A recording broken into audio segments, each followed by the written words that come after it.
My name is Jordan Henshaw. And my name is Kelly Raybon. I'm the mechanic. And I'm the journalist. Together we're Try and Prove It. Someone has been charged with aggravated murder and is facing the death penalty, so we better figure it out, right? How do we tell the difference between an assertion that is true and an assertion that is false? You've got to start with all of the evidence, and you don't have all the evidence just yet. Okay, well, I have no idea. Whoever, but it's a dot. Where's the dot? Right there. Science is not absolute. It doesn't say this is what happened for sure. It says this is the best explanation we have. 3, start sequence. 1. If one picture is worth 1,000 words, one field demonstration is worth 100 internet conspiracy theories. I'm gonna ask something at the risk of, being wrong, okay? But we're all just friends here. We're all just talking. Good morning, everyone. We are here very early well, it's not actually early in the morning, but for me, it feels like it's pretty early in the morning. Not as early in the morning as the stakeout stream before the prelim hearing, not quite as early as those mornings, but I have my coffee. I think Kelly's coffee is on the way, hopefully. On the way. Half hour. And I've had my breakfast, and I think Kelly will here shortly as well. We have a debate coming up on the PBD channel over here between Candace Owens and Andrew Wilson. And hopefully we can stream the video on our stream. Hopefully we can restream it without any issues. But if we have any issues, or if the stream cuts or anything like that, please let us know. But hopefully we can play it here directly. But as an alternative, if it doesn't work, if we get our stream cut or whatever happens, then we could end up having to just have you watch it on your own device. And it's kind of like what the NFL streamers do sometimes. So how are you doing this morning, Kelly? Wow. Well, did we even sleep last night? We were just here. No, I'm doing great. How about you? Doing great. I slept very well, actually. Good. I'm glad to hear that.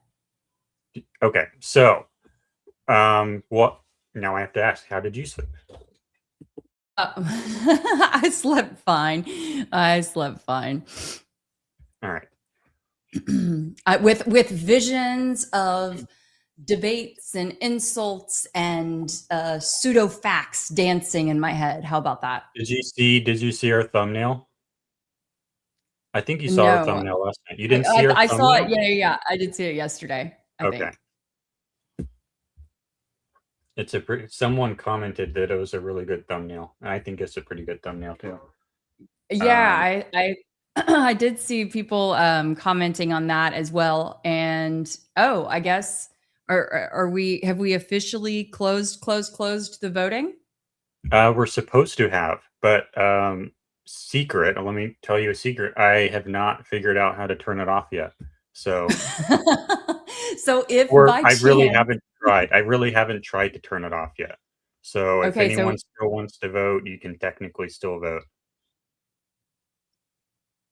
Oh, wow. We have someone who's interested in helping us out with production. I don't know if you are still interested in that automation, or if you have already been scooped up by somebody else. But the issue that we have is an AV sync issue. Our lip sync gets off, and it's really annoying. That's why we had to delay almost half an hour. We had to delay a full half hour last night because of AV sync issues. And I need to do a technical deep dive on trying to figure out what's causing that, and hopefully we can get that solved. But if anyone knows how to fix AV sync issues in StreamYard, please let us know. Yeah. Thank you. Yeah, please. Appreciate that. Yeah, and that email, I'll put it in here. We don't really actually respond to people in this email. We need to work on that. But the email for both of us is tryandproveit@gmail.com. Awesome. Thank you. I monitor it. I think Kelly does monitor it, and I know I monitor it. So if it's important, we will respond. Tryandproveit@gmail.com. Thank you, Damon. What are we hoping to see in this debate? We're hoping to see. So I watched a video of Brandon Tatum yesterday. Maybe I can pull it up. Let's see if I can pull this up.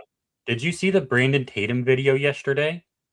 I heard folks talking about it, but I did not see it. Was this the one where he was complaining about losing his mind? Gotta work hard to make them dollar bills, y'all.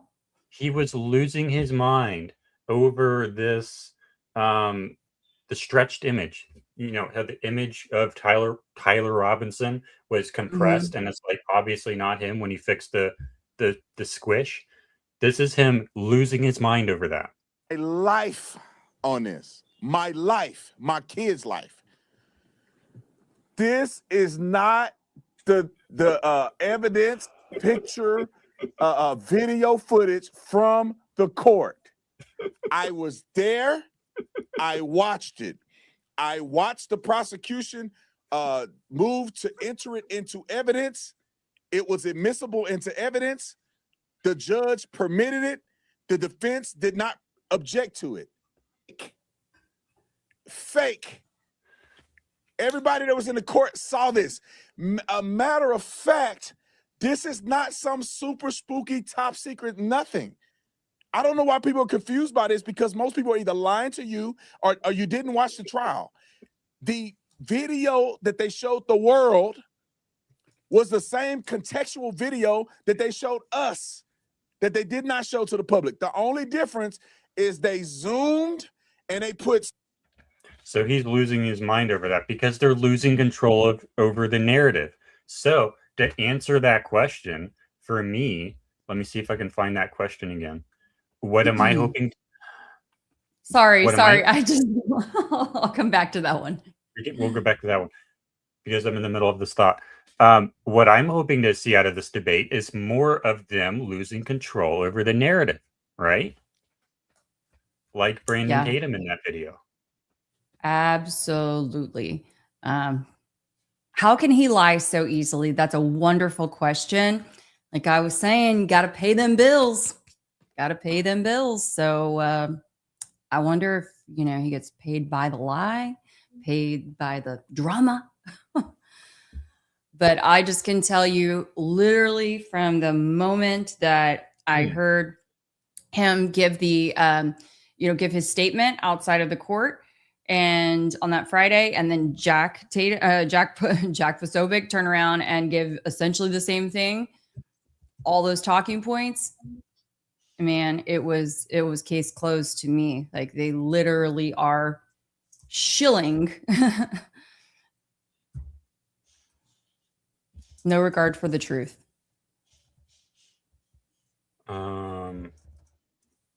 Good morning to everyone joining us. Thank you guys so much for being here. Okay. We might be able to solve a massive problem after the show. Check your private chat. Okay, so this should be starting here very soon. I think they're actually live now. So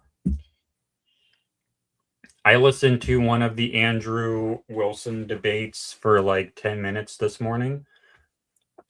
I haven't really listened to him debate before. So I don't know what his strategies are. I don't know what his techniques are. I don't know what his tendencies are.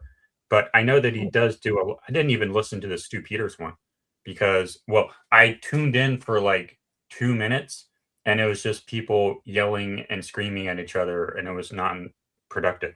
So hopefully this one is not that. Hopefully they stick to the subject matter. Hopefully they stick to the facts and it's not about you are a bad person. No, you're a bad person. Hopefully it's about the facts and the evidence and who actually killed Charlie Kirk, if at all, and why. Yep, absolutely. Okay, so the clock has struck 10 a.m. Central Time. So Jordan, are you keeping an eye on the screen, or do we want to go ahead? Yes, I am. You can't see it. There we go. Cool. And it shows live. So. Okay, good deal. So we'll just be hanging tight for that.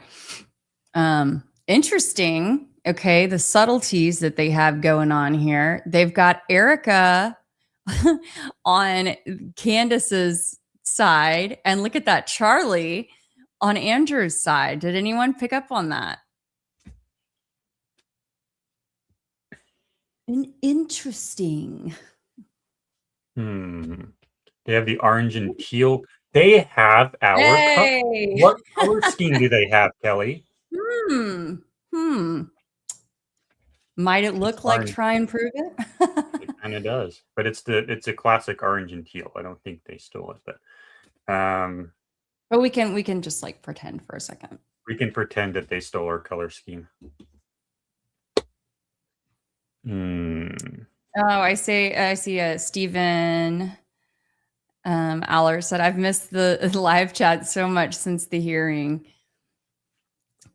Yeah, I know, guys. We try to put it on screen when we can. It's just sometimes in the official Try and Prove It show, we've got a lot going on screen. And so it's like we can't put the live chat up.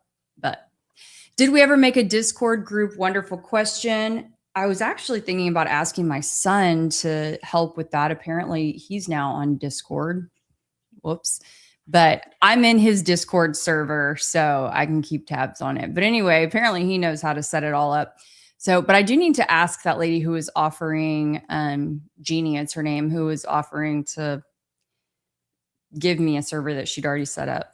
But if anyone, else wants to help out, by all means. Yeah, that would be a great. I mean, I think Trigger Smart did one. And like when he first set it up, he emailed both of us to test it out. And I thought it might have been like a phishing scam. So I didn't actually click it. I like emailed him directly, like, hey, did you actually send me this link? Is this like a phishing link?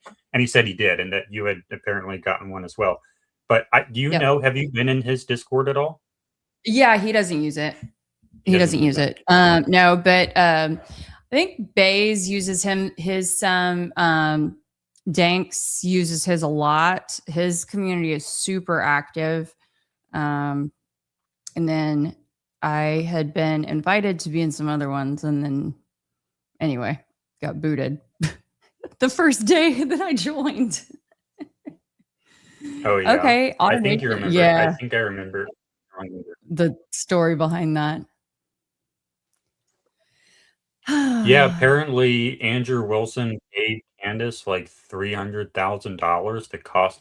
Apparently, Andrew Wilson bought Candace a house, basically, for the privilege of doing this debate. Yep. Which is absolutely insane to me. But I believe they are doing it at Candace's home, because I don't know what trimester she's in, but apparently she doesn't want to fly out, because they could have done it on Rogan. But Candace did not want to fly. I guess because, well, she didn't want to fly when it was Erica. She just doesn't want to travel for anyone. Yeah, that seems to be the deal. The world revolves around Candace. If anyone wants to talk to her, they have to come to her. No one is important enough for someone says 7 months. Okay, I guess that would be third trimester. Then I guess you're not supposed to fly. So that's okay. But it seems like I don't know. It seems like she thinks she's all that and no one else is. Well, there are some folks who are just most comfortable on, she'd travel to Russia for Putin. Zinger, snake baby. But I mean, there are some folks who just like to be in their zone, right? And I can tell you too that I had a friend who used to work on Oprah's production team, and Oprah would only travel to places like with her lighting and her camera crew being leads, because she knew how she liked to be lit. She knew how she liked to be shot, videoed. And that was part of the writer for her to agree to any interview.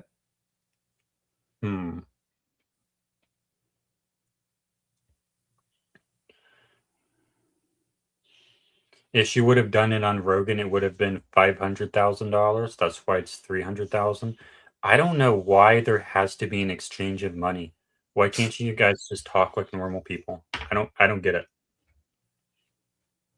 I think like I understand that there's like speaker fees, like if you're going to go speak at a conference or speak at like some kind of event, then yeah, there's going to be like a speaker fee because you're traveling somewhere, and this whole thing could have been done virtually, Yep. like the way we do our shows virtually. Yeah. But Hey, Jordan, I ran across a very interesting article this morning, and I hesitate to bring it up, but I will just because, we're all friends here. So apparently there was a hearing in the Texas legislature this week. I believe it was on Wednesday. And some drone expert was coming in. I can pull up the exact title of the article real quick because I took a screenshot. And basically, this guy was in there saying that our next 9/11 is coming. Texas senators here warning about drone attack risk. And so basically they were alleging that there's, all of these like fancy drones that they are flying on a different frequency. And it was very fascinating. So I kind of wanted to pass along to some of the drone enthusiasts who are investigating this case, because I'm curious if this guy who's quoted in here, McGee, I think, anyway, what he thought about the Kirk case and if he'd looked into at all any drone involvement. I was reading through this article. I heard about half of what you said. Mm-hmm. Just giving you live updates on how much I'm hearing. Well, I was just thinking about sharing it with some of the folks in the CK space who are interested in drones, because maybe they could reach out to this guy, and see if he has any thoughts or if he's looked into at all drones in the Kirk case. That's all. Yeah, and we're trying to have the lady from UK on. Indy, we're trying to have her on. Like, we've invited her many times, and maybe we need to try a different way. And the time zone difference is a bit of an issue. We would probably have to make a big change to when we do the show that night, because she's in the UK and that's like 5 hours ahead. So it would either have to be pre-record or something else. But we've been trying to have her on for a while, because she's the lead drone theorist. So I guess they are possibly running into some technical difficulties as well. I guess we're not alone. I highly recommend rewatching actually the live reports on multiple of the local news stations, because it just you continue to pick up different things as time goes on. I hate to say it's like a favorite pastime of mine, but it is something that I do sometimes when I'm not just sitting in front of the computer, Uh-huh. Because I know I'm a weirdo, but you notice the way people characterize certain things, the timing that the reporters start sharing things, how quickly they pulled in user video or viewer video, who they credit and who they don't with this contributed video. There's a lot of really interesting intricacies. I'm just checking the Candace stream. I'm not like texting or anything. I'm just checking her. You're fine. I'll also say in some of those, because you're looking at like 6, 7, 8 hours of live coverage. It was always weird to me how the news stations were able to get like such close access to, being within the crime scene. Like the police don't seem to even care that the reporters are all up in it. I don't know. It feels, from the first time I watched it, like looking at little details like that and having been, a reporter myself, it's like, it's very bizarre. Very bizarre. You're talking about the Charlie Kirk prelim hearing? No, the live news coverage from September 10th from the different local TV on stations. The day. Gotcha. Sorry, I was checking. Candace is not live, but someone pointed out in the chat that Candace's channel has 130,000 live viewers right now, even though it hasn't even started. But PBD only has 31,000. Thank you. Thank you so much. We really appreciate it. How many live viewers Andrew Wilson has? Let me check. Let's see. Andrew Wilson. I think his channel is called, what is his channel called? The Crucible, I think. Let's see if they're live. Well, I know he goes by on X like Paleo. Is it Paleo Christian? Something like that. Paleo Conservative. Paleo Conservative, I think. The Crucible. I'm pretty sure the Crucible is his channel. It's very interesting. Reporter said the family member was coming to emergency room around 4 p.m. Was Charlie still alive? So yeah, there have been several reports that they were keeping him alive until Erica could get there. We've heard a lot of, I don't know, kind of differing. That's funny. Maybe they're trying to sort out some AV sync issues as well, huh? Maybe. So, happens to the best of us, you guys. Is your coffee almost there? I hope so. It says, picking up my order. I won't drink my coffee until yours gets there. I'll be polite.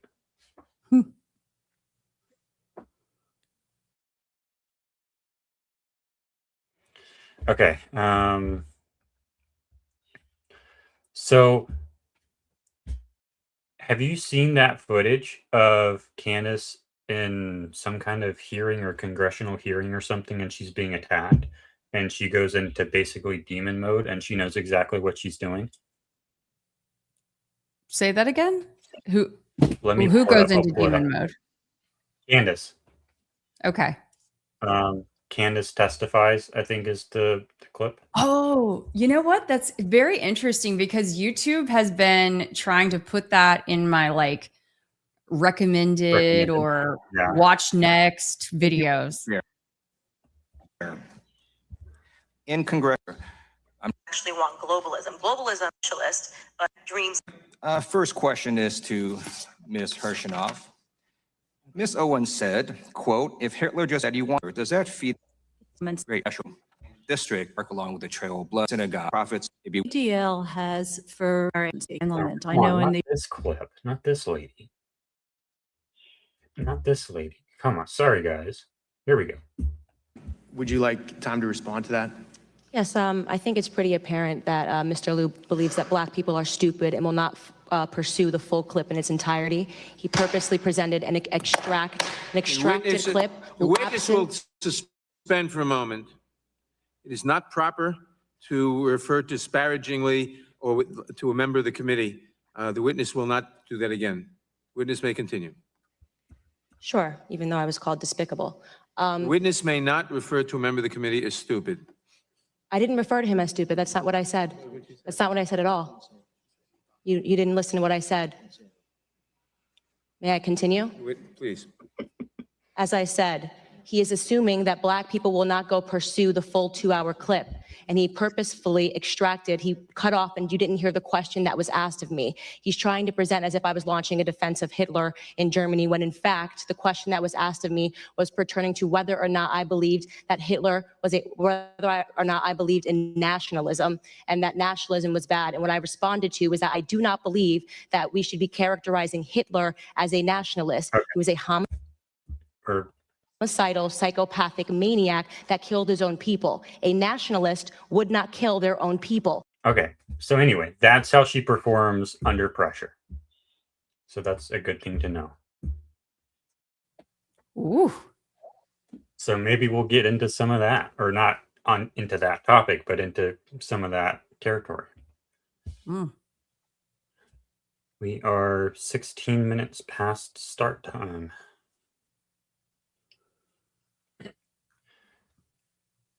Very interesting.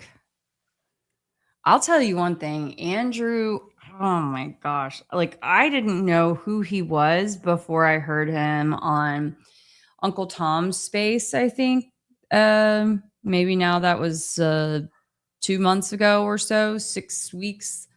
Anyway, I didn't know who he was before that, but my goodness. Oh, we could play the clip from last night. Let's play that clip from last night. Let's hope that made it to Candace somehow, because that was kind of a big deal. Mm-hmm. But anyway, when I heard him, I'm like, this guy, who is this guy? His voice sounds like a bot.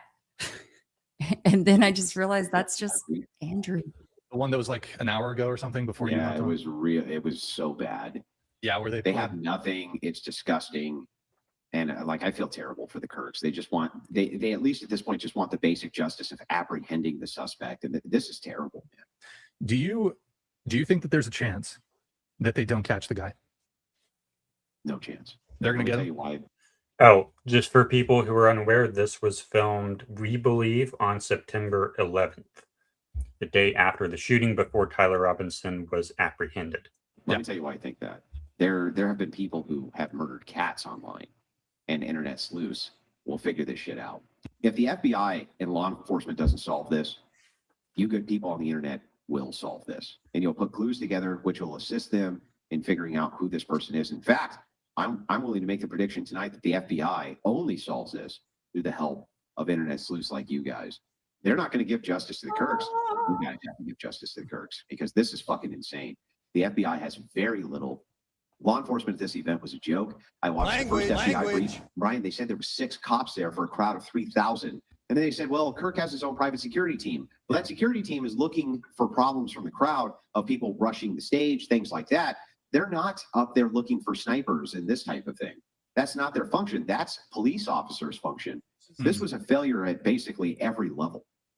It was a failure at every level. Remember that all the earning capacity of this man was completely eliminated in seconds. And remember that it's not just the horrific torture of his family having to see that live. I heard a story and confirmed that it looks like this is true, that when the shot was fired, his youngest daughter was terrified, and guess where she ran?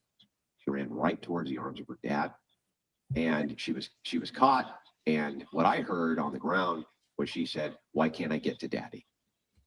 Most horrific thing. Hold on. Trigger Smart says the time was moved from 9 a.m. CDT to 10 a.m. CDT. An hour delay?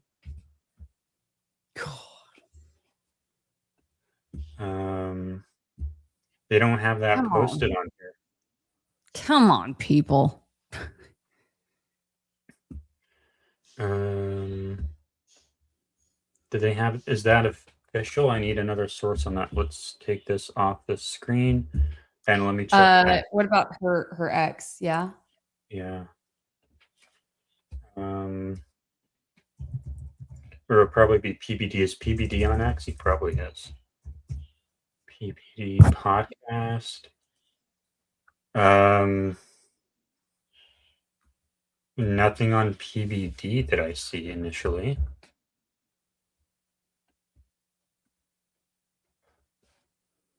Wow, I did not know about that, Chewbacca. Whew.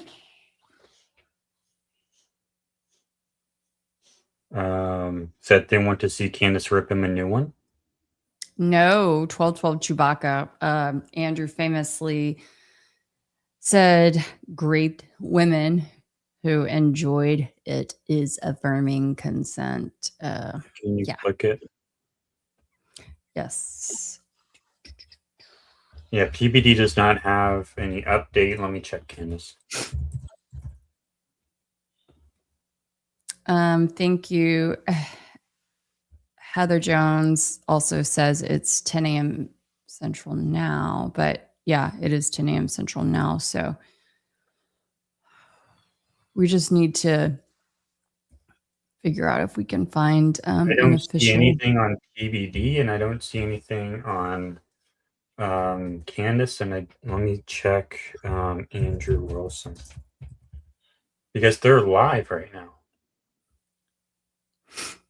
It's not Okay, like let in me- StreamYard where you can push it back a bunch of times.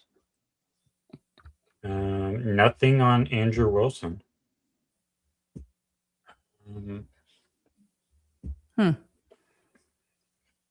it in the Okay, description? I'm gonna grab my order. It just arrived. Perfect. Okay.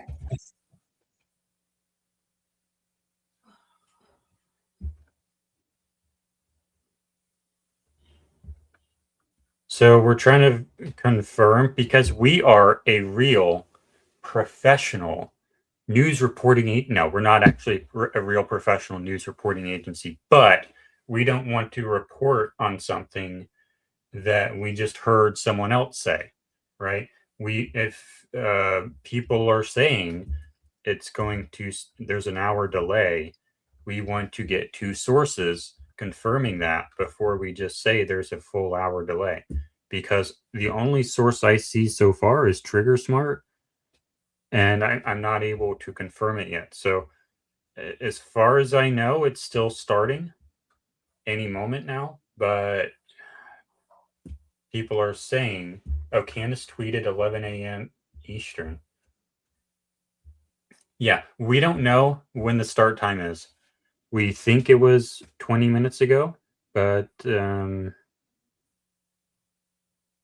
yeah, we don't have a second source saying that the time was moved. So we're still kind of standing by here.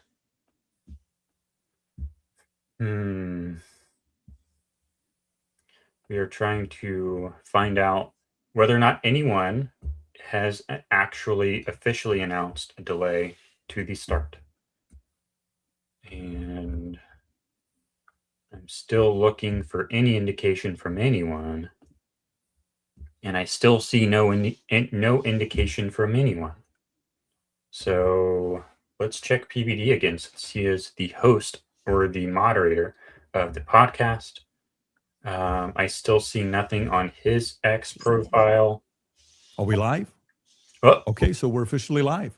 Well, Candace, what do you know? Andrew, good to sit See down what here with you, happens talking to you when guys about you don't just the jump conversation on that the I think started bandwagon with you being and on Joe assume that Rogan just when you said, because hey, I'm offering Trigger Smart- $300,000. Just because And Trigger for the Smart audience said watching so, this, you have to it know must when you be see true. this final product, there's a lot of We stuff are that happens a behind real, closed doors. like, There was news still reporting communication till midnight, and we even some of always the stuff this morning. Like it's like you're trying to sell a company. It's the last 24 hours that the deal doesn't work out, but kudos to the both of you guys that you made it work. The topic of discussion today, how this got prompted is, Andrew, you said there's overwhelming evidence that Tyler Robinson shot and killed Charlie Kirk. And Candace, your position was he's a patsy. Tyler Robinson is a patsy. So, of course, we'll talk about a lot of different things, but that's kind of how the whole thing got started. For the audience watching, I think this is truly for three different people. Number one is anybody out there that loves Charlie, respects Charlie, his legacy, what he did. We have a lot of love and admiration for what he did. He changed the lives of many people, young men, young women. You worked with him for many years. You guys were friends. You've said a lot of good things about Charlie, respectful towards him. You guys may have disagreed on some things, but you had a lot of respect for him. The second audience is the folks out there, you that's watching this. And so for you, you've been wanting something like this to take place. And kudos for Andrew for coming out and saying, hey, I want to have this conversation, and for Candace to accept it. So you have the ability to say, I agree, I disagree, comment to all the stuff that you're doing online. And if you want to see more of these things, any of the three channels, subscribe to them, the Candace Show, the Crucible. I'm sure some of the people from Crucible are watching as well, and the PBD Podcast. The more you subscribe to this, the more we're able to deliver these types of conversations to you. And last but not least, it's about the two of you. My goal is to speak as little as possible. 99% of the time, it'll be you guys speaking, and the audience will be able to see it. If I jump in, just so everybody knows, on the back end, both have agreed. In the back, there's three people representing Andrew and three people representing Candace to do fact checking. So at any point, If somebody makes a claim, the other can say, can we fact check this? I can jump in and say, fact check this. Even the folks in the back can say, fact check this. So it is a very fair conversation that we're having here.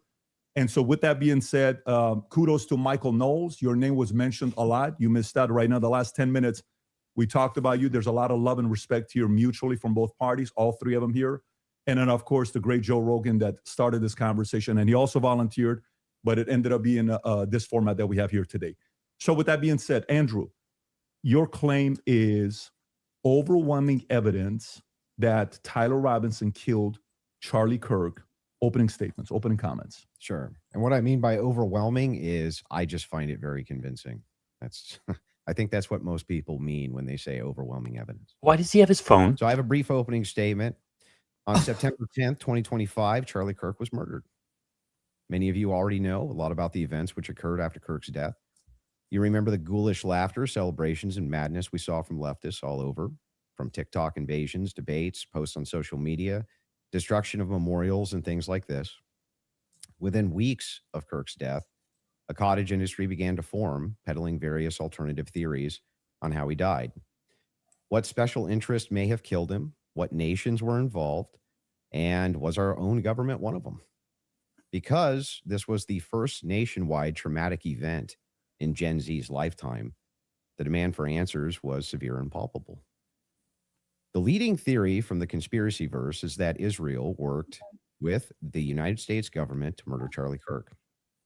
Within a day or two of Kirk's death, Ian Carroll claimed that Israel killed Charlie Kirk, and the conspiracy caught on like wildfire. This theory was built on one misleading piece of evidence, that in his final days, on or around September 8th, Charlie sent a text message reading, "Jewish donors play into all the stereotypes. I cannot and will not be bullied like this. That's the only reason why. But to leave the pro-Israel cause." This was sent in the context of a platforming dispute regarding Tucker Carlson. From this scintilla of misleading information, it was speculated that Israel killed Charlie Kirk because he would have successfully opposed the Iranian war. Now, that's a fun theory, and who doesn't like a good, fun conspiracy theory? I like them. But there is no evidence that Israel actually killed Charlie Kirk. And if Candace has some, I'd like her to actually show it to me. I'm open to suggestions, but to date, there hasn't been any. There is, however, tons of evidence that a leftist killed Charlie Kirk, just as Charlie feared they would. I believe Charlie Kirk, and I have the receipts. No, I didn't have a dream where he came to me and told me that the left killed him. No, he didn't come to me a dream and say, Candace Owens betrayed him. That never happened. In fact, I don't need dreams of any kind because I hold in my possession never before seen messages from Charlie Kirk to his security team on September 9th, 2025. I'm going to share the message with you today, which is the first time this information's ever been publicly revealed. On September 9th, Charlie's security team wrote to him, yes, law enforcement has been fully supportive and agreed to a security plan and posture. Tomorrow's event will be covered by both my team and the campus PD. If additional support is required, patrol units will be available. I have 11 on site. Charlie responded with this, okay, great. Remind them that they are there for one person's security only, because I'm somewhat worried the left is trying to kill me. That was a message sent September 9th. Whatever could he have meant by that? Well, I think he meant exactly what he said, that he was worried the left was going to try to kill him. Now, we'll discuss this more later on in the debate, and maybe I have more never-before-seen evidence that exposes just how wrong and, in my opinion, idiotic many of these conspiracy theories have been. But that's what happens when you rely on what's called the evidence of the gaps. In other words, they don't have evidence, they seem to just make up evidence. And what did they make up? Well, in my opinion, kind of whatever lined the pockets. And I think it's ghoulish to profit off of the death of a good man. But we came here today to debate, and so let's get to it. The debate topic today is, one, my belief that there's overwhelming evidence that Tyler Robinson killed Charlie Kirk, and two, Candace's belief that there's overwhelming evidence that Tyler Robinson was a patsy and didn't kill Charlie Kirk. In sum, the audience is going to decide who has more evidence supporting their theory. My theory is that the state is correct that Tyler Robinson is the killer, at least based on evidence so far, and Candace's theory that Tyler Robinson is not the killer and he's a patsy set up by the feds. To be clear, this is not a question of reasonable doubt. If it was reasonable doubt, and that's all it was, and that's all Candace was proffering, I wouldn't even be here having the debate with her. It's fair to have doubts, as a trial has yet to occur, and the state hasn't even begun to try to prove their case beyond a reasonable doubt.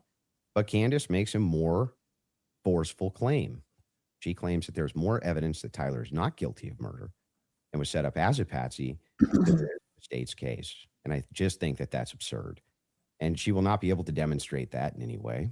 In fact, she has almost no real evidence at all of her theory, whereas my theory is supported by compelling witness testimony, physical evidence, multiple confessions, all of which are independently compelling, but which are even more convincing as each piece of evidence corroborates the others. You'll notice the term overwhelming was included in both theories. This is because Candace demanded I defend my use of that term, which I think is fair, in describing the evidence against Tyler Robinson. She, on the other hand, only wanted to defend her theory as merely viable. That is, until I showed her clips in which she said she believed the evidence of her theory, that Tyler Robinson's a patsy, was supported by overwhelming evidence. Only then did she agree to defend that position. Regardless, we're both defending the claim that there's overwhelming evidence on our side, so it's worth defining that term. When I say the evidence against Robinson's overwhelming, all I'm saying is that I mean that as of right now, I find it very convincing. I see almost no evidence at all, only speculation on verified claims and suggestions of things that could merely be hypothetically possible. Dreams, vibes, feelings, things like this. Almost done, by the way. I have no problem defending the state's case and welcome Candace bringing up any challenges she would like. But if I'm honest, the reason I was willing to pay the $300,000 for this debate was to finally have a chance for someone to demand Candace be held accountable for the unbelievable theories and claims she's been making. Candace's investigation is indistinguishable from a leftist operation. She couldn't be doing more damage to the right if she were trying. She uses her considerable platform to relentlessly attack one of the most influential conservative outreach organizations for young people, and she's making a mockery of the online right-wing commentary class. She's harming Republicans in an election year by dividing them. She's attacking the very organization Charlie spent his life building, and she's attacking the people he loved, including his wife. And it cost me $300,000, but today I hope that she finally answers for some of that. Thank you, Andrew. Candace? Did you get it out of your system? I did. Okay, great. Well, I'm not going to waste time with the preamble because I think I just want to get to the substance of the debate, and we'll just speak to the audience. I've obviously had an audience since covering this case. People know that there was a personal friendship between me and Charlie, and diminishing the pursuit of something that makes sense regarding what happened on September 10th. By throwing it to, this is just people who are conspiracy theorists. These are people who are just trying to generate clicks. I don't think that people should be satisfied by that. I want people to remember that it's important to think. We've been lied to by the government a great many times over, just the last couple of years, if you just think of the things that we've learned about our government. And I do want to say this, what's been the most disturbing element, I think, for everyone is that not only does the narrative not make any sense, which I'm going to demonstrate, I don't need to waste time with the preamble going through the points or trying to insult you or pretending that I've been running a podcast saying it's just dreams and vibes like I'm Miss Cleo. And there's $1 billion industry of influencers to dispute everything Candace says is not because I'm on my platform saying I had a dream last night. I don't think I think that diminishes you as an argument. Obviously, we have presented a lot of evidence. You just presented a text message and said, this is evidence. Well, that's how this entire thing began. You're talking about how Israel got into the conversation. It was because immediately after Charlie died, one of the first things we saw was this push to make us all think and remember how much he loved Israel. It's because the prime minister of Israel, who's fighting like a 27 front war, felt that he needed to come do a little mini tour and to be strangely to state that I did not kill Charlie Kirk when nobody was having that thought that I can remember. Nobody was going, I wonder if Bibi Netanyahu killed Charlie Kirk. And then we had a round of influencers who lied and said Charlie was not changing on Israel, that he wasn't having any disagreements regarding that topic, that the day he died, he just loved Israel so much. And I demonstrated via a text message, which you just mentioned, and you're now contextualizing and pretending it was just about Tucker Carlson, which is not true. It was a part of a broader shift that Charlie was having over the last, I would say, actually on your show, it began since October 7th, which is when I began asking myself more questions about Israel as well. And so, yeah, when all of these things happen in the immediate aftermath. And then I drop a text message after everyone is denying that. Tucker Carlson then comes out and confirms the conversations that he had with Charlie. Megyn Kelly then comes out and confirms the private conversations that she had with Charlie. People then begin to ask a reasonable question, which is, why are we lying about this? If they were forthcoming with that and they had said, hey, yeah, Charlie was starting to ask questions. I think after October 7th, it's reasonable that people are starting to re-examine our relationship with Israel. We wouldn't be here today. But it has been lie after lie after lie, debunk after debunk after debunk.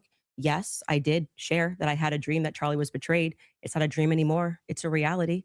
I look at what the organization has become, the people that they are partnering with, the lies that they are telling, the extraordinary people that they're sending out to say that I hadn't speak to Charlie since 2018, and it begins to look like a conspiracy. And just as a historical fact, that entire term was created by the CIA to gaslight people after the assassination of JFK. So it's not exactly one that makes me nervous. Like calling somebody a conspiracy theorist is essentially saying that they demand further answers and they're not accepting the Fed slop. So I'm grateful that you came today. I don't need to, like I said, take cheap shots and discuss your manner of debate or your strategy. And I'm also grateful that you shared that you had that text message today, because everybody watching knows that I have been demanding not a debate, just an open conversation with Turning Point USA. They should be here. It shouldn't be you in that chair. It should be the person that took Charlie's place, maybe Erica Kirk, maybe Andrew Colbert. He's a spokesperson. And rather than doing that, they send us another influencer. So let's see how it goes. Just out of curiosity, are you between 0 to 100? What is the likelihood that you think Tyler Robinson shot Charlie Kirk and killed him? Based on the evidence right now, I don't know. I'd say 75, 85%. Candace? 0%. 0%. I'm at 0. So with what we've seen in terms of the evidence, I'm at 0%. So not only, that maybe somebody was behind him as a patsy influencing him. You're not even saying that he didn't even shoot Charlie Kirk. Right. I would, if you said, was he involved that day? As Right. I have consistently said on my platform, I would say, yes, he was. I don't know what role he played, but as the shooter, 0%. Do you have any evidence for it? For what? My percentage? The fact that he didn't shoot and kill Charlie Kirk. Yes, which I'm hoping we're going to get to all of the evidence that he feels that he has. I mean, I'm not even convinced that Charlie was shot from the rooftop on Losi that day, based on the evidence that has been. Do you think he was shot? I do not think that Charlie was shot from a 30-06 from Losi. But just shot at all. I don't know. I think that a projectile hit Charlie, and I'm open to other people's presentations, but I have not seen any compelling evidence that Charlie was shot by a 30-06. Can we see maybe if we're going to have an olive branch to each other, if maybe we can establish what we consider the facts of the case to be first? Yeah, sure. Okay. So you're not sure if he was actually shot. You're open to alternative theories. He was definitely hit with a projectile of some description. If we're talking about was he shot from a gun, a 30-06, I would say definitively no. Okay. It defies common sense to think that he had a Superman neck. And even if he did have a Superman neck, which has been demonstrated, I think actually recently a YouTuber actually set up Valhalla steel cages and shot it and it went through. So under no circumstance will I. So at least not a 30-06. Definitively not. A 30-06 from Losi, 150 feet. No. But you're not necessarily closing off the avenue that he could have been shot at all. With maybe a smaller Caliber. Okay. And then there's some things that I'm going to make concessions on that I do think we need more answers on, and I'm fine with that. And we can get to those things as well. The other thing is in the timeline, one of the things that we dispute, I think, on the timeline is that you think that Robinson drove hours away to a steakhouse in the timeline. Is that correct? Yes. Okay. And what's the compelling evidence that you think you have there? I spoke to the owner of the restaurant, and I have seen the receipt. I know the conversation that I had, and I think it's enough that it will be presented. Obviously, if this goes to trial, but yes, I do believe that he was in Panguitch, which is near his grandparents' home. Did he give you an unedited copy of that receipt? I have seen an unedited copy of that receipt. It was not given to me from the owner. But I want to, before we get into like all the timeline stuff, I want to address what you think is evidence so we can keep this on par with what your claim is. Well, I think that that's a piece of evidence that's in dispute. And that's why I'm Yeah, but because if we're not trying to get establishing to the whether there's timeline- overwhelming evidence that Tyler Robinson did this. Yeah, So if you whether wanna then use the starting first- with if you want to use the first part of that for the yeah, internal critique, yeah, for you, we that's should go fine. over the actual Okay, evidence that we so feel. the first reason that I think it's compelling evidence is that Tyler Robinson's rifle was found near the crime scene. So I would consider that to be very good evidence. And also the fact of the matter is that I dispute this claim that a 30-06 could not have made this wound. I think that that's absurd. 150 grain Remington core lock absolutely could shatter when it hits the neck of any human being. When you say that there's some steel neck and it's a smaller caliber, you have to make a counter explanation. Why wouldn't a smaller caliber also go through bone? It could. I didn't say it can't. Right, exactly. So if that's the case, then ammunition is going to be the critical key here. And if we have frangible ammunition, which we do in this case, a flex tip round, well, I'm sorry, not a flex tip, a soft point round from 150 grain Remington core lock, that's just a small jacket that goes around the actual lead piece. This thing could have split apart in air for all we know, but definitely upon impact. And we have the medical examiner who confirms this in a summary. My team can bring that up, the summarization, which means he would have to be a part of some kind of conspiracy as well. Okay. So just to start with your point about saying that the gun was found near him, near Losey Center, or I guess off in the woods. That gun, did you watch the testimony? Did you watch the preliminary hearing? Yeah, we covered it live. Yeah. Okay. So forgetting what the summary of the medical report was, did you watch the testimony that was given by the Caitlin Oliver, the ATF woman, Samantha Carner, any of those people who went into the science of? Yes, I recall. You're talking about the bullet analysis. Yeah, when they went into the DNA. Okay. So that's kind of the most relevant part. Okay. I'm not denying, I've never denied on my platform or anywhere else that a gun owned by Tyler Robinson was found near the crime scene, right? That doesn't remove, if you think somebody set up as a patsy, you could take a gun out of this room right now and you could walk out and plant it in the woods near a crime scene. I agree. That's not convincing evidence to me. I concur with the fact that that's a possibility. So I think have said on a platform that you were a gunsmith. Mm-hmm.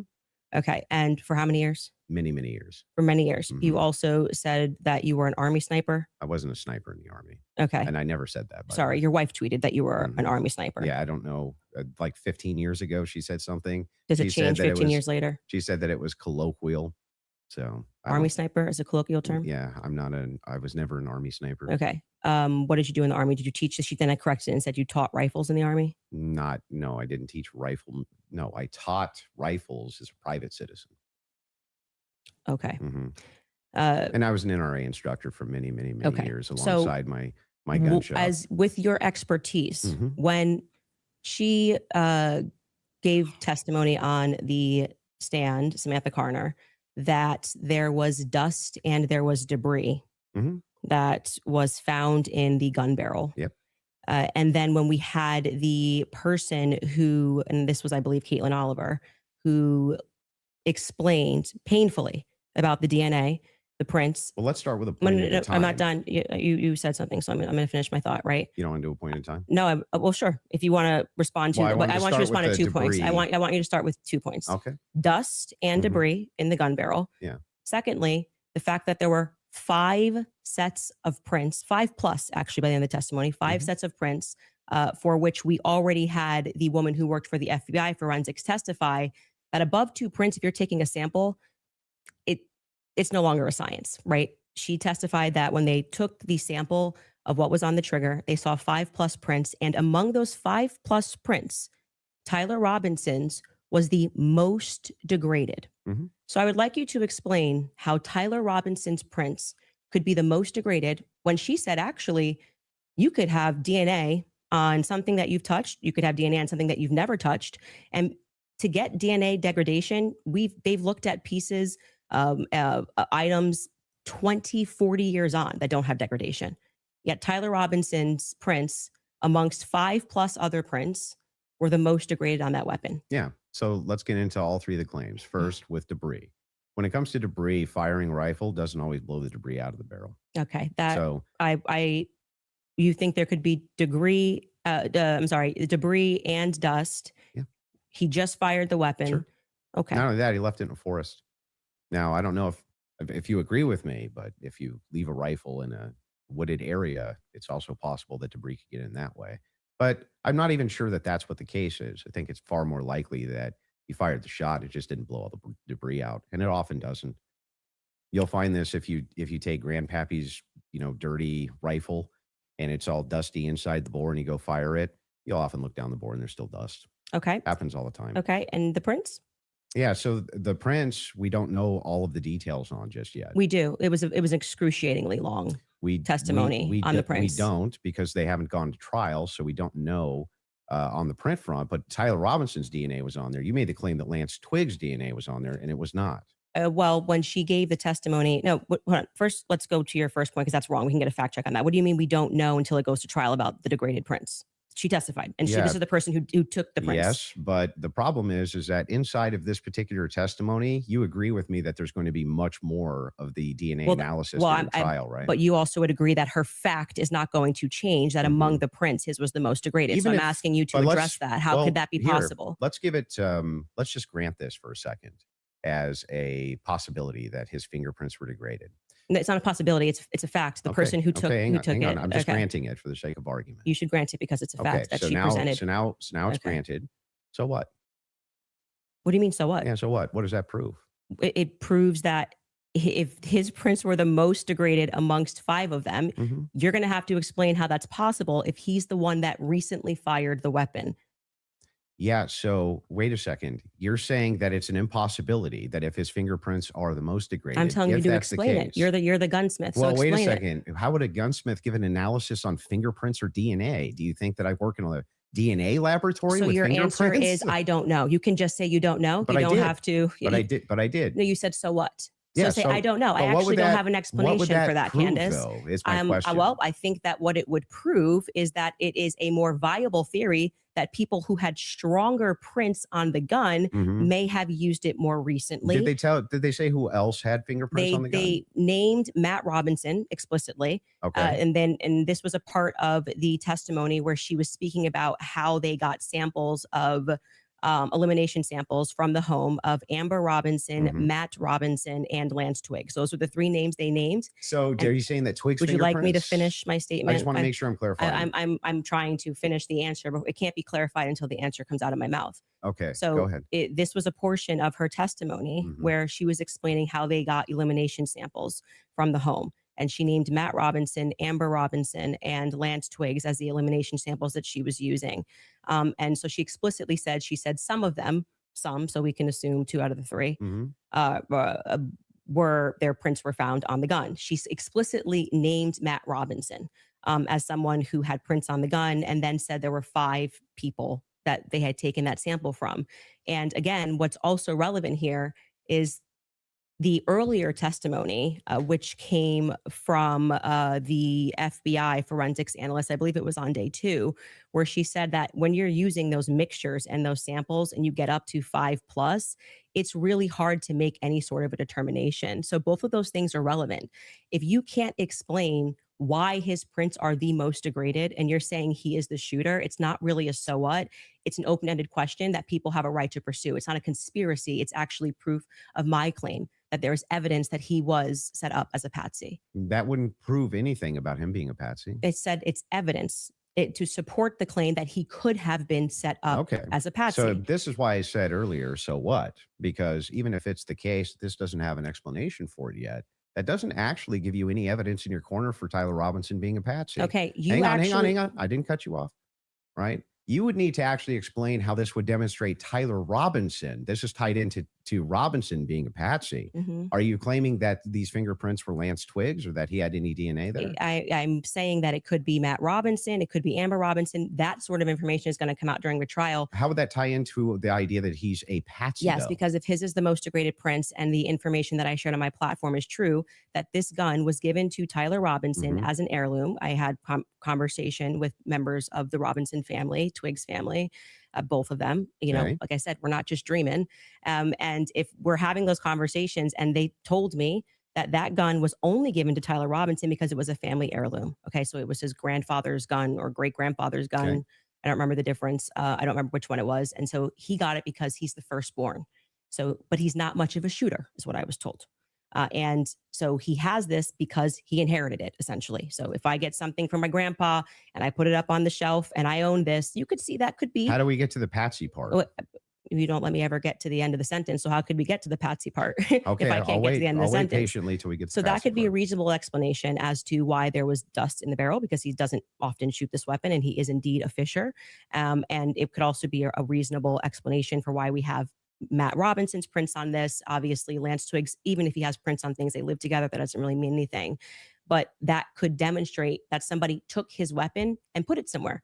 His prints are the most degraded. Somebody else's prints, there's more presence of somebody else's prints. And that could demonstrate that somebody is taking items from his house and putting it into But it various also places. could demonstrate nothing. So the problem that you have here is that this is pure conjecture. No, This is not evidence that Tyler Robinson is a patsy. It's only evidence that you have conjectured up that, if it's the case that these are the more degraded prints, then therefore that means must be patsy because dad's fingerprints on gun. I didn't say must be Describe patsy. how this actually links in to Robinson being a patsy. Okay, I just described that for you, so I can explain it to you, but I can't understand it for you, so I'm going to move on from that. But to just go back to your point about this is not evidence, you can't make that claim because the entire basis for why you think that there's evidence for Tyler Robinson being the person that took the shot is based off of a hearing under Utah 1102 rules, meaning that they are doing the exact same thing that I am doing. This is the state. You said you're here to represent the state. Well, did you watch the preliminary I hearing? didn't say I was here to represent the state. The state's position you think is strong and convincing. What I'm here to do is represent my own opinion. You which said is in that your opening statement, based on the evidence presented so far by the state. the state has that I find it presented convincing. evidence under Utah's 1102 rule. But this doesn't demonstrate any patsy No, that's very behavior. important because that rule is hearsay. So you can't say at the same time, Great. Candace, you're not allowed to. And what that means under the Utah rule, which I'm sure you know, because I'm sure you watched the preliminary hearing and yourself understand what that means, is that the entire hearing was hearsay. It means none of that information that was presented is going to be allowed. The majority of it, the overwhelming majority of it is not going to be allowed at the trial. They're allowed to present when it's just a probative hearing. I don't think all the evidence that was put in was hearsay. Okay, you didn't watch this case. But not only that, no. This is a huge point. This This is crazy that you don't know We can call for a this. fact check if Yes, all the evidence we need was more than a put fact in. check. This was every single day. The team in the back is Utah actually rule saying 1102. They want to go there. So they said there's a medical examiner's explanation of the shooting that's in the back. Rob, if you want to pull it up, and then Candace, if anybody from your team wants to pull something up, no problem as well, but they're requesting it. If you guys got it, pull it up so we can show it. And in the interim, is that it? Yeah. So I'll read this. Just what are we looking at, just so we know? Yeah. So this says the bullet, or at least part of it, sequentially perforated the interior left of Mr. Kirk's neck, strap muscles of the left side of the neck. This is a summary, by the way.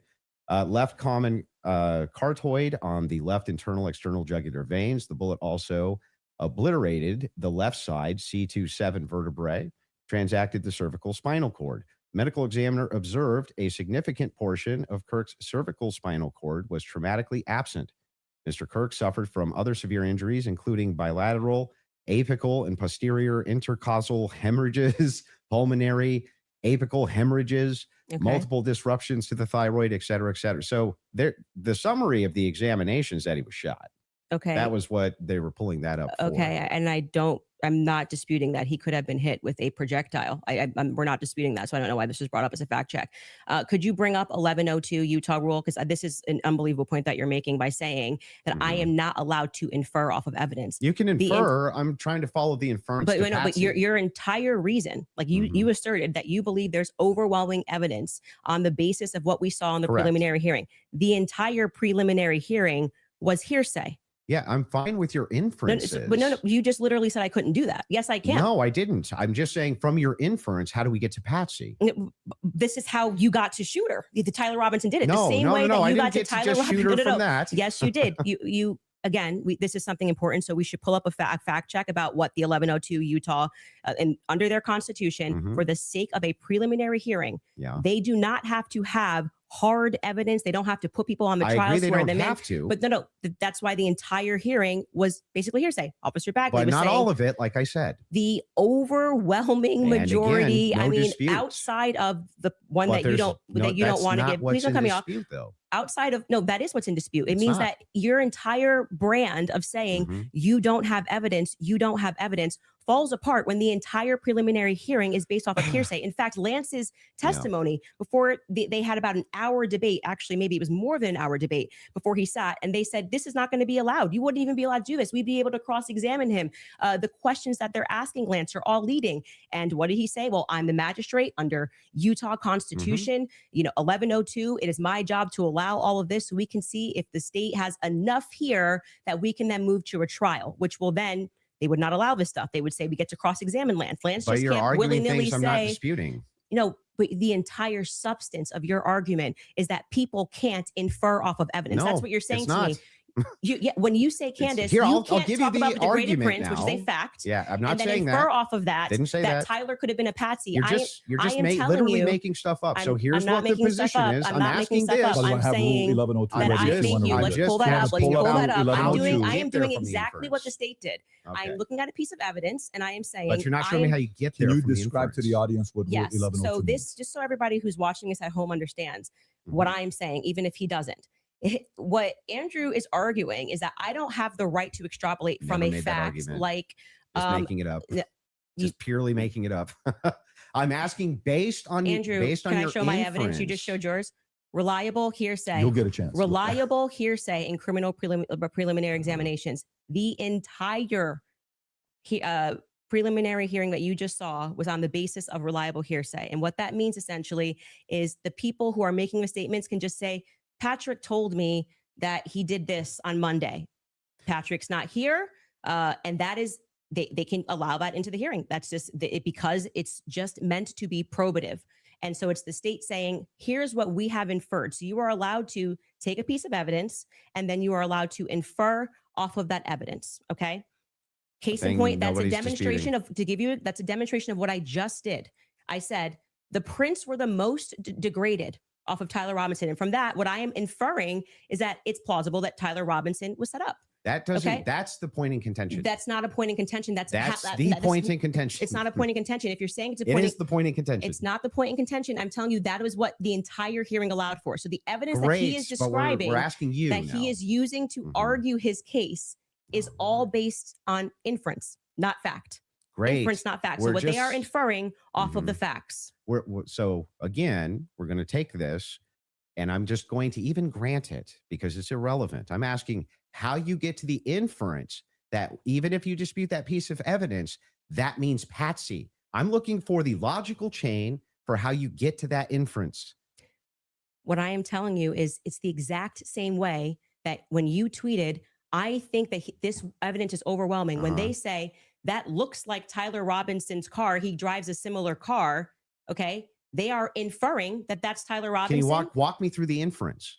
So that I understand. It's not a fact. It's not a fact. When you show a blurry image, which you kept citing that we have images. I'm talking about your inference that the fingerprints, even if they're degraded, equals patsy. How do you get that inference? I didn't say it equals patsy. I think it is enough evidence that it should be explored, which is exactly what this preliminary was in the inverse. That's not what in dispute. What's in dispute is when you said, I'm using this as evidence that he could have been a patsy. I'm asking, how do you get the inference to patsy from that? Because what I am saying is that it shows that somebody else had more DNA presence on that gun than Tyler Robinson did. So it is plausible, which is all they're doing. They're presenting plausibility based off of the facts. Okay. It is plausible that somebody just took his gun and put it there. That's it. Is there equally that's how it works. And is there equally 100 other plausible explanations? I think that's the reason why most people are exploring when things don't make sense. Got it. So yes, at the beginning of that, this is how the court process works. So just so we're clear, if there's 100 other plausible explanations, then Candace, why is it that we should go with this idea that it was a patsy? I'm not saying that we should go with the idea that it was a patsy. I am saying that there is. I thought that was the whole defense. Your whole claim. No, today. My whole claim was that there is more evidence that he is set up as a patsy. How does that equal evidence of patsy? I don't know how many times I can say this. Like I'm saying that I am using the exact same mechanism that you are accepting for some reason in the Utah courtroom. Yeah. Right. To say, I'm going to look at the evidence and I'm going to infer an alternative theory. So you just saw the states and you're accepting it. And they have not presented any concrete facts. You listed on your own Twitter that what you found to be convincing was something that looked like his car pulled into the driveway, a blurry image. No, I didn't. A standard white guy coming up the steps that could literally be anyone. This never happened. Can we get a fact check on that? Can we pull up his tweet where he goes over I didn't the say four? that's what convinced me. When you actually didn't say it's what convinced me, but you said this is the evidence that you found to be overwhelming, and you named, I believe, actually 5 things. I think you said it was his car. You said it was. Well, there's multitudes of things that I find. You just to said be you didn't compelling say it, so we're going to evidence. get a fact check on that. You Sure. did. Go ahead. You said the blurry images coming up the steps. Quite literally, when Officer Bagley testified, they talk about when I'm talking about making inference. This is the most I thought was the most absurd testimony I've ever heard. And pardon me, it was actually Hull, David Hull. They asked him a question. How did you know the guy in the maroon shirt was the same as the guy that came up the stairs later that was wearing the American flag black shirt? And he said, they're wearing the same shoes. Why is that absurd? That's how you decided these two are the same people. Oh, wow. What a scientific. They're both wearing Converses. Okay. That's an absurd thing to say. That is not evidence that these are the same people if we're both wearing Converses. That was what he said. That's what flew on the stand. But I still don't understand how that would be absurd. If somebody, it's an absurd thing. For instance, if somebody were to change their clothes but keep the same shoes on, wouldn't you utilize the shoes to try to track that person? If The they were changing idea their that on a clothes? college campus, 2 people wearing this totally different outfits, but both wearing Converses can't happen is such an absurdity that I don't even need to argue that. I'm just going to let people deal. Why is it absurd? Just concede that point. Obviously, it's an absurd thing to say. I'm not I know sure, these are the same people because they're both wearing Converse. Yeah, I'm not sure if in context that's what happened. But It even is. if it You is, can get a fact check on it. But even if it is, again, And it was if Hull. we're utilizing inferences, whenever we're dealing with logic and we're dealing with making a logical inference, we're going to take the entire collaboration of evidence and then we're going to make inferences from that. You would do that with any type of logical proposition. Otherwise, you could never have a true or false claim. You just told me I couldn't. So do when that. that never happened. You're just making stuff up. So anyway, when we're talking about logical inferences, what I'm looking for is the logical inferences that you have that Tyler Robinson's a patsy based on the totality of evidence that you have. We can keep going through your other evidence, but we should find his tweet where he lists the reasons that he was convinced. So let's start with the 30-06. I think that's fine. Your team's looking for. Do you remember how long ago that was? The tweets of the 5. Did you delete it or no? No, I Did you don't delete delete tweets? tweets. Okay, cool. I just look for. He said Unless I it was his misspell. car. It was his. It was the car, and it was definitely the staircase photos, and it was when the trial was going on. Okay, she has it. Perfect. If you got Skylar has it. If you want to pull it up so we can see it. Somebody said, so give me the clear evidence right here. I want you to provide it right here. All I heard from the investigator was, we believe this to be Tyler Robinson. Is belief something you go as a fact? You wrote the car pulling in. That's a totally blurry image. Robinson getting out of it. You have no idea if that's Tyler Robinson. The fact that he is seen 4 other times on camera, the fact being just a standard white boy with brown hair was seen walking up staircase. The DNA on the roof, we should discuss that. And on the screwdriver that he left behind, it's overwhelming, man. Yeah, but that's not an exhaustive list. Well, just so we're clear, you did tweet it. But it's not an exhaustive. Yeah, well, but just you 5 said seconds ago, you should concede. You said I only said this one thing and said that was overwhelming, actually. That's not what I said. It is. You could even pull Patrick, your did own I clip. say that? Can you fact check if that was said or not? I did not hear her say So the this. thing is funny here is we still aren't getting to any of these inferences. So Why are you pivoting? But just say you were wrong. It's cool to just say I was wrong. I'm not wrong. So back to the tweet aspect here. It was really funny. That's not an exhaustive list of why I find it. I didn't say it was exhaustive. I just said you said it. And on top of no, you didn't. You said that I only said this one thing and then said based on that it's over. Well, I didn't. You didn't mention that I mentioned the screwdriver, DNA, all of these other things. You never mentioned any of that. So no, you're actually incorrect there. But on top of that, moving over to the actual evidence itself. Are you Yes, I'm okay. Anyway, back to the evidence if you're itself. okay. Yes, actually, I'm I'm glad you're asserting that you're But okay. I wasn't worried about your health. I'm just but saying back that to I just this. said you tweeted this. You said no, I didn't. We got a fact check, and now you're just gonna gaslight me and pretend that I There's said no gaslighting. it wasn't exhaustive. I never said that. I just said you did say this. Zero gaslighting. I didn't say you couldn't have said more, Yeah. but I would like to address what you this said is in your that tweet. time. If this is how you want to spend it interrogating my position, you can do it that way. I'm just addressing what you asserted on your Twitter was the hard evidence that convinced you was overwhelming. That's literally your That's debate not what claim. you said. That's not actually, in fact, what happened in that exchange. I was here for it. So what's your position here? Yeah, so my position is that based on all of the evidence, which has been demonstrated, at least all the evidence to my knowledge, that I am actually not seeing Anything that's compelling is an alternative theory. I'm not seeing anything which is convincing me of something otherwise than what the state is presenting as evidence. That's my position. If that's what you're asking me. So just going back to what you did actually tweet, is it fair for me to ask questions about that? Is that the only tweet you're going to ask me about? Well, we're addressing your claim that the evidence is overwhelming, and this is a tweet where you listed what you felt was overwhelming. I think that's fair, but not right? I feel like that's fair, but not exhaustive. Just so you know. And I never said it was exhaustive, even though you said I did. Sure, whatever you want. But yeah, so going back to that, all of that, as you say to me, well, Candace, why are you addressing and making inferences off of the testimony? No, I never asked you why you're making inferences. I asked you how, with the inference you made, you got to the conclusion. Okay, so I would like to know how you got to the conclusion. And I'm just going to throw it right back at you because for some reason you permit yourself to do it. And that's what I'm demonstrating is that you permit yourself to do it. And then you say, when I do it, it's a conspiracy, right? No. How are you able to infer off of blurry staircase images that is Tyler Robinson? Yeah. So in that particular case, what you do is you take that evidence, you combine it with other evidence.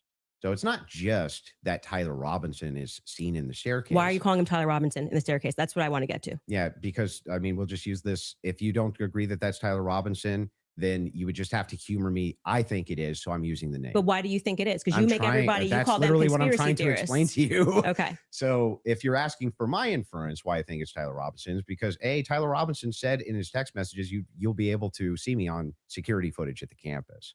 Said it in his own messages. On top of that, twigs, yes, you can pull them up if you want to fact check that. He did say. Yeah, I would. I'm sorry. I actually think I really did miss that. I'm not saying you're wrong. I don't remember him saying you're going to see me in. I'm paraphrasing, but it was close to it. Yeah, I think that's not right. And by the way, Twigs himself said that he had some maybe a tiny bit of doubt, but it sure looked like Tyler Robinson inside of this various surveillance footage that he saw. So Lance. Sorry. Hang on. So there's multiple reasons why it is that I believe that that's Tyler Robinson, not just because of blurry footage. Did you have a dream?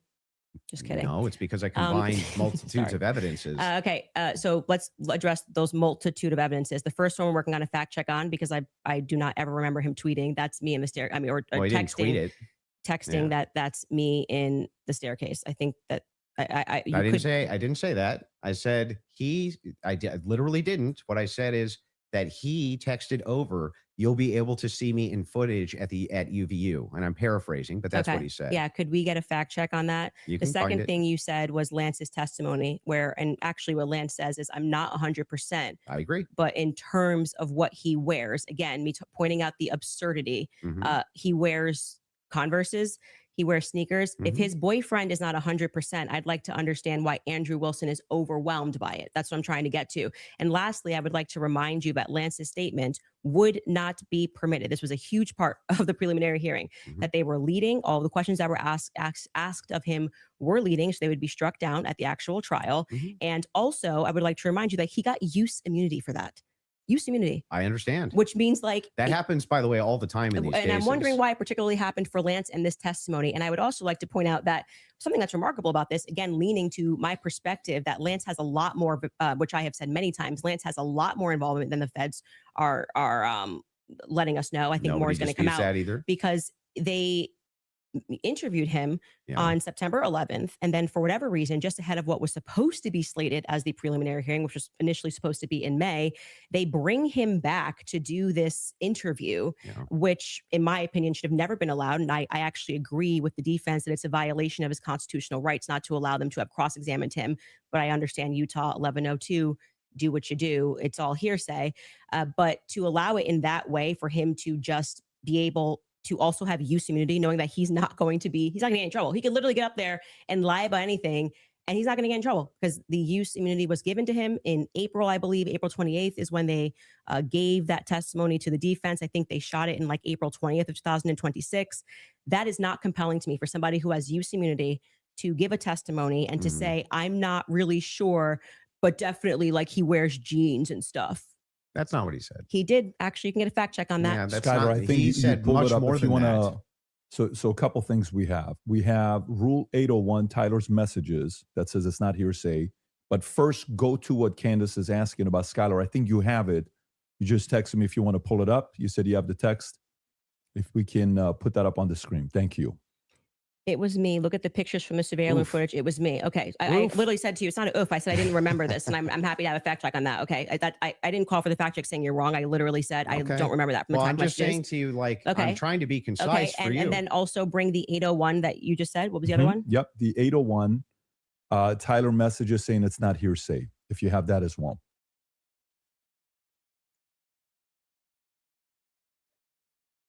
There you go. Wait, what are we saying is not hearsay? I thought Statements you said that the are not messages. hearsay. A statement that meets the following conditions is not hearsay. It was hearsay. They said it in the trial. Hang on. Okay. Okay. Is consistent with the declarant's testimony, and the declarant denies having made the statement or has forgotten, or is consistent with the declarant's testimony and is offered to rebut the express implied charge that the declarant recently fabricated or acted in recent improper influence or motive in testifying. So then wouldn't that mean that a bunch of this wasn't hearsay? So the issue with his I just want to make sure. Yeah. Would that mean that a bunch of this wasn't hearsay? So the opposing party, which down the line, like I said, they talked about this for about an hour and a half, and they discussed how if Lance was in court and he was giving his first party, giving his testimony as the opposing party, whatever, all of this would be fine. They had an issue with how the questions were being asked and that they were not allowed to cross-examine him. Mm-hmm. So that is why his video testimony would not be accepted in the main trial. And what I said to you is this entire preliminary hearing is under Utah's 1102. So they are allowed to just use hearsay. And No, so the you didn't judge, say when that. he You said most of it was hearsay, actually. Yeah, The it was. overwhelming majority. Well, I mean, I'm leaning now into my opinion that some scientific aspects, which they kept asserting, like the federal rule 403 or 402, some of those parts were quite Sounds scientific. like you're backtracking quite a bit. No, I'm not backtracking at all. What do you feel like? Let me help you. Where do you feel like I'm backtracking? It literally was done under Utah's 1102. Yeah, nobody disputed that. Okay. What the dispute was is whether or not most of it was overwhelmingly hearsay. Is that Yes, the case? it was. Yes, Okay. that's a fact. I'm not backtracking on And that what at all. are the things? How many times did you, if you watch the preliminary hearing, it's like they constantly, I'm 1102, 1102, 1102, 1102, That's true. 1102. And the reason for that is because it's allowed. I'm not saying it's illegal. It's allowed at this stage, but I'm just reminding you that when you're going to sit across from someone and your claim is going to be, where is your hard evidence? This is what I heard and I agree with what I'm watching. You are watching the state put on a hearsay preliminary hearing, and all of those things are not going to be allowed, right? Even when they got into witness statements and things of that nature. There's a reason why they swear you in and they say, you swear to tell the truth, the whole truth. Did you, write this statement? So it's the overwhelming majority of what you saw was hearsay because other people were representing other people's statements. They were saying they had conversations. We don't know where it came from, all allowed at this stage. Okay. But it's hearsay. So but even a lot of that stuff may not fall under hearsay under what we just read, right? But the evidence that you're speaking about, like when you're when you say that we're going off vibes, you don't know Tyler Robinson. Okay. His boyfriend is not 100% it was him. So I'm going back to your points that you made that this was overwhelming evidence for you. That doesn't make sense to me.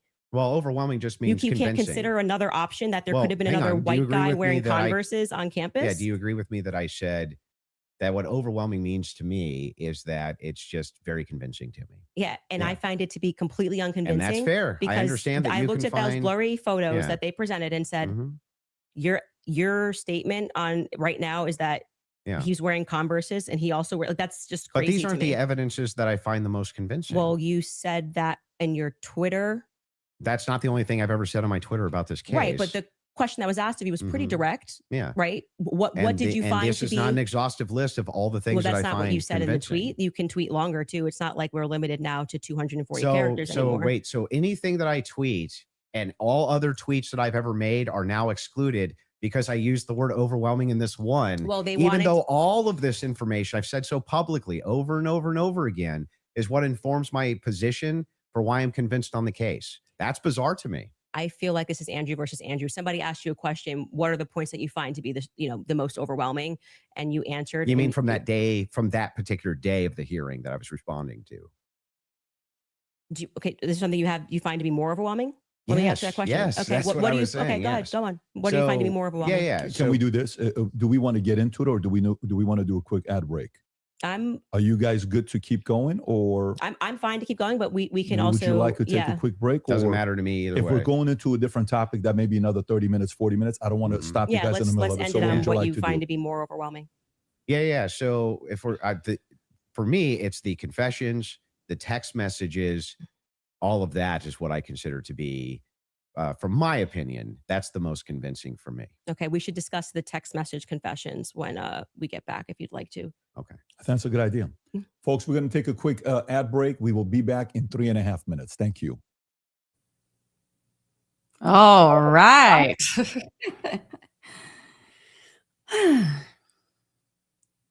I can't hear you, Jordan. Thank you. What I'm noticing is this is go ahead. Oh, I was This just is a going to completely- say something kind of funny. Apparently, over on X, Muppet Masher had said that he's seen crackheads shake less. So anyway, I guess Andrew's fiending for his nicotine fix.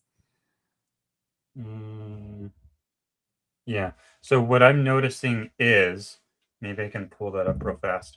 This is just an unstructured argument. It's not like structured at all. So what is the point of Keli? Can you go? I need to take this real fast. Yep, absolutely. Well, all right, let's okay. To the chat, and maybe let me actually, I'm gonna add in a little poll. Is this debate what you expected? 1 for yes, 2, nope. Okay. Create the poll. Can we see it? Okay. I don't know. Just thought it would be fun to throw up a little poll. So is this debate what you expected? You can drop a 1 for yes, 2 for nope. I don't know. I think for me, yeah, it's what I expected. And feel free, y'all chime in on your other options or other thoughts. But sadly, I knew they were just going to be yapping at each other, or that's what I anticipated, and not actually achieving anything of substance. I mean, I don't think that any of them has even really had a point land so far. They're just, they're just talking at each other. PBD, I don't think, is doing a good job moderating. They should have had some organization to the format. They should have been talking through topics, one at a time. Like, first, if you want to talk about, I mean, if the whole thing is that Andrew thought there was overwhelming evidence, then he should have, even if he was the one who got to lay out his evidence point by point, and then Candace could come back at that point for point. This is just Hot Mess Express, and they're making money. Making money, honey.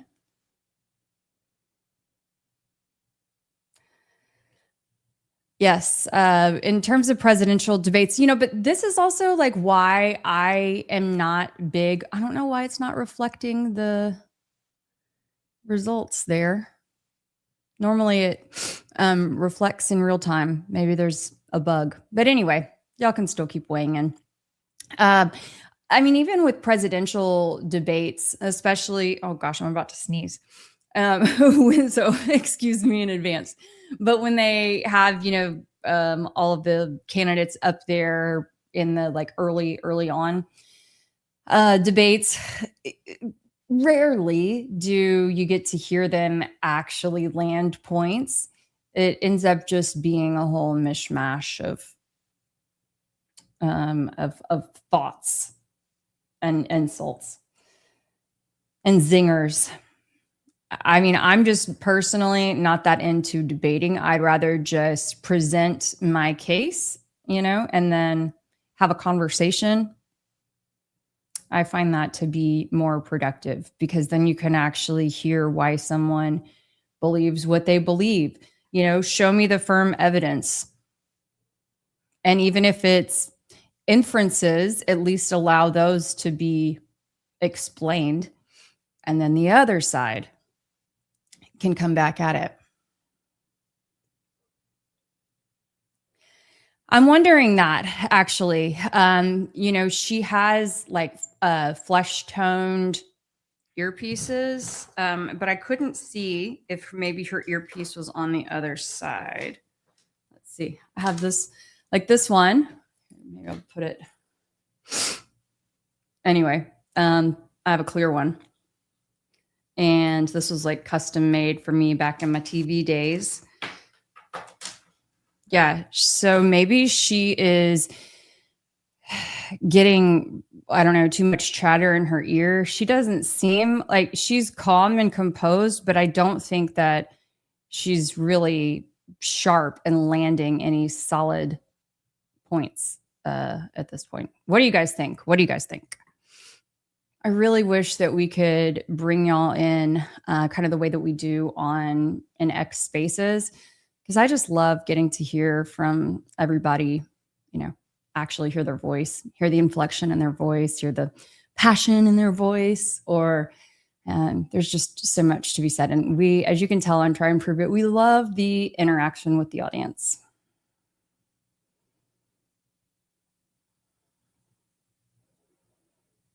Ah, what a great point.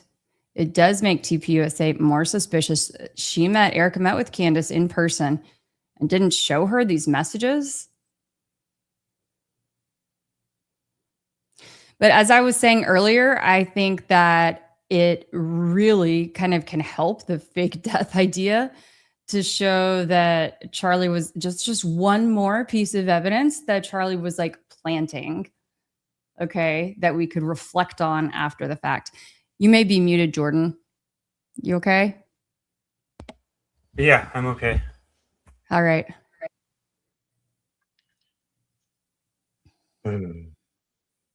Sorry. You look overwhelmed. You need a minute? No, I'm good. I don't think she's a morning person for one, and pregnancy brain is real. I concur on both of those points.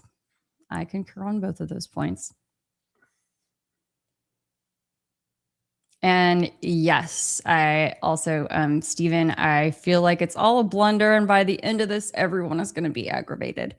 But you know what? There are some folks who get to walk away from it far richer than they began the day. Oh my gosh, Jordan, are you okay? Yeah, I'm good. Generally, is this debate what you expected? Yeah, it kind of reminds me of the Andrew Wilson one. You mean on X, like a space or something, or which or with? Or, sorry, the Stu Peters one. Stu? Yeah. I think these are so pointless. Yeah, and everybody thinks it like sounds good, but I put in the chat earlier. Well, this one, but also, yeah, I put that one in there. Mm-hmm. Yes, and I was mentioning, like, if he's the one who says that he believes that there's overwhelming evidence, then one way that they could have structured this was to say, all right, Andrew, you tell us all about the overwhelming evidence, and piece by piece, then Candace can, dispute that or respond to that. That would have been so much more beneficial, I think. Structured, beneficial, clear. Yeah, and like I think I was trying to say before that phone call came in, which I'm not on D&D because it's during work hours and I need to be able to take work calls. So I apologize for that. Yeah, but no worries.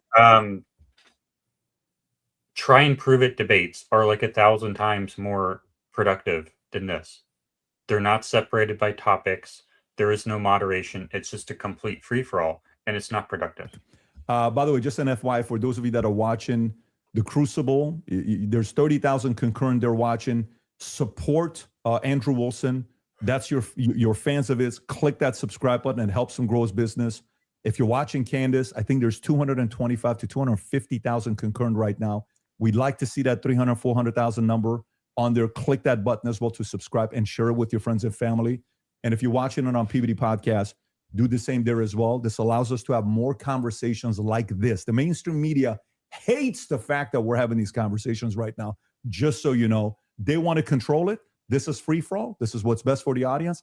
That's why we like freedom of speech. Having said that, let's go back into the text conversation you were having, right? Okay. Let's stay there, and then we'll go into the cross-examination stuff in about 30 minutes. Okay. That sounds fair. Okay. So yeah, I used basically three pillars for the totality of the evidence. Okay. So if you want to know exactly what those three pillars are, this is going to be the testimony with the text messages and the confessions. This is going to be the physical evidence, and this is going to be the totality of the summary of the case. Okay. So right now we're focusing on one of these pillars in my defense, which is fine. I understand that I have to defend my claims as well. So when we're talking about the messages themselves, they seem totally valid. I have no idea why they wouldn't be valid.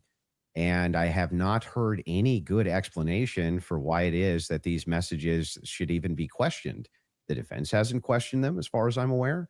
Nobody has actually questioned that these messages came from Robinson to date, except perhaps you and other people who are kind of in that camp. But why should I question these exactly? I'm not sure. Okay, so first let's just go over legally what the point is of a probative hearing. The defense is not they're not there to say or to argue or to defend themselves at all. They have to address what is being presented by the state. Okay. So they're not here to then say, let me give you an explanation for these text messages. Agreed. The relevant portion of what the defense did do was actually before we got to the preliminary hearing. I had mentioned that it was initially supposed to be scheduled for some time in May. They asked for an extension. That reading through those filings of why they were requesting an extension and why I actually believe their extension should have been granted because they did not receive discovery on their text messages. That was one of the reasons. There were many reasons why they wanted to have an extension, but this was crucial, right? So forget just the general sense that these messages feel off. And yes, you are allowed to have an intuition. You are allowed to have a sense and just go, this is very weird. We're being told this kid had like above a 4.0, Tyler Robinson. He wanted to get away. I mean, the text messages almost run head to head with themselves. Like he wanted to get away with it. So he thought the best thing to do would be to text a full confession of what he did down to what I didn't even remember saying, yeah, and that's also me in the surveillance footage. It felt a little too on the nose. People have common sense. You just don't text message, but then we're also supposed to believe that he put a note under because and burn this and get rid of the evidence, but don't worry about that because I'm about to text you a full confession. That it felt off. It felt weird off the bat. The manner in which they were texting, we're told he's like a gamer who's using a Dremel to carve expressions, catch fascist, but then suddenly he's writing like a 1700 also, as a Helldivers novelist player, he did actually get the 500K code correct. Yeah, I'm not a gamer, so we'll say that if we start debating that, you'll be way over my head. But yes, but my point being is just that first, it's a general sense of why people had a reaction to these messages that seemed like they were written by Jane Austen rather than like a kid who games and writes catch. Yeah, but do you see how that's intuition? That is, I just said that. I said just parking aside the intuition of just something feels wrong here, which you should follow your intuition. You should actually do that. If you say the COVID vaccine is running out, feels like it's coming out too fast and there's too many celebrities telling me to do it, I'd like to take a pause. That's good. That is, you are allowed to do that. I believe in intuition. But hang on. Let me respond a little bit here because you've been going for a minute. Let me at least respond to a little bit of this. So the first thing is like when people bring up the COVID vaccine, not trusting the COVID vaccine en masse was the science. That wasn't just intuition. That was the science. There was tons of competing science. Now they try to suppress it. That's true. But there was tons of competing science for why you should take a risky mRNA vaccine and masks and things like this. Kept telling us was 100%. Now, when you're talking about intuition, though, when you say trust your intuition, I'm actually giving a different message. You actually should be very wary about trusting just your intuition. It is true that intuition can be useful, but it has to be tempered with logic, reason, explanatory power, and evidence, not just intuition. That's why we're parking it aside. Intuition is the first step. Something feels off, right? Okay. That was my first step with COVID. I don't like the way it's being pushed. It shouldn't require a celebrity campaign, by the way. Another element of that is why people don't feel good about the Charlie thing. Why do we have so many influencers saying things? It's over. Why are you guys all using the same adjective? Can you switch it up? I'm overwhelmed. Like, chill. Like, you could say, I found some kind parts like compelling. I think this should go. Like I found some parts compelling. Maybe we should, see at the trial. That would be Don't you think Fed slop's a buzzword for the counter industry? But everyone on the same day at watching this trial, which was, I would say, not overwhelming at all. Nobody came in medium, right? No one came in like there were some interesting aspects. This was a little suspect. But I do think it's enough to go to trial. They all came in like they were passing away and we're going to die from being overwhelmed. Well, they're trusting their intuition. Okay. Well, actually, in that scenario, they're looking at the preliminary hearing and have a reaction to it. It wasn't their intuition. But like I said, parking aside, just getting to the substance, parking aside, just a general intuition that some might be second messages. Then we look at the filings, which came from the defense, and they were requesting an extension saying, we have gone to the prosecution and we have requested all of this stuff in discovery. Yes, you are saying that you took Lance's phone, okay, and that you collected his phone on September 11th and that you sent it off or whatever. You took a picture of the text messages and we are being given these text messages to review. Crucially, Kathy Nestor said, I have not even been given access to my client's phone during this hearing. She said, I haven't even been given access to my client's phone. She can't tell you, as a part of their discovery request, is it's not enough to say to me, Candace, I just got a text message from Candace. And I say, I didn't send that text message. Maybe that's what her client's saying. We don't know because we're not at the trial, right? Maybe he didn't send those messages. Could there be someone who logged into his Discord? Could there be someone who logged in to his Apple? George could be sending text messages right now. We are married. He has every login that I have. And remember, he's up for a death sentence. So if I'm able to sow reasonable doubt with common sense, he may come during the trial and when they actually have to address these points, say, I did not write those messages. I was here. Lance, my boyfriend, was logged into my phone, logged into my Apple ID and my iCloud sending messages. I know that we have the capability because my husband does it. He has the capability to send messages from my phone. It is not convincing to the public when, for whatever reason, the FBI combined with the SBI, it was not the prosecution's fault. They made that clear during that hearing, would not allow them that discovery request to be able to see where did that message come from? Because you're saying my client was here, right? I want to know if that message actually was generated from his iPhone when he was waiting to retrieve his, rifle, hoping that the pooch doesn't have a bad sniffer, like just weird messages. I want to make sure that, yes, it was actually him. He was holding his phone and his boyfriend didn't just log in to his computer when he was home. Lance was his boyfriend. That is a crucial fact here. That discovery was not met by the time we got to preliminary hearing. So I remain unconvinced by these text messages. Just as you feel convinced by them, I feel unconvinced by them. Okay. So then the idea here is the reason that you don't think that these are valid text messages, and you don't, right? It has not been proven that these messages are valid and they don't sound valid to me. Mm-hmm. I don't think anyone, even if someone was selling like a, I don't know, pot on the corner, would be smarter than to write a full-fledged confession. He even writes, I thought I would get away with it. And I was hoping never to tell you until old age. And then we're being told that he wanted to commit suicide. And okay, but he just said he wanted to get away with it, but he's not smart enough to, I don't know, maybe not text it's such a confession like we've never seen. I think this would be like the first time ever somebody has start to finish written an entire, I'm in this surveillance footage and I'm here and I'm wearing my Converse. I'm being a little facetious here, but it was a little ridiculous. It didn't pass a sniff test for me. You have kids. And you love them more than anything. I do. If it was the case that you thought that your kid was innocent, wouldn't you be out telling everybody and their brother that you thought that they were innocent? And also, wouldn't you maybe recant and say, hey, he didn't actually confess to me. None of this happened the way that the state is presenting it. What would have prevented the parents from testifying? Well, two things I can answer that. And if you watch my show, I keep telling you it's not vibes. So right after the shooting happened, Lance Twiggs, the FBI put him into a safe house they paid for. They went to the parents as well, to Matt Robinson and Amber, basically said, your life's at risk. There could be somebody who jumps up and wants to avenge Charlie Kirk. And, we're going to watch you. And they went into a federal safe house.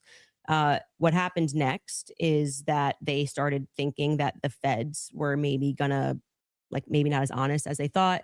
And how do you know any of that?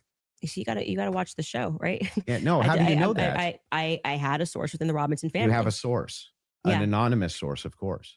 So there's no way for us to verify that what you're saying right now is actually even true. You find it to be reliable hearsay? No, I don't find it to be reliable at all. It's Well, just a source. I'm just doing what the What you're prosecution doing is did. a cool story. It's You're not giving, cool. Well, hang you on, must hang have on. You're hated giving watching. us. You must have hated Hang watching on. the You're giving preliminary us. hearing. You're giving us a cool, Okay, cool but story. wait, You're you're- saying that according to your sources, that the reason that the parents haven't recanted any of this. Recanted what? They have no statement from the parents. Wait, I just want to make sure that if it was the case, it was being reported in mainstream media that your father came to you and said, "Hey, is this you? What's going on here?" And then he and one of his buddies took you in where you turned yourself in. You wouldn't go out and be like, "No, that's not what happened." That isn't what happened, though. You're just wrong on this. Okay, maybe Yeah. I'm paraphrasing. What am I wrong So on? what is your, sorry, just so I'm clear, where is your evidence that the parents turned him in? Well, no. I didn't say that. You I said the mainstream media? I said with a sheriff friend. Yes. But the father did confront him, The father confronted what? Tyler Robinson. And where did you learn this? That the Tyler Well, I mean, confronted that's part him? of the official documents. Our fact checkers can pull that up. But yes. But I'm saying, but when you say official documents, do you mean you saw this on CNN or you saw this play out in the hearing? No, this was one of the things that I went through and fact check pre-debate. Are you talking about like the charging documents? I think it was it could have been in the charging documents, but we can pull them up. No. And yes, are you disputing this? Do we have that on the back to pull it up? 'Cause I can do know- already tell you what you're talking about, the charging documents, because Okay, this go is ahead. where we had to figure out where this story came from, because everyone was operating under the assumption that Matt Robinson turned him in until we got to the preliminary hearing. And we understood, like I said, even for that, when you are charging someone, you can use hearsay. It's all probative, right? Sure. Nothing. So they didn't have statements. It's not like Matt Robinson, even though he was interviewed that night. Amber Robinson was interviewed that night by a Fed, separate rooms. Tyler Robinson was interviewed by a Fed. They did not produce statements saying, my son did this. I believe my son did this. But what happened was they did interviews, but also the crucial person here who you just brought up is Mike Mitchell. Mike Mitchell is the biggest unknown in this entire case. Everyone keeps saying they heard from Mike Mitchell this, they heard from Mike Mitchell that. So when the person wrote up the report that night, and it was Brian Davis who wrote up what became the charging document, he after they transported Tyler Robinson from the Washington Sheriff's County office up to, I think it's Salt Lake City. I think it was 4 a.m. in the morning that they got up there. He then writes the what becomes a charging document. So he's basically saying, we all spoke to a bunch of people and here's the information that we got, right? We've not seen that. So it could have come from Mike Mitchell. Mike Mitchell could be saying, I don't know how this negates the point, though. Why it wouldn't truly the negates parents? the point, because you don't have a statement from the parents. Yeah, you are going. Why wouldn't they just correct the It's not correcting. That doesn't misinformation? negate the point. The point is that we now got the preliminary hearing. If the parents were the ones who said, I'm turning my son in because he's guilty. I didn't say they turned him in. I think you're talking about the over. You said it's been the narrative. Everybody's known this. The narrative initially, which I think you agree with, was that, Matt Robinson knew his kid was guilty and turned him into the police station. What actually happened in terms of Sheriff Brooksby, who was present there and gave a press conference, what happened was this Mike Mitchell character essentially peer pressured him. And we can get a fact check on this. We can find Sheriff Brooksby's press conference. And he said, they know it's you and you're going to come in peaceably, or people are going to be banging down your door. He was a undercover cop, which I don't like that. I don't know what he did undercover. It's very hard to find anything about Mike Mitchell, but he worked with them for 20 plus years, the police officers. The reason why Tyler Robinson knew him was because he lived nearby and he was also his Boy Scout How leader. does this negate the parents could write this second? And by the way, if you had I'm the going to evidence, address that point. I'm just saying that your first point, which is that the parents did this. Yeah. We don't know that the parents. I didn't say that they did ever. Never Well, happened. you're quoting the parents as having said, you said that Matt Robinson said that his kid was, you say involved. I don't want to misquote you. Confronted him about Confronted him. Yes. And I'm telling you that we have not seen any evidence that that is true. We can fact check that. Okay. Because we do have evidence. And I'm saying it's the charging doc, which could have been derived from a statement Mike Mitchell said. Two things I have ready in the back. One is the charging doc, and the Yes. other one is the video of Kathy Nestor saying she hasn't seen Tyler's phone. Okay, we can Okay. run Which Kathy to one go would you back wanna and see then first? just to You go wanna see backwards Kathy to, first? Kathy first in court saying she didn't get her client's phone. Yeah. And then I think we'll go to if you're okay with that. A thing not in dispute. These are all things that are not even disputing. Okay, so we don't And have to show it. We never get to the thing that I am disputing. Well, I was just providing an answer. We were coming back in from a break because you were talking about the text messages, something that you felt was concrete. So it was just my rebuttal to you that it's not concrete because they haven't had a chance to actually answer that. And she didn't even get to see your client's phone. So that's effectively, again, the state saying these messages are real. You don't get the discovery on these messages just yet. She will during trial. They will actually get Don't you discovery think in the that messages. would make their case fall apart if it was the case that they weren't able to actually pull the data off the text messages? Do you think the prosecution would go to court with fabricated text messages? It's called winners and losers. They may not be fabricated, but by the way, as what they are saying, like I said, if there was somebody logged into his phone, they may not be fabricated. That's the point. So let's get to the They just could be somebody else. The parents fact check. That Yeah, was so the I other was one, saying, right? I believe what you're talking about was derived from the charging doc, which was signed off by Brian Davis. Let's pull it up. Let's see if that's correct.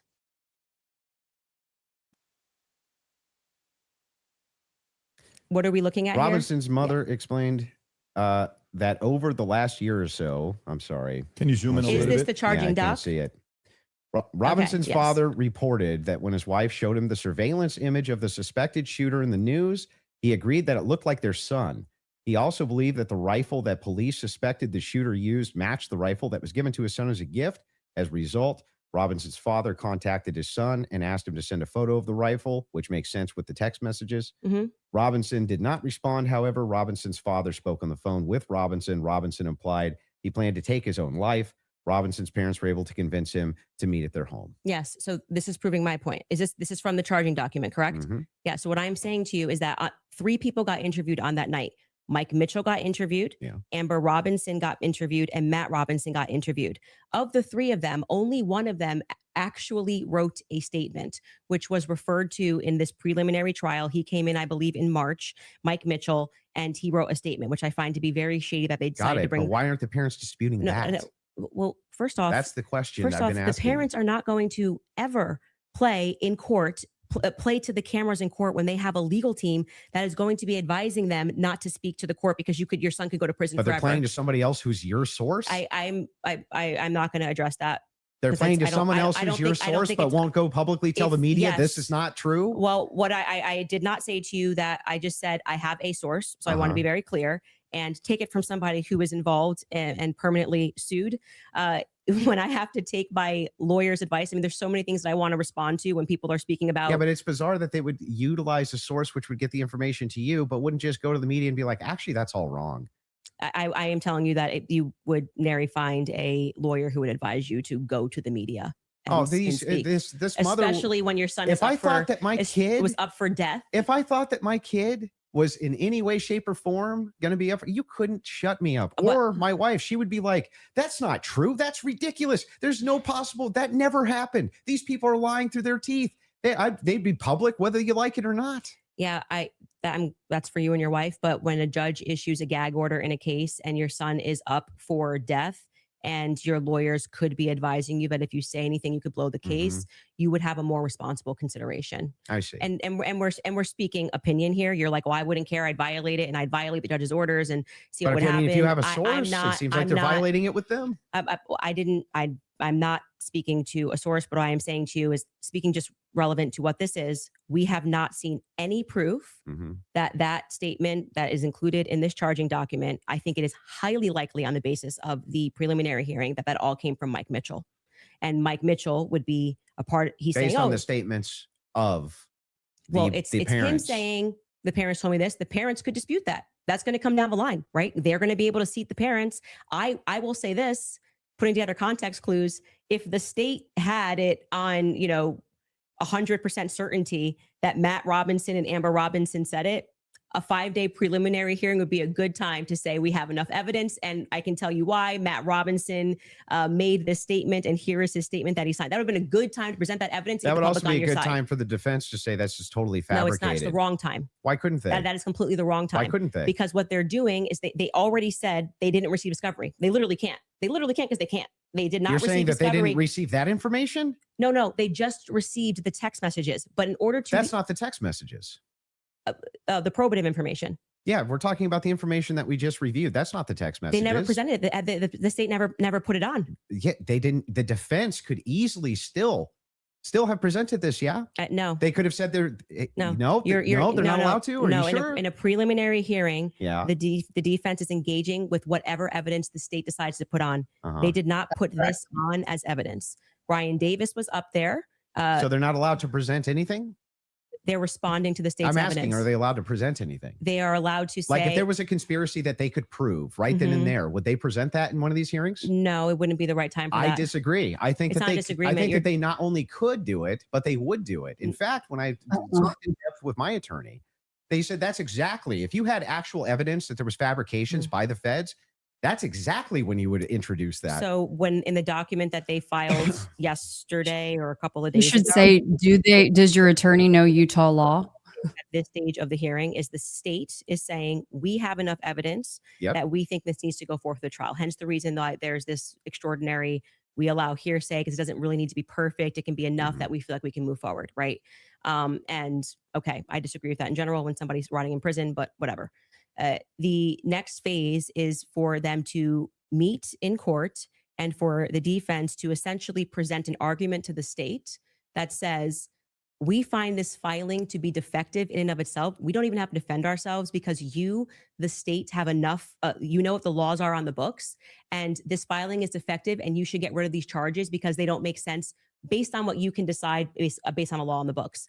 So then that's why they then file the dismissal, right? So in the dismissal, what they're doing is they are engaging, and this is what was widely misinterpreted. Well, yeah, they're engaging as though as it's a hypothetical. If this is hypothetically true, then so they're X. saying all of Yeah, these but charges. I'm not disputing any of that. So that's what you're asking. Why you're saying could they just what put I'm on- asking specifically is like who could shut parents up who are like, no way, there's no possible. This never happened. This is ridiculous.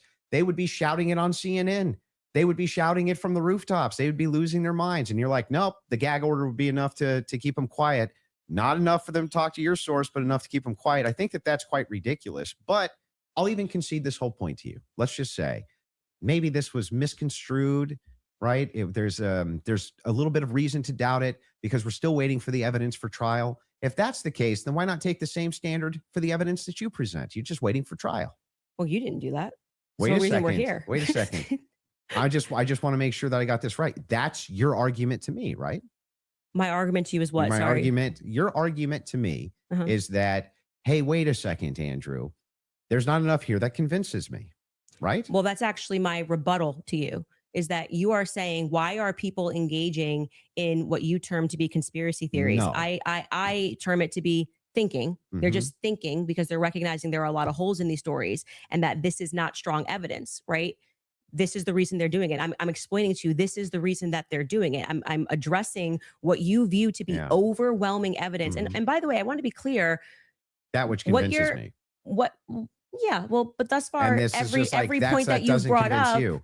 every point that you've brought up, did you feel like this is beyond a reasonable doubt? I mean, you realize remember what I said in my he's opening. going to be. It's not beyond a reasonable doubt. Mhm. It's just what I find convincing is what I find overwhelming. So why are you so upset when people say they don't find it If convincing? that was the limitation of the claims that you made, if it was just, wait a second, there's a little bit of problems. There's some problems in this case that I have questions for that I want answers to. Nobody would have a problem, actually. At least of all me. I would be the least likely person to have an issue with you, any of your fans, anybody saying. In fact, I've had tons of Discord calls about this. My position's always been clear. Of course, conspiracies exist. Some of them have way better evidence than others, but I've seen them myself. I know conspiracy. In fact, the federal government has hundreds of thousands of laws about conspiracies. They see them everywhere. We both know this, right? That's never what the problem is. The problem is when you make claims outside of, well, wait a second. I'm just questioning evidence here. I'm just questioning what the state's case is here. I'm just asking questions. It's when you make claims outside of that, where you claim that there's good evidence or good standards you should believe because, and then it turns out that it's all nonsense or it's wackadoo stuff or it makes no sense. And when we have a chance to cross-examine your evidence that you've presented, I'm going to show a lot of that. A lot of this conjecture that's based on literally nothing, that leads from no inferences whatsoever. Like you couldn't even infer it logically. That's the problem. The problem has never been whether or not you just said, you know, there's not enough in this case so far until we get to the trial. I remain unconvinced. I'm sure there's tons of people who remain unconvinced yet until we get to the trial. I think that's fine. I think it's fine. There's people who are convinced too. That's never been my problem. My problem is the claims which are external to that. Okay. not sure I really care if you have a problem with what I think in my own spare time. I don't understand this like lecture that you just gave. But beyond that, what I'm saying is that What if the lecture? state is allowed to use, I didn't this is lecture what you. this is what my problem is. You guys are not like, yeah, you guys think while it's illegal, you can, you are allowed to do that. So, but anyway, Nobody said you can't. going back to you saying I wouldn't have a problem. I think I just demonstrated pretty thoroughly that what you claim that you have a problem with is exactly what the state is engaged in at this stage. So it just doesn't make sense. That's not the case. In fact, So the if people thing look is- and they say, the thing I'm is looking at the funny- gun and I see, and I'm inferring this, and someone else says, I'm looking at the gun evidence and I'm inferring that, they're both doing the exact same thing. They're not. You're just saying, I want to do it for the state. That's propositionally false. and That I'll is not explain- I'll propositionally explain false. exactly how. It is the case that every proposition is going to have a true or false conclusion, period. That's just logic, right? It's the law of excluded middle. All propositions are going to be true or they're going to be false. When we get into when we're making inferences based on propositions. We can actually come to true conclusions with false premises inside of a proposition. In fact, what we're talking about here is not whether or not you feel that you're convinced by this evidence. But you felt like you were Right? convinced. Sure. But here's the thing. When you ask me my reason, Andrew, why are you convinced by this? I can give you my reasons why I'm convinced by it, why it seems reasonable and rational to me to be convinced. You could even say, but Andrew, I'm just not convinced by it. If that was the limitation of your claims, we wouldn't even be having this conversation.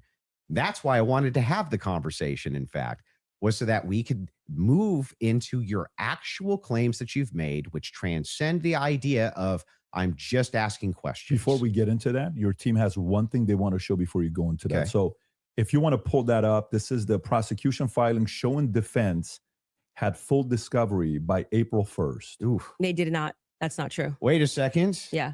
To date, the state's prosecutors have disclosed all evidence that is presently and reasonably available to them as required under Rule 16 Utah R Criminal, to be more precise, as of April 1st. Yeah, that was not 100%. That's why they're caging that by saying what's reasonable. There was an entire, and we can pull this up. Like, we should now play the Kathy Nestor clip because that's from there. So, and they were basically saying you don't need it at this stage, meaning it's not reasonable that you're asking for this when we're going into a hearing that's just going to be based on hearsay and stuff, things of that nature. But of course, by the time a trial comes, you're going to get all the Where discovery it's just show documents. cause. Yes. Yeah. So that's what they're saying. Yeah, there. I understand. Okay. So that's I'm even fine with yeah, it. that we all know. And then, by the way, just now that the hearing is over, and you can also fact check this, they now at the end of the preliminary hearing dropped like an insane amount of the discovery stuff they gave to them like the week after. You guys can give me the exact amount. I don't want to say because I don't know my I don't remember how much it was. It was an absurd amount of stuff that they gave to them right after the preliminary hearing that they had been asking for. Because that was one of the things that I kept saying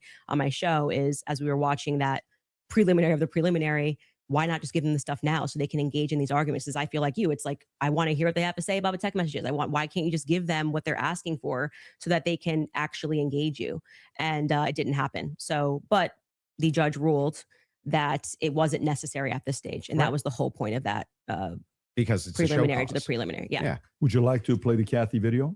Well, he's saying he's not disagreeing, so I don't think we need There's to. there's no disagreement that she said that. Yeah. So so I guess the disagreements now would move into the evidences that you have stated on the record, which transcend elements of reason. Why are we having a transcendental conversation now? Because because they're all related to this case. Your entire thing was about looking at the evidence, which never made sense to me, again, because all of the evidence that you felt to be overwhelming was hearsay. That was bizarre to me. You told me that I could take as much time as I wanted to question you on these things. I'm just asking you just to lay the groundwork of what you're saying is because problematic, that many, you decide that claims, it trips into something else. And I do still want to hold you for going through, because we've discussed the gun, we've discussed your... and you can hold me to those things, but I would like to get into the things that you've said. We should discuss the screwdriver as well. So, and I'll explain exactly what the groundwork is. When you make claims which pass the idea of I'm just asking questions because the state's evidence is not convincing, I think you have to answer for those claims because they are in regards to this case. You're saying, I have a claim. It is in regards to the assassination of Charlie Kirk, which is what we're talking about. Not just the case of Charlie Kirk, his assassination. You should have to answer for the claims that you've made in regards to the assassination itself. You should. Yeah, agreed. So if that's the case, then I would like to finally dive into some of that evidence and dive into it. Well, just to be clear, Yeah. and I'm happy to have you talk about, like I said publicly, you want to engage in some conspiracies, but I said I want to make sure that we get to the substance of our debate.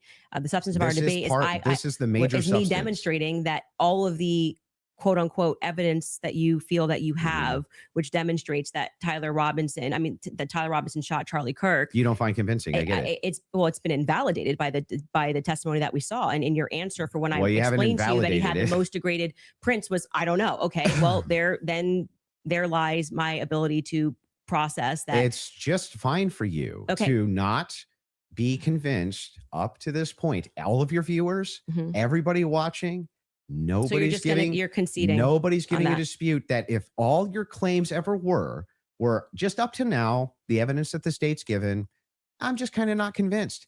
That is not what's been happening. What's actually been happening is that you've made tons of claims in regards to this case and in regards to the Kirk assassination, which are far above and beyond, I just doubt, the state's theory.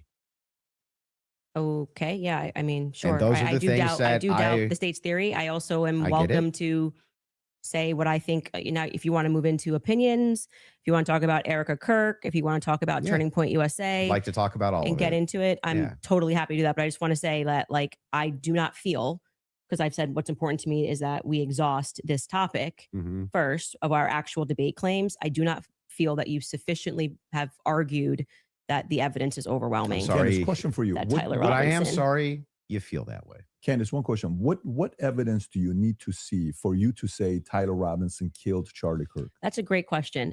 So I actually expected in this preliminary hearing, actually the inverse of what he was saying is true, right? So this is now the time the state is putting on their evidence. That's the purpose of this hearing, right? The state is using hearsay, but they're also putting on their evidence. So I was just expecting some sort of a slam dunk. Like, we got him on camera taking the shot. At least we have him clear on camera. You're telling me this guy drove 13 hours all around. Like, we can definitely show you a picture that it's going to be beyond a reasonable doubt. Before we even get to the trial, people are going to see and go, oh crap, like, it was really Tyler Robinson.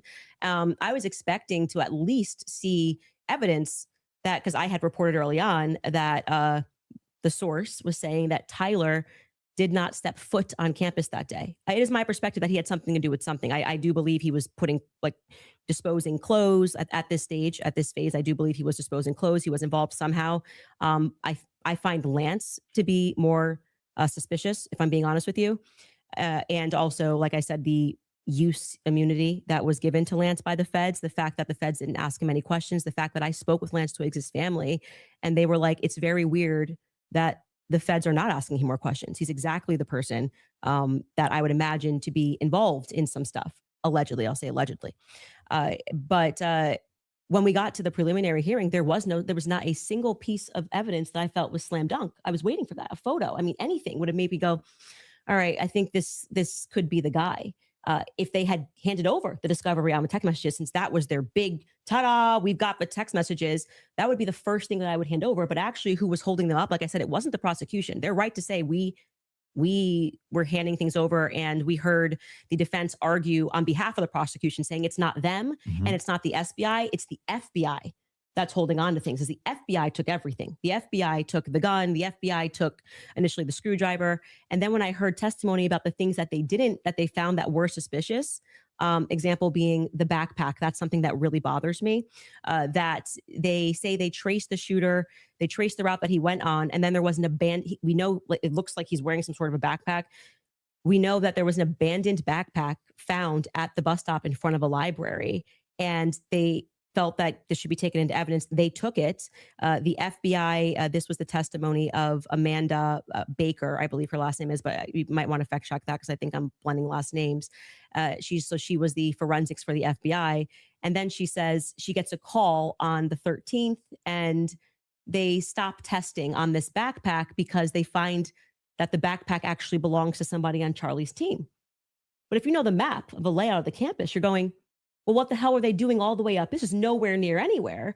And by the way, that's not an acceptable answer for why you just gave it back. That's like, why would you give it back? You're acting like no one's ever been killed by somebody on their team before, right? So I found that to be very strange that it was on the exact route that the alleged gunman ran, and that their excuse was, we just gave it back because we heard that this belonged to somebody on Charlie's team. So that to me is, this is why the investigation itself feels underwhelming. When you learn, and this is completely crazy to me, that some of the artifacts that Charlie was wearing were immediately returned to Erica. That's absurd.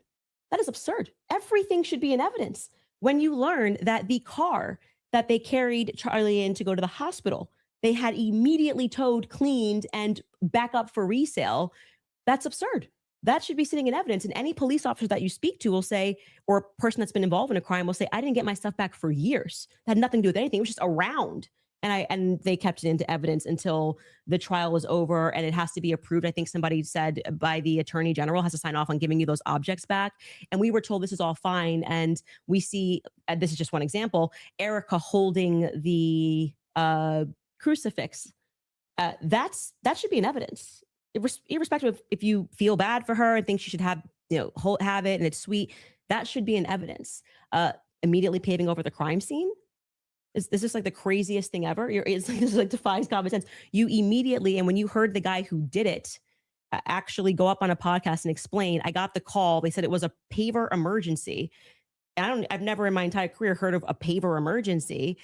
They had already had someone come up and dig up the dirt. So by the time he got there on Sunday, the dirt had already been dug up for him to lay down pavers. That is what people are looking at and going, this is weird. There needs to be answers for why this was done. And he tells us the call came from the feds and the governor's office.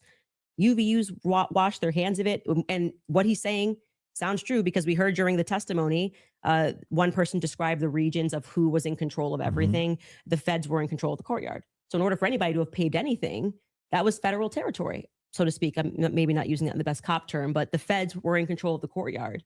So these are things that I think should be answered for. Why are we doing things differently than you would in any other criminal scenario of keeping the evidence until we know more, until we're confident, the various decoys. I did it. It just doesn't look right. Okay, so go back to the question. So what would you need to see for you to say something? If they had, I was expecting, here we have him, he took the shot, here it is. And then I'd be like, great, a clear image of him on the staircase where I'm like, that's definitively Tyler Robinson and he was on campus. We got nothing. We got literally nothing but hearsay of people saying. But you basically get no case. What? You basically no case on planet Earth. You get the, sure. Oh, we got a picture. Okay, here's him with the murder weapon. Right. Here's him taking the shot. Most of this doesn't take place on a college campus that has surveillance everywhere. Yeah. One clear image of his. But I don't understand when you're his asked car plates. If you're asked the question, what would it take to convince? It'd be the same question be asked to me, Andrew. What would it take to convince you that the oppositional is true, right? That he's a patsy or something like that. Just good, clear, concise evidence that's been presented, right? And is being presented that I could go through and link all together to see if there's actually some clear picture of there being a patsy. That's what it would take for me. Okay. I don't disagree with that. We haven't heard the defense just respond. a good evidentiary standard. And then of course I would change my mind. So just to qualify this. So there is a possibility in the next few months that you may come out and say, guys, it's done. Tyler killed him. Yeah. So you're saying yes to that. Yeah. I think it's very important for the audience here. Without question. For you, is there anything that you could see for you to say, yeah, this guy was a patsy? Of course, I'm going to always follow evidence. Perfect. So my whole thing is just this. It's really important to me. I don't mind people being truth seekers and justice searchers, and the internet has helped solve tons of crimes. There's no ifs, ands, or buts about that, right? However, there's also people who, they not only don't solve crimes, but they just come up with conjecture and what's called flooding the zone. You flood the zone with tons and tons of conspiracy-based ideas and they go nowhere, right? And in fact, they actually take away from legitimate investigation. Now, I'm not even saying anybody here is purposely flooding the zone. That's not even the claim. All I'm saying is that the claims made absent, this is just me not being convinced by the state's evidence. Those become claims, and claims have to be defended. Just like mine have to be defended, yours have to be defended. And that's what we're going to get to now, yeah? You want to get into it? Would you guys like to take an ad break? We'll take an ad break. And then we'll talk Erica Kirk and TPUSA. And the conspiracies that have been conjectured by Candace Owens in regards to this case in the Charlie Kirk Perfect. assassination. Folks, we'll take a 3.5 minute break and we'll be back soon. Well, at least our chat is super interesting. Yeah. It's just like a rehash of a lot of the same things we've already heard a million times. And not really making a lot of progress. I wish they would just focus on one topic and hash that out and then go to a new topic. I feel like And part have of the some problem with PBD is that he doesn't know the case well enough. Yeah. That, you know, So- because I mean, in reality, right? If you're not a super skilled moderator, then at least you need to know a lot about the case to be able to suggest, you know, how to structure it and then to adhere to that. Yeah. And like, what do we do on Try and Prove It when we have someone come on? Well, we have like a stream plan that I send out in advance, and it says, okay, this person gets an opening statement, and then the other person gets an opening statement, and then you do rebuttal. Then you like, that's just a very common standard way to do a debate, Yeah. so that everyone can say their piece and be fully heard, and then have the other person say their piece and be fully heard, so that people can actually make arguments that are fully formed and structured, so that you know what you're here to talk about, and it's not just like topic ADHD, topic, and then we listen to them talk for 2 hours, and it's like, wait a second, what just happened? Yeah, we're having some really good convos in the chat. Thank you guys again so much for being here. Please make sure that you have subscribed to Try and Prove It. We have about 750 people watching us right now, which is amazing. And we appreciate you all so much because there are clearly a lot of streams going on. You have a lot of choices today, and we are grateful that you're here with us. We're trying to hit 1,000 subs on Try and Prove It. So it's really, really, really important. It doesn't cost you a thing to just take a moment, hit that subscribe button. Also, while you're at it, subscribe to Jordan Henshaw and to me, Keli Raybon. But yeah, thank you. Thank you all so much for being here. So then I wonder, what would it be like if this was on Joe Rogan? Joe Rogan has hosted some debates before. Some of them were super dramatic. Some of them weren't as dramatic. But what he asks is, he tries to understand each person's point of view. So he would say, Andrew, okay, what is your problem with Candace? Like, what are all your gripes against Candace? Why do you think she's doing this wrong or doing that wrong? And he'll have a conversation with that person. And then he'll go over to Candace and say, what is your issue with Andrew? Same thing. And then that's the kind of thing that Joe Rogan does really well, whether you agree with him on some of his other politics or his opinions on certain things or the kinds of guests he comes on, whatever. He's almost, sometimes he kind of, not really a therapist, but it almost seems that way sometimes in some of these discussions. He's really good at understanding and getting deep into why each person feels the way that they do and thinks the way that they do, and getting super deep into that, because that's what he does every single day. He just talks to people for 3 hours straight to really understand their point of view. So that perspective shift and that fluency and understanding another person's perspective is why I wish this was on Joe Rogan and not on whatever this thing is. I'm not a big Rogan fan, but I do think that he does have a way. He's probably studied some psychology, whatever, and you know, to hone his craft, because it does kind of work for him sometimes that he isn't as maybe knowledgeable on a topic that I might want him to be, but he still has a way of asking the open-ended questions to elicit that dialogue. Thank you for all. That's fantastic. Thank you so much. I appreciate that, VTO Army. And I wanted to let you know, too, that I do see when you retweet or like my tweets. So thank you for your support over on X as well. So like after this is done, after this debate is over, it's like, okay, well, who won? Right now, if the debate were over right now, who won? I have no idea. I don't think you can even try to say who won because it's just back and forth, topic after topic after topic. It's just constant back and forth. There is no opportunity for one person to build a structured argument. So hopefully it'll get better. Maybe it'll get better. But I also wonder for the people who maybe have not followed this case, I wonder what their perspective is on this. Someone like PBD or maybe someone in Andrew Wilson's audience who has never been exposed to this. I wonder what they think. Mm-hmm.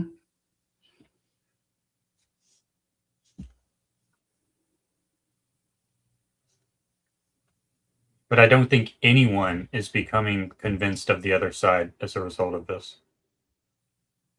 Yeah, I don't think that this really pushes the conversation forward.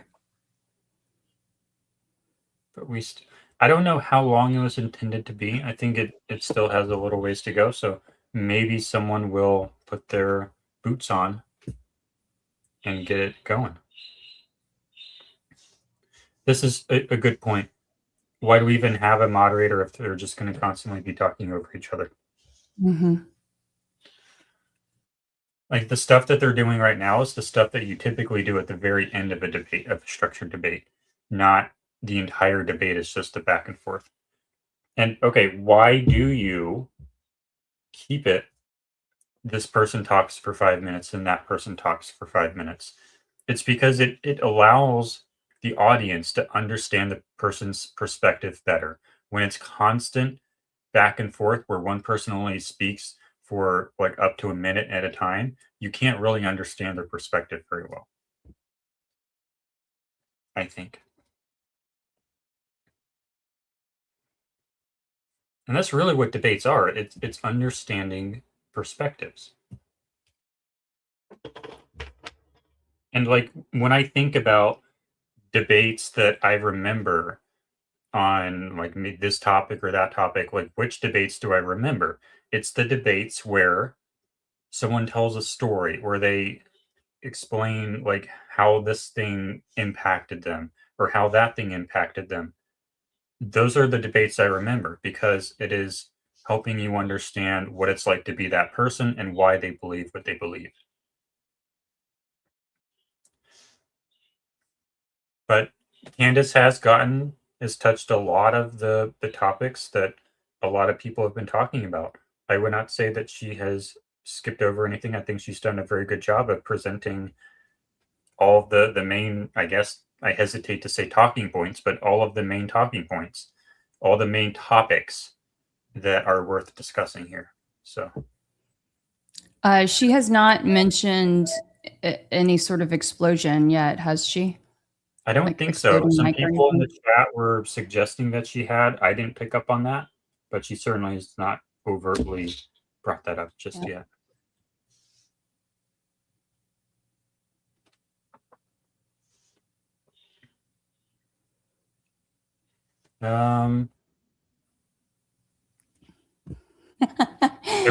Say thank you, Jordan. I say thank you, Jordan, that people would kill to have eyes as blue as yours. I think it's my background. Have we sunk so low in debating that we need someone to stop us talking? It's not that we need someone to stop us talking. It's that the structure makes it easier for other people to understand your perspective. Like when you have okay, just listen to this. Like some people,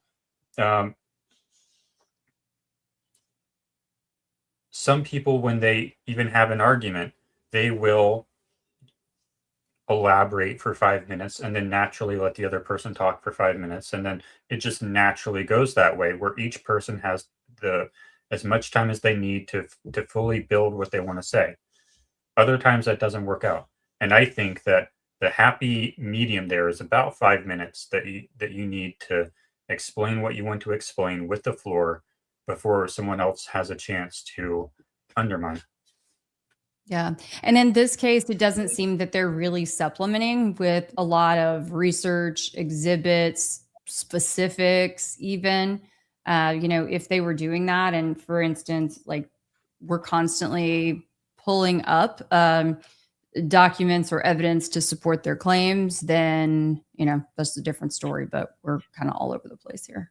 Yeah, they were bringing up a few. It's not like they didn't at all, but well, I think that was mainly though for the photo fact checking, They haven't brought up a single photo yet. For example. Or map or any of the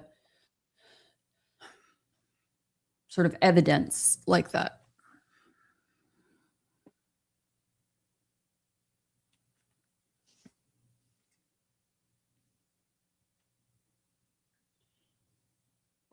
Yeah, this is not structured debate, unfortunately. I wish it was.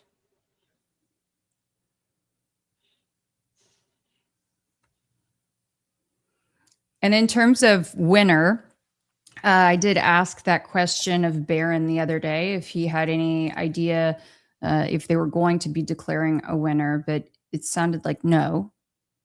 They would just leave that up to the audience. So, yeah, it would be highly atypical for a debate platform to declare a winner. I don't know that I've ever seen that. Have you? I try not to watch too many of these things. Yeah, that would be highly atypical. It's always up for the audience to decide who the winner was.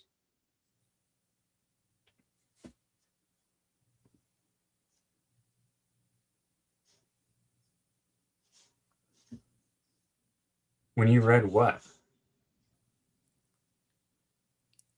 Oh, maybe when I read, was it when I read about his eyes and was trying to make Jordan absorb the compliment for a he moment? will keep defending alternative theories, which misses the point that the state is ridiculous. Patsy, most likely he hasn't had to spend much time proving Tyler did it. Yeah.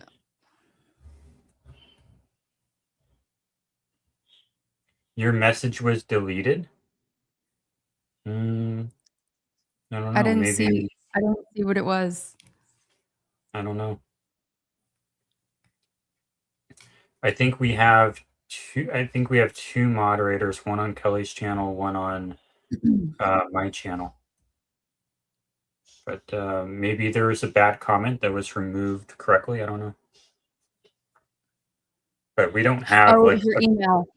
Okay. Yeah, that would have been a YouTube thing. I would space it out so it doesn't, look quite like an email. If that makes sense. Should we pull up the pickle jar video? Sure.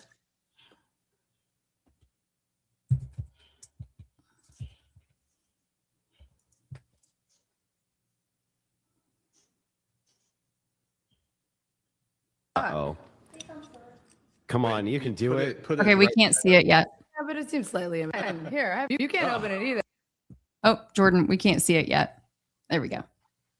Well, you slick now. It's a little. See, it is. I got a grip. Dude, this seems a little immature now. For Yeah, the guy $1,000. sent $1,000. Yeah, but it seems slightly immature.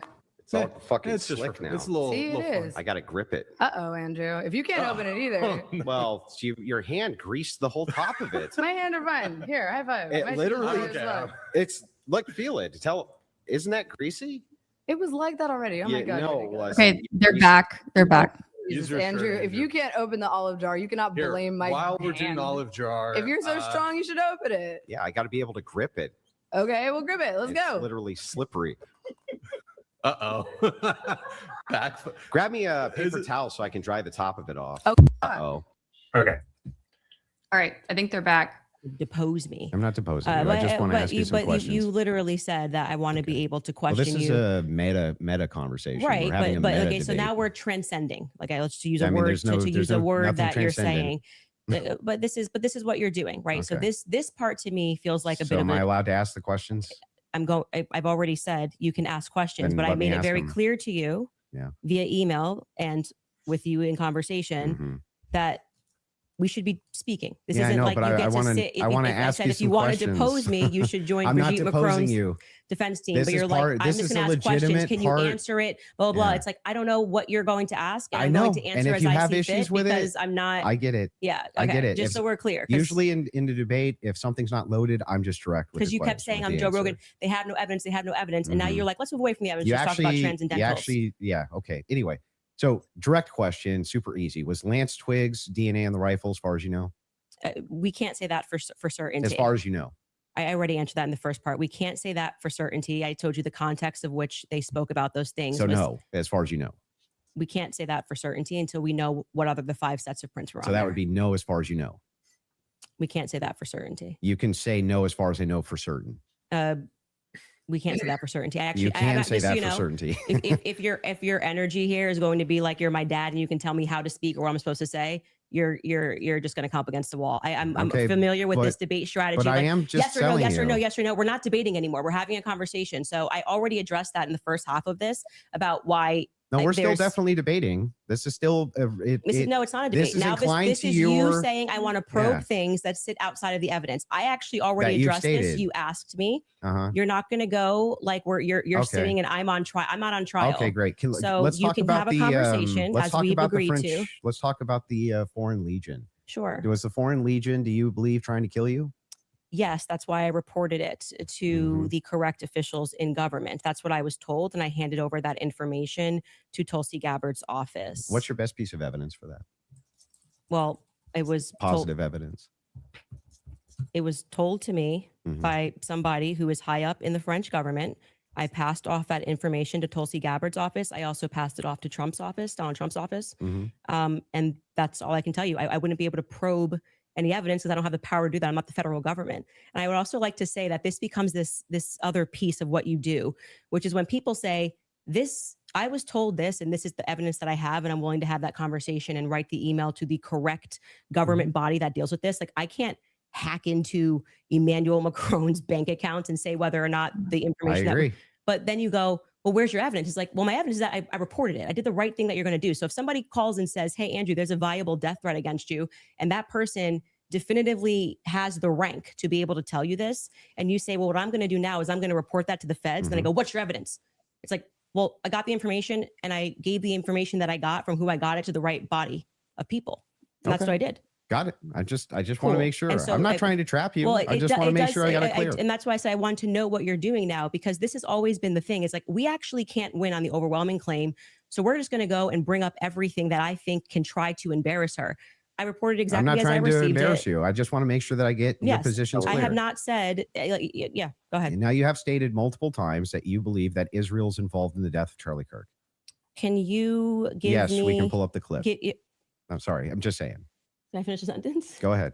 Can you give me the context for what are you talking about? Like when I say, generally speaking, why people think that Israel's involved? hmm Okay. Where's your question? Yeah. Do you have any positive evidence whatsoever that Israel killed Charlie Kirk? Well, I couldn't say Israel was on the ground and shot and killed Charlie Kirk. I would say that there are various things that we're trying to establish, one being a motive. And since I don't believe that Tyler Robinson and his transferee is a convincing motive because he was fired up about politics, which Lance testified that he never spoke about with him, nor do I believe that he was so into LGBTQ issues, since Lance testified they never spoke about LGBTQ issues, that he stopped and ate at Chick-fil-A, which if you are into LGBTQ issues, wouldn't be your lunch before you go kill Charlie Kirk for LGBTQ issues, because, Yeah, but do you have positive evidence? I'm answering the question as I feel like I want to answer it. Like I said, you don't get to for an hour and a half. But the question I'm questions and asking is tell me- about positive I'm evidence. telling you that in any case, establishing a motive and and again, I already explained this at the top of the show, but the reason why people find Israel to be an interesting question is because truthfully, Charlie's perspectives were changing on Israel. Sure. And he was starting to realize how much pressure was being put on not just our government to constantly fight their wars, but also being put on his organization personally. If people had come out and been honest about that, rather than rabid claiming he never flinched and everybody's lying and this is not true, you would probably have people that just go, that's life. People change their opinions. I understand. And then there was the rabid. I mean, not even that. It's like everything was about trying to convince the public how much he liked it. So then, other Israel. than intuition, how you feel about things, do you have any evidence Israel was involved in killing Charlie Kirk? I have already said, and if you're watching my show and the context of what I said, this is the general sense of why people think Israel's involved. Nobody has made the claim that Israelis, there were also, obviously Ian Joe Carroll Kent. made the claim. Well, Joe Kent, who I think would have the right to assert it, noted that there were 12 Israeli cell phones on the ground that day. I think most people would like to probe that. Now, it could be maybe they were students, and they were Israeli students in Utah that day. But we'd like to probe that narrative because what we've seen after coming from the Israeli government, the Israeli prime minister, kind of denying that he did it, which wasn't really necessary. He was quite busy. The phone call that happened, which no one wants to discuss, in the Hamptons the week prior, or not the week prior, I think it was around August 5th or 6th that took place. Mm-hmm. And again, the almost desperate lies about Charlie shifting opinion on Israel lead us to believe that there could be an Israeli angle in this. But we cannot say for certainty that Israel called the shots and this is how it happened. But it is definitively, I think, a thread that a lot of us would like to see. There's pulled. no positive evidence. Whatever you want to say, however positive, negative, however you want to say it. Well, positive evidence I can just would have be a conversation. Material evidence and other evidences, which would what point we've said you to is on our show is what we've said, which is this feels like a conspiracy building. There's no reason to lie about these things, and yet people are lying. BB ain't acting right. The Hamptons thing was weird. And the way they tried to shove the Israel narrative down our throat immediately. I mean, the day he died, posting a picture of him with an American and Israeli AI'd photo on the president's feed doesn't feel right. So, do you have any evidence that Erica Kirk or TPUSA participated in the murder of Charlie Kirk? I've never said they participated in the murder of Charlie Kirk. So how could I say that I have evidence they participated in the murder of Charlie Kirk? Okay. So then you don't believe that they did? I never have said that statement. So I'm not going to get you to ask me personal questions about things that I've never said on record. Okay, fair. Your team is sending messages in the back saying they have a video they want to play. Okay, go ahead. I don't know what the video is.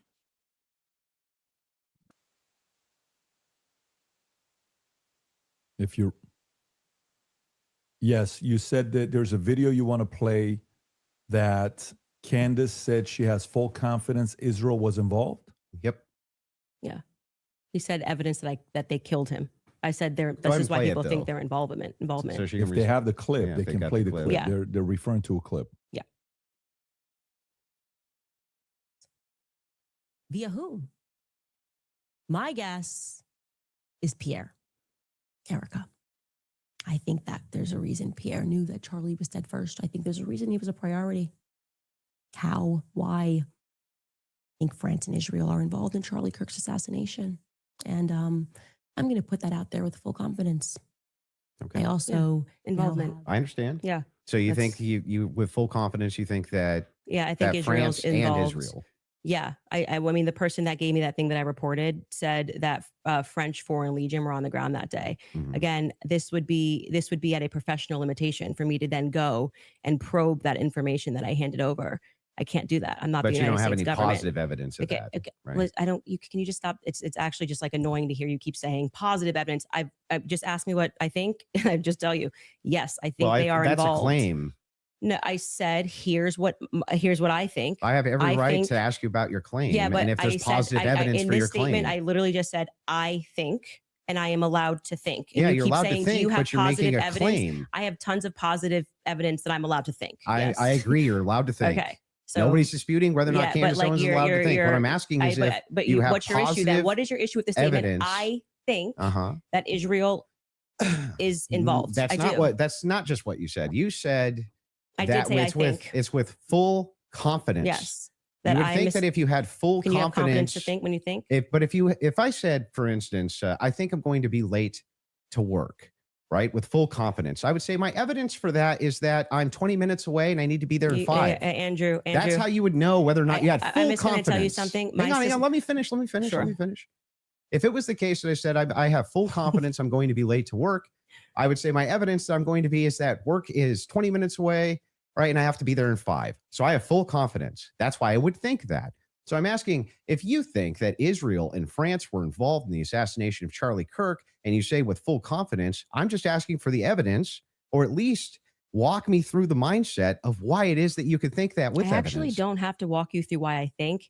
I can give you something that I think with full confidence. I think with full confidence that you lost the substance of this debate, and now you're moving toward things that I have said that I think, which I can do. I'm They're allowed pertinent to think to this debate. It's not exactly pertinent to this It's debate. 100% pertinent. It's not pertinent because our debate These are claims made about Charlie Kirk's assassination. That's the complete substance of the debate. Actually, would you like to remind him of what our debate claims actually were? And would you like to remind you said I could ask you about any of these things to my heart's feel content? free, but you do not get to structure how I'm allowed to reply or ask me why are you allowed to I'm not structuring how you're think. allowed to reply. I'm just asking you direct questions. I have full confidence that you do not feel that you represented your claim well.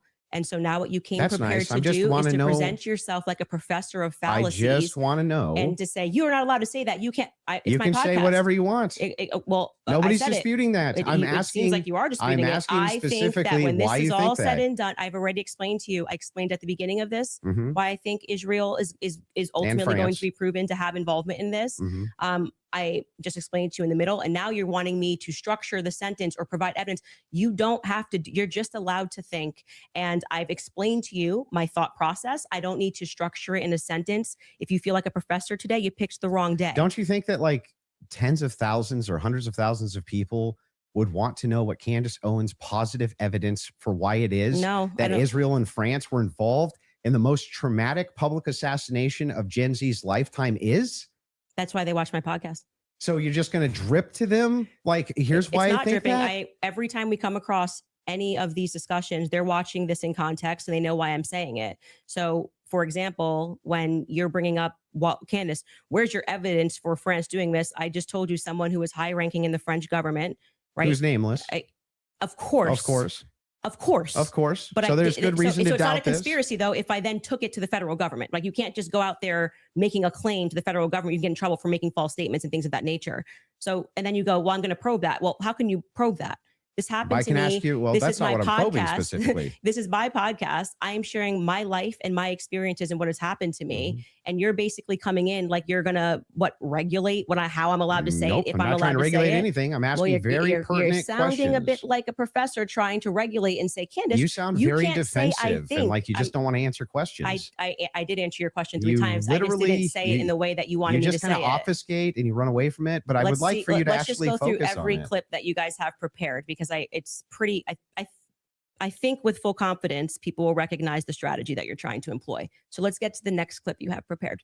Sure, they can pull up whatever clips they whatever want. it is yeah. that you guys have prepared. So let's But go. I would still, on this point, I just want to make sure that you have full confidence that France and Israel were involved in the assassination of Charlie Kirk. I think in and the you end, have no evidence for it at all that you'll give us. Well, I already did tell you where it came from. Like I said, I can explain it to you. I can't understand Did it that for same you. So if higher you up need to- tell you if that need he was to- going to kill, or that France killed Charlie Kirk, or just that you were in danger? They said that the French Foreign Legion was involved and on the ground that day. I've already said that. You just don't like hearing it. No, Candace, just out of curiosity, Yes. when you pass down that message to a Tulsi or Trump, Tulsi's office, yes. Tulsi's office, are you giving them who told you that, or you're just saying, here's what I heard from And somebody? I have this information. Sure. And of course, if they wanted to open a file on it, which I thought was quite mysterious, that Trump's office never got back to us. It was kind of weird about maybe they're not the correct office to. I did receive a response from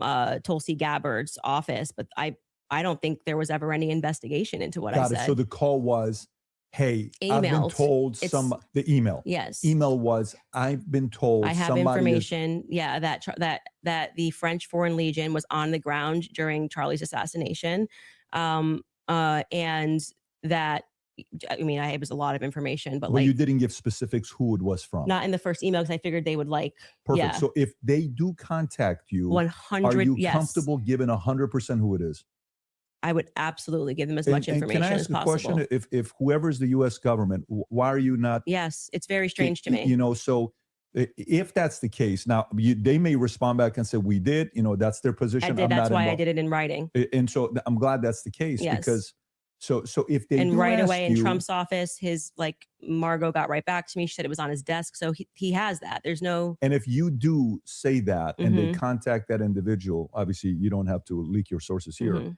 Is there enough credibility where that person would be willing to talk to them and explain to them exactly what their sources Yes. are? Okay. I mean, that's. It seems reasonable. And so why he's asking me to defend that is like. I'm not.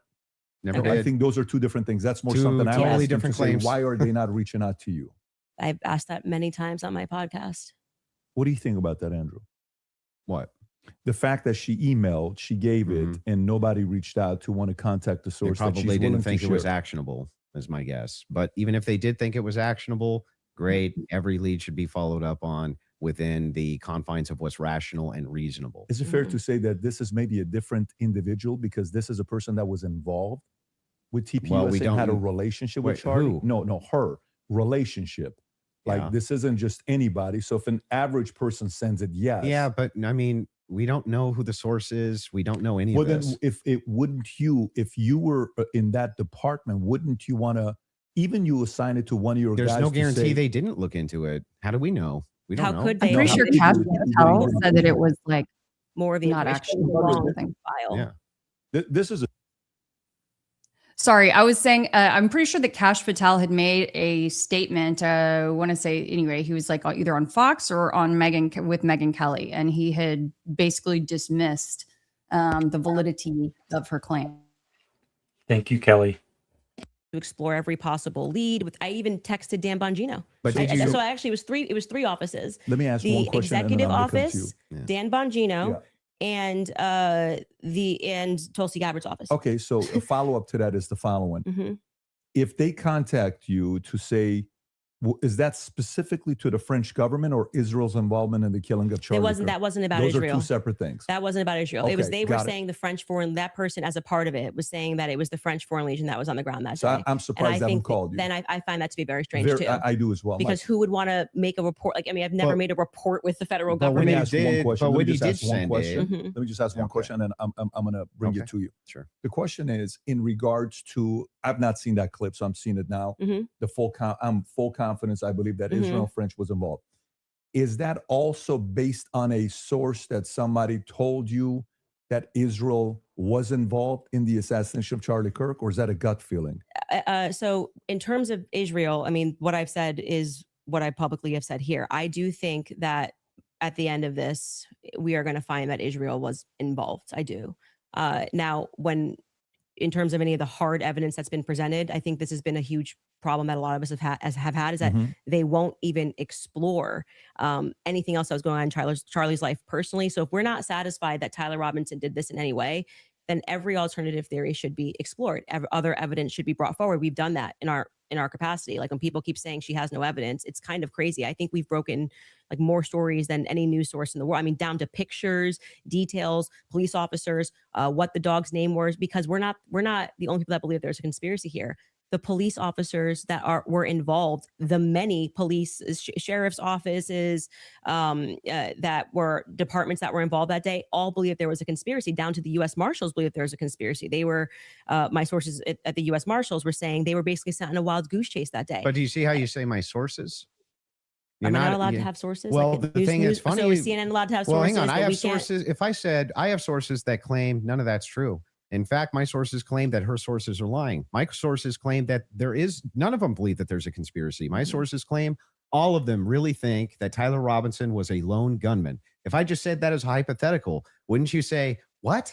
Yeah, I think what probably adds weight is like then when I drop photos of the car that no one was supposed to see, people go, okay, her sources are legit. So, and then when what I say is then proven in court and nobody knew those things, people are recognizing that my sources are legit. When I say Charlie was scared in the last days, and then I dropped the text message, which you've just learned about a couple of weeks ago, of him saying he was leaving the pro-Israel cause when everyone was lying about that, then they say, I think Candace's sources are legit. So I think what's happened is I've actually built up a rapport with my audience that it's not vibes and dreams. And that's why they keep watching my content, because like, for example, when I just the other day released the content of the shooter on the roof doing the lateral crawl, then they're going, I don't think these are just vibes. It seems like Candace's sources are legit. So I've proven myself in the market. Yeah, I'm not sure that would legitimize your sources as being legitimate when it comes to the idea that, oh, They all believe that there's a conspiracy going on, which is actually what your claim is now. How Well, would that I was actually, just- hang on, I'm almost done. How would that talking to PBD? How We're would not- that legitimize? Well, it's not his debate. How would it legitimize these sources that even if it's the case that you get some court footage or some things like this, why would it legitimize that your sources are telling you all the marshals believe it's a conspiracy, all the police believe it's a conspiracy, everybody believes it? How would that legitimize Well, any what of that? I am saying to you, and you are not forced to believe it. So let me just explain what I was answering here, and I think that you understood what I was saying. Is I have, because people trust me, compiled a lot of information and presented it to the public, and this information has been proven true. We've presented photos, we have presented videos, never before seen stuff. The public has never seen it. And so what that does is your audience goes, okay, when she says that she has these sources, clearly she's telling the truth. Now, whether you would then go, well, I'm going to believe her when she says they think that there's a conspiracy, that's up to you. You cannot watch my content. I'm not here to tell you that you have to watch my content or believe everything I'm saying. Well, don't you think But I am- questioners should get questioned as well? By who? I'm not committing a crime, am I? By just like saying what Well, I I think and mean, collecting aren't evidence. most of the people you ask questions of not actually committing crimes? But what do you mean they should answer questions where? Like at a police station? Like no, what are you just saying? like if you want people to come in and answer questions for you, I have questions about this in the investigation. I have questions about this. I have questions about that. You want them to answer your questions. Doesn't it seem totally fair that you answer back the questions people have for you? Well, they're not answering our questions. So it's also fair that they don't answer them. So you're That's why I okay. said So I just Andrew want Colvett should be in this chair. He's not. but That's isn't his that a double? prerogative. But isn't that a double standard? No, it's not, because he's not doing it. Yeah, but what that would still be a double standard. If you're requesting that he does do it, then Mhm. that seems to infer that you think he owes you answers. Oh, so inferences are allowed again? And they never weren't. So that seems to infer that you think that he owes you answers. If that's the case, then don't you owe answers? Yeah, well, I feel like I'm answering your questions and his questions about, I mean, I'm talking about Andrew Colvett. His position is he's a spokesperson for Turning Point USA. Uh-huh. So when the crowd turns against Turning Point USA on the basis of a lack of information or because there has been, I don't know, seeds sown of distrust, I would imagine, and forget answering my questions because it doesn't need to be me. Aren't you sowing a lot of those seeds of distrust? Well, I think they're doing a pretty good job themselves, if I'm being honest. You can blame it on Candace all you want. Well, People love to do that. The thing is funny is People like, act like I'm I think ground their zero. PR I'll be think fair I'm with you. ground zero of people not trusting Turning Point USA. I think that there was actually some kind of the PR there. last. I think there was some PR there. Sure, they could have done better. Absolutely. I'm not disputing any of that. One thing, though, that I want to just directly ask you is, do you actually believe that anybody in TPUSA or Erica Kirk or Erica actually participated, had foreknowledge of, or facilitated the murder of Charlie Kirk? I'm not going to get myself into a legal pickle here. Everything I've said is on my podcast.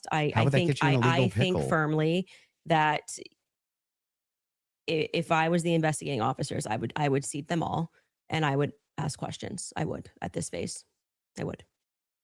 Okay, So well, what does using a that mean? hypothetical, Does that mean that you do think so? I think it was not a sufficient investigation into what we know to be true of 80% of homicides. It's usually conducted by someone you know, right?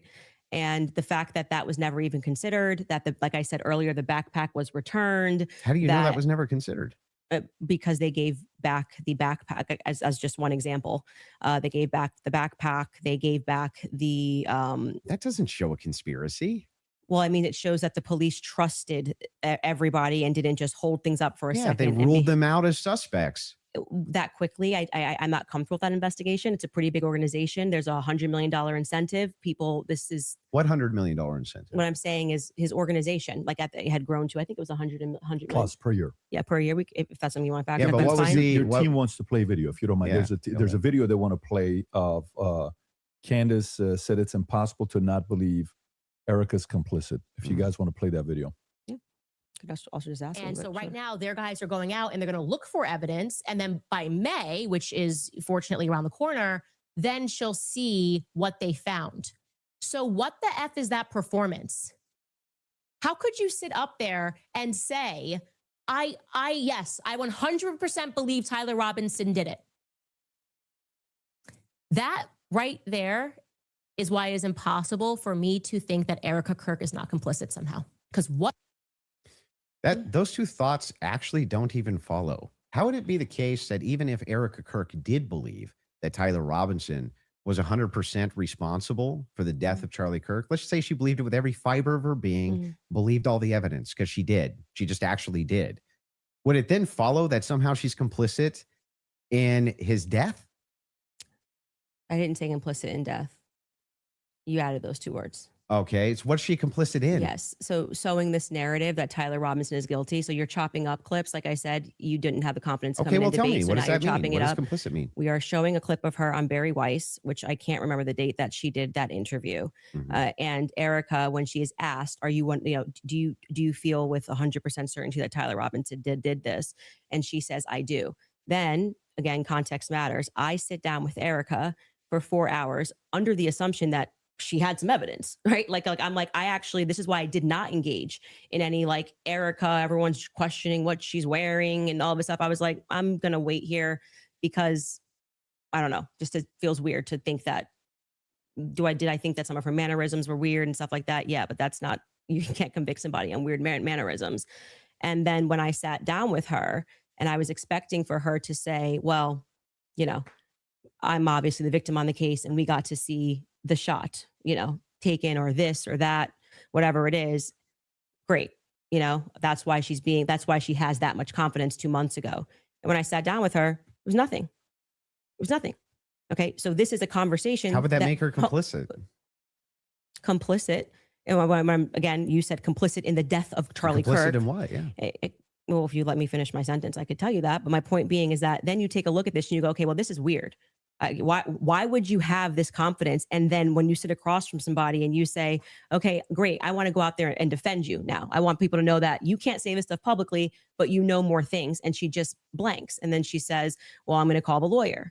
And she called the lawyer. Again, all of this is on my show. So out of context clips is not going to work because I know what I say on my show. Okay. So we call her lawyer and her lawyer says to us, she calls him on the phone, pardon me. And it's me, her, and Justin Strife. And I'm like, okay, great. What do you guys have? He goes, well, we don't have anything yet. We're not at that phase yet. And I'm like, well, what do you mean you don't have anything? And he says, well, don't you know how it works? It's a probable cause hearing. So basically the state says that they're going to bring this forward. And now our people go out and they look for the evidence to assert that Tyler Robinson is guilty. And so I asked her directly, her lawyer directly, the phone's in between us. I'm like, wait, so just so I'm clear, you haven't seen anything that the public hasn't seen? And he says, no. So I'm going back in my head and I'm going, okay, so why is Erica saying with such a degree of certainty, like she was sent out to convince the public and people bit, by the way. I remember even Megyn Kelly was like, let's wait. She's going to have access to things. I did think she had access to things that we didn't have. Why express that confidence to the public as opposed to just being like, we don't know yet. I feel confident he's involved. They made an arrest. I don't understand. How would any of this make her complicit and in what? Well, I've already told you. She's complicit in trying to fool the public into thinking this is some open and shut How case. is she trying to fool the public into this? If she believes like, don't look if anywhere she believes else. that Tyler Robinson killed Kirk, if she believes that, how would that be complicit in anything? I do. Are you saying that you think she doesn't believe it? I don't believe that at that stage she sat down with Barry Weiss that's what she believes. No, but that's my opinion. Right. But so when you just say complicit, you just mean she believes that Tyler Robinson killed Kirk? That's it? That's what we were talking about. That's why I said if your strategy was to dice up clips and take it out of context and make it seem like I said she was complicit. Everything. Yeah, but then why not just play the full thing? Like why? Because we don't have like infinite amounts of time, I'm guessing. You probably don't want to watch. Well, I'm going to go back to my theory that you didn't feel confident that you could defend your claim that it was overwhelming evidence. So now you're trying to move towards doctored clips and getting me to respond to it. There's no doctored anything. I'm just making sure that we got this right. Yes, that what you're actually saying is that Erica is just complicit in believing it. When I re-examined her actions backward, because I did not have this perspective of her at the beginning, which is why it's so funny to me that you guys make it seem like I'm ground zero. People thought Erica was sus from day I forgive him. And I was not a part of that. I did not lean into that. I did not contribute to that. I was getting actually terrible messages from my fans being like, Candace, you and Charlie always say to go with your intuition. You won't address this, how we all feel about her. Things changed for me when I saw that Zoom call. I will tell you that. For sure. And the fact that she lied to me. So I sat across from her and, I wanted to have that conversation publicly, but they're probably grateful they didn't do it publicly. she told me some lies. And so the next thing that happens naturally when somebody lies to you, you go, when any person lies to you, whether it's a toddler, people only lie when they're trying to obscure something else. Have you addressed what that lie was? Yeah, I've talked about, we have a list of lies that we've been told by Trey. We can find that, In I'm the sure. meeting with her. Well, no, I didn't want her to cage up. I didn't want to do this, and because I didn't know what to expect. Like I didn't know if she was going to be like, I'm so overwhelmed with everything, and I don't know who to trust the organization, and I don't know what I'm doing. Like I didn't know. I didn't want to. Just out of curiosity, before anything happened with Charlie, how close were you and Erica? Not very close. So there's not a relationship. No, I would say it's totally normal. Like it's not like there was any issues at all. We were always nice to each other. It just is our life went to a different phase, right? So Charlie and I hitting the ground, running around, traveling 4 days a week. Now I get married. I find love of my life. I get married and I get pregnant. I haven't stopped being pregnant. And what you want out of life changes. You don't want to be running around for 4 days a week and traveling on a plane nonstop. You suddenly want to start building at home and live. I was desiring that suburban life. Did you guys ever do the double dates? You, George, her, and Charlie? Was there ever double dates between the four of you? I was, engaged to George quickly. We were planning our wedding. I was kind of in my bubble with George. George traveled with me and Charlie, but Erica and him were just starting to date at the beginning of 2019. George and I were planning our marriage. So George really got to know Charlie.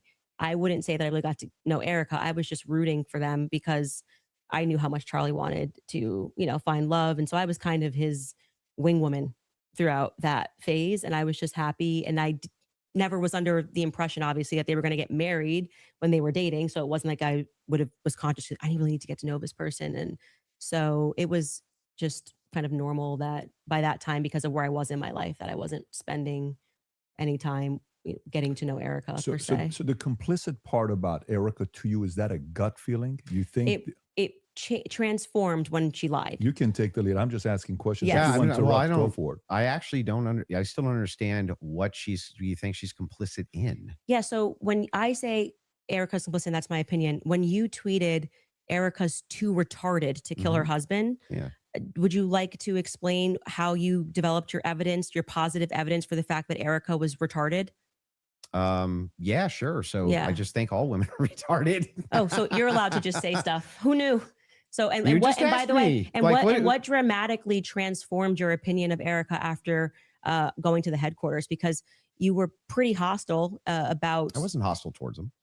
You don't think calling somebody too retarded? No, come on. That's like normal tongue-in-cheek stuff for me online. Oh, you're being tongue-in-cheek. Yeah, usually when I call someone retarded, I'm being tongue-in-cheek. Yeah. Like for instance, you got supporters. I mean, if you want to use the same exact argument, you would take a supporter like Owen Benjamin. He called you bad names and called your husband bad names. You're just like, well, that's no biggie. I've never answered him on anything that he said. I'm saying that you now are her biggest defender. So do you still think I'm not her biggest defender? Do you still think she's too retarded? No. I didn't know Erica Kirk. I'd never met her before. Okay, but you had an issue with Turning Point being led by a bunch of fembots talking about the feminist angle. Still do. And then suddenly you go to the headquarters. Still think it's a terrible idea. You go into the headquarters. Now all of a sudden you've got text messages that you're sharing with them. You say that you and your wife are getting involved with management. No. I'm not involved in any management at Turning Point. Well, I'm pretty sure there is a clip of you where you say that your wife went to their recent conference and sat down. And then when you were on Joe Rogan. No. Hang on. I'll explain what happened just so that you understand. Yeah. So I was invited there to do some debate training. That's literally what I was invited there to do on recommendation. So I went down and did some debate. That's the first time I ever met anybody at TPUSA. Okay. And then you said you sat down with Erica. Well, I didn't sit down to her. I talked to her in a hallway. So you didn't sit down and speak with Erica? No, I didn't have like some sit down long conversation. We talked in a hallway. Okay. Is that when you gave her the hug?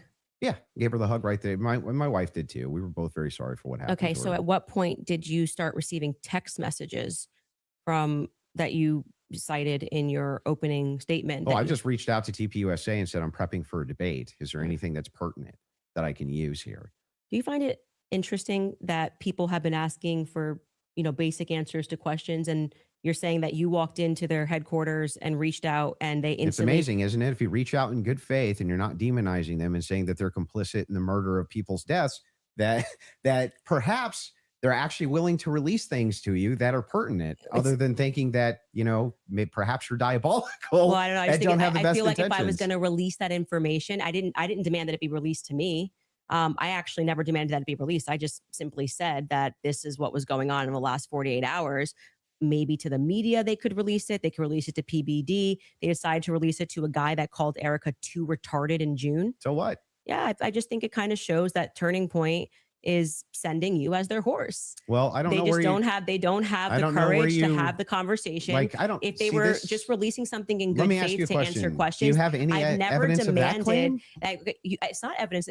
No. You're sharing your opinion No. that she's too retarded. I can't share my opinion, that I think it's going to register as really obvious to the public, that rather than presenting that throughout the course of everybody wanting to know what Charlie was going through his last days, they decided to give it to you to come to my house as some sort of a surprise. Well, do you think the public's not smart enough to see through that? Do you think that if you talking know about terrible PR, if you know that there's a huge debate that's coming up that's going to be probably one of the most viewed that year, and one of the debaters calls you and says, I'm taking this position, this is the position that I feel like there's the most evidence for, and Candace also agreed to answer many of my questions in regards to this.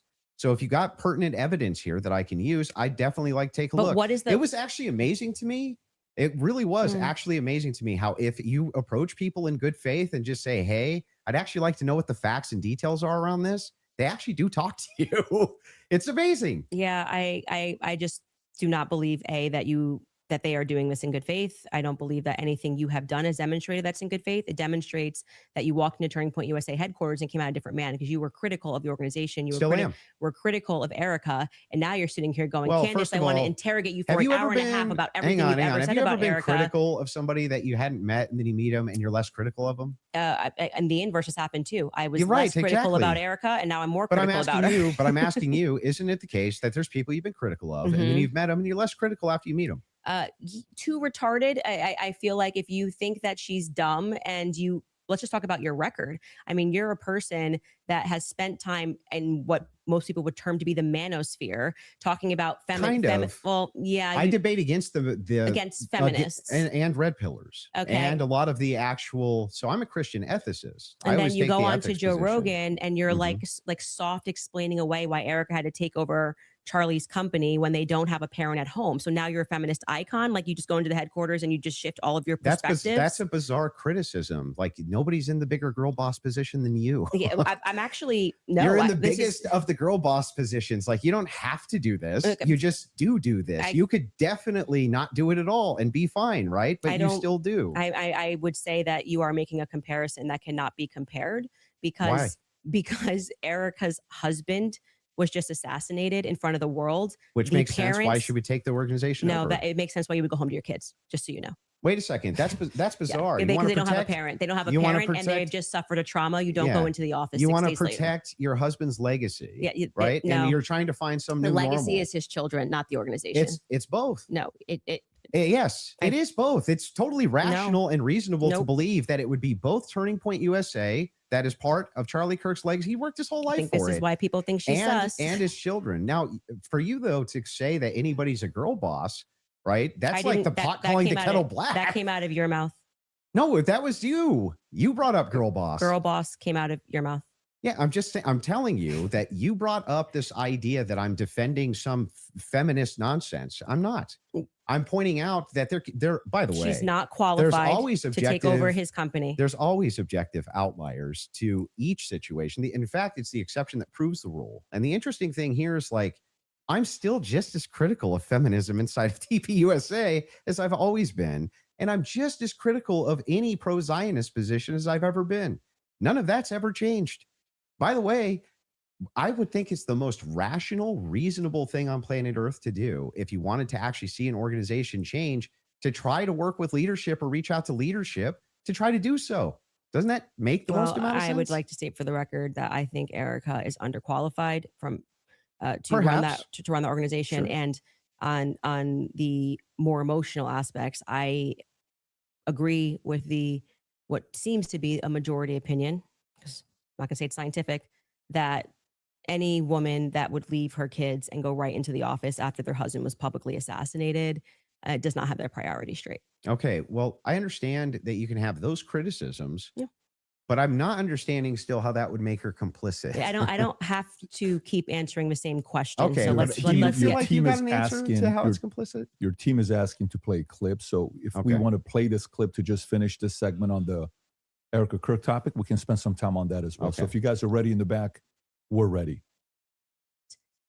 and causing that 30-06 diameter, as would happen with a patent explosives, as we've demonstrated to you in the past, it accidentally, because of how Charlie was crouched, went up and hit his neck.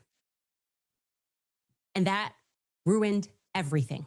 That ruined everything. It was problematic. It's the reason why Terrell then had to scramble to get the cameras down, because they were never supposed to see it. They could have said reasonably that a 30-06 got eaten by Charlie, much more reasonably, obviously, than saying that the chicken bones in his neck stopped it because he ate vegetables. They panicked. That's why Terrell's nervous on the phone with me. Again, this is my theory, and I am now very much sticking to it. Okay. They panicked. It's the reason Erica had to step out. That's why she would have gotten on the phone with Terrell so quickly, because I was going, why is Terrell saying, well, I didn't want Erica to relive. Oh, that's why I did it. He didn't have an answer. He was nervous. It was crazy. But he acknowledged it. He spoke to Erica immediately. Why did you speak to Erica immediately? So do you believe that there was a shape charge that killed Charlie? Hey, can I ask you why you keep starting clips mid-sentence? Probably to get to where the clip is. No, it doesn't seem that way, because you can always start a clip at the beginning of a sentence. Like you're just it's completely out of context. Wait, But I didn't yes, so prepare the in clips, but yeah, I think I didn't, like you but were it's kinda fine ready. to ask it to back it Like up. I said, I don't need to say what's happening here because the internet will clock it. But in this episode, we are now going, and that's why I said we're now going to look at some alternative theories. I made it very clear that this was a theory that I didn't want to look at. This is, I believe, because I don't have every episode in my head, but I'm pretty sure this is an episode where we presented the evidence that was in the car, the photos of what was in the car, right? And so we are now inferring off of what we see in the car that this very much does look like that we see a bunch of shattered Rode microphone, which was an early theory that I was actually interested in, but couldn't really wrap my head around what was the shape charge explosive. As I say at the beginning of the episode, it was just not my expertise. And I was concerning myself with timelines and stories and statements that didn't make sense. Without question, Terrell Farnsworth is someone who made me think that we were missing a big part of the story. So I'm walking them through John Bray's theory. If we started to insert what we are actually observing with the evidence that we're taking a look at and what took place that day. So we're completely in the hypothetical right here. And you're now introducing this. If that's the case, if you're just hypothetically exploring it, and that's why I'm just asking directly. Yes, but that's obvious when you watch this episode. So that's why it feels like I'm in the middle of an interview with CNN when they pull up random clips and they're like, just making what's sure. this? What's this? You watch the episode, you I'm know just what it is. trying to make sure. Do you think that your alternative theory? I think John Bray's theory should be explored. Yes. Okay. Do you think that Charlie Kirk was killed with an explosive? I think that is a possibility. Yes. Okay. And it good. should be explored. He's done a lot of work on it. John Bray has done good work. And I think that that's why that theory is now starting to gain steam since we released the second set of the photos of what was in the car. I think it's viable. So this was the big thing I wanted to get into with you on the explosives too. Mhm. What is it about that theory that's actually compelling to you? So I looked into the explosive mic theory multiple times. And the biggest thing that stood out to me is there's no explosion. there's literally no explosion. In fact, there's videos when the shot rings out that kills Charlie. At least it sounds like a shot to me. People are actually looking up towards where the gun is being fired. They're looking away for where the sound is. Where's the actual explosion? Well, for every person that you say looks away, there's going to be a person that was looking forward.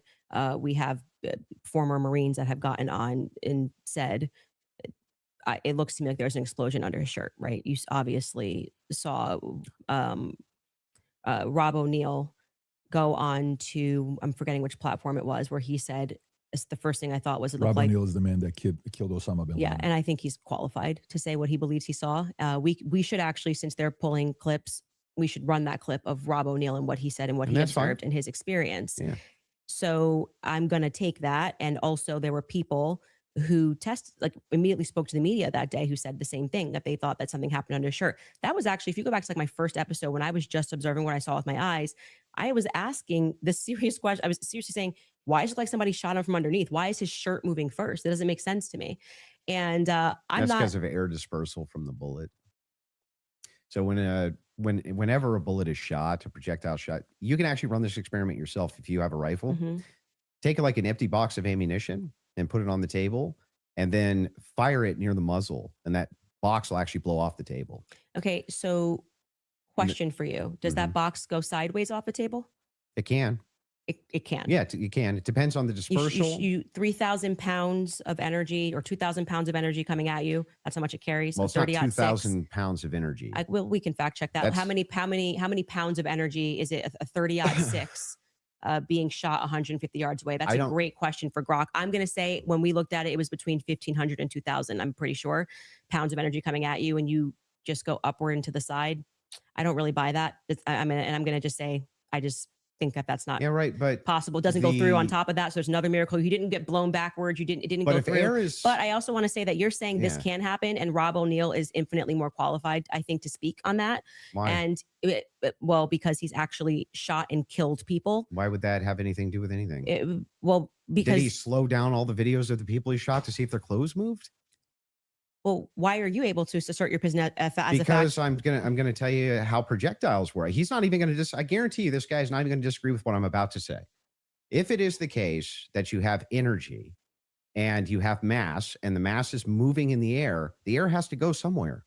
It doesn't have a choice. I think you're totally BSing right now, man. Not only am I not BSing, I'm telling you the truth. If a bullet is moving in air has to move out of way of bullet. But maybe not at the bottom of a shirt here. I don't know. I disagree with that. I'd like to say for the record, I've watched some of you do these sorts of things where you assert something with a lot of confidence, and you can fact check it. Your fact check if bullets displace air. Not about whether it displaced air; it's where it dispersed the air. Underneath his shirt here. It's not underneath the shirt. The bullet's this big, and you're telling me it's going to hit his neck, Candace, and then it's not it underneath is beneath the his shirt. The It shirt starts puffs. up here, and the collar's moving, and then you see the wave here as he's moving backwards. No. Yeah. That's not true. It's not. And we obviously the can't show that idea- clip. I disagree with you. Okay, I understand you can't show it for TOS purposes. Exactly. That's fine. I disagree with you. People can go watch and make up their own minds. We don't need to debate it. Whether or not that was the first thing I said was, why is his shirt moving first? That didn't make sense to me. It almost looks just like this. It goes across. His necklace breaks first before Charlie even reacts. If you watch it in slow, his necklace breaks first, which I thought was very odd. And then you see a puff here, and then the next thing you know, there's the entry wound on his neck. I would not confidently assert that I see smoke. I've never said it on my Do you platform. think that an explosion generally has smoke? I don't think that there's any quality version of video that would get us to be able to answer that question other than Terrell's 4K footage that he has from the front. So There's a lot of, if you look at the Israeli pagers, it's assumed that it's a Not just the front. What about the cameras around? pagers. The TPUSA cameras. Like, come on. I think that you should, since you love debating, you should debate someone like John Bray, who's worked on that theory for 11 months, and ask those sorts of questions of how a shaped charge would work. I presented the evidence of what was in the car. And I also, at that episode that you're clipping, said John Bray has done an unbelievable amount of work on this. Mhm. And I think he has debated a ton of people actually regarding this topic. So that's the route that I would send you on. For Yeah, purposes that's of my, fine. yeah, That's fair. for the purposes of my show, I do believe, to answer your question, that it is a hypothetical. I mean, that it is a theory that should be thoroughly explored. There's two clips your team wants to show. One of them is the Rob O'Neill clip, since we're on it. So if you guys are ready in the back before we go to ad break, if you want to pull it up, this is a good time to do so. I cannot believe she's so fixated on just the Terrell Farnsworth video from behind. It bothers me about this. Nothing in particular. And it's not like I'm out there saying big lie or conspiracy or someone did it. I'm just saying I've been in a lot of shootings. I've killed more than a handful of people. And this thing looked shady off the bat.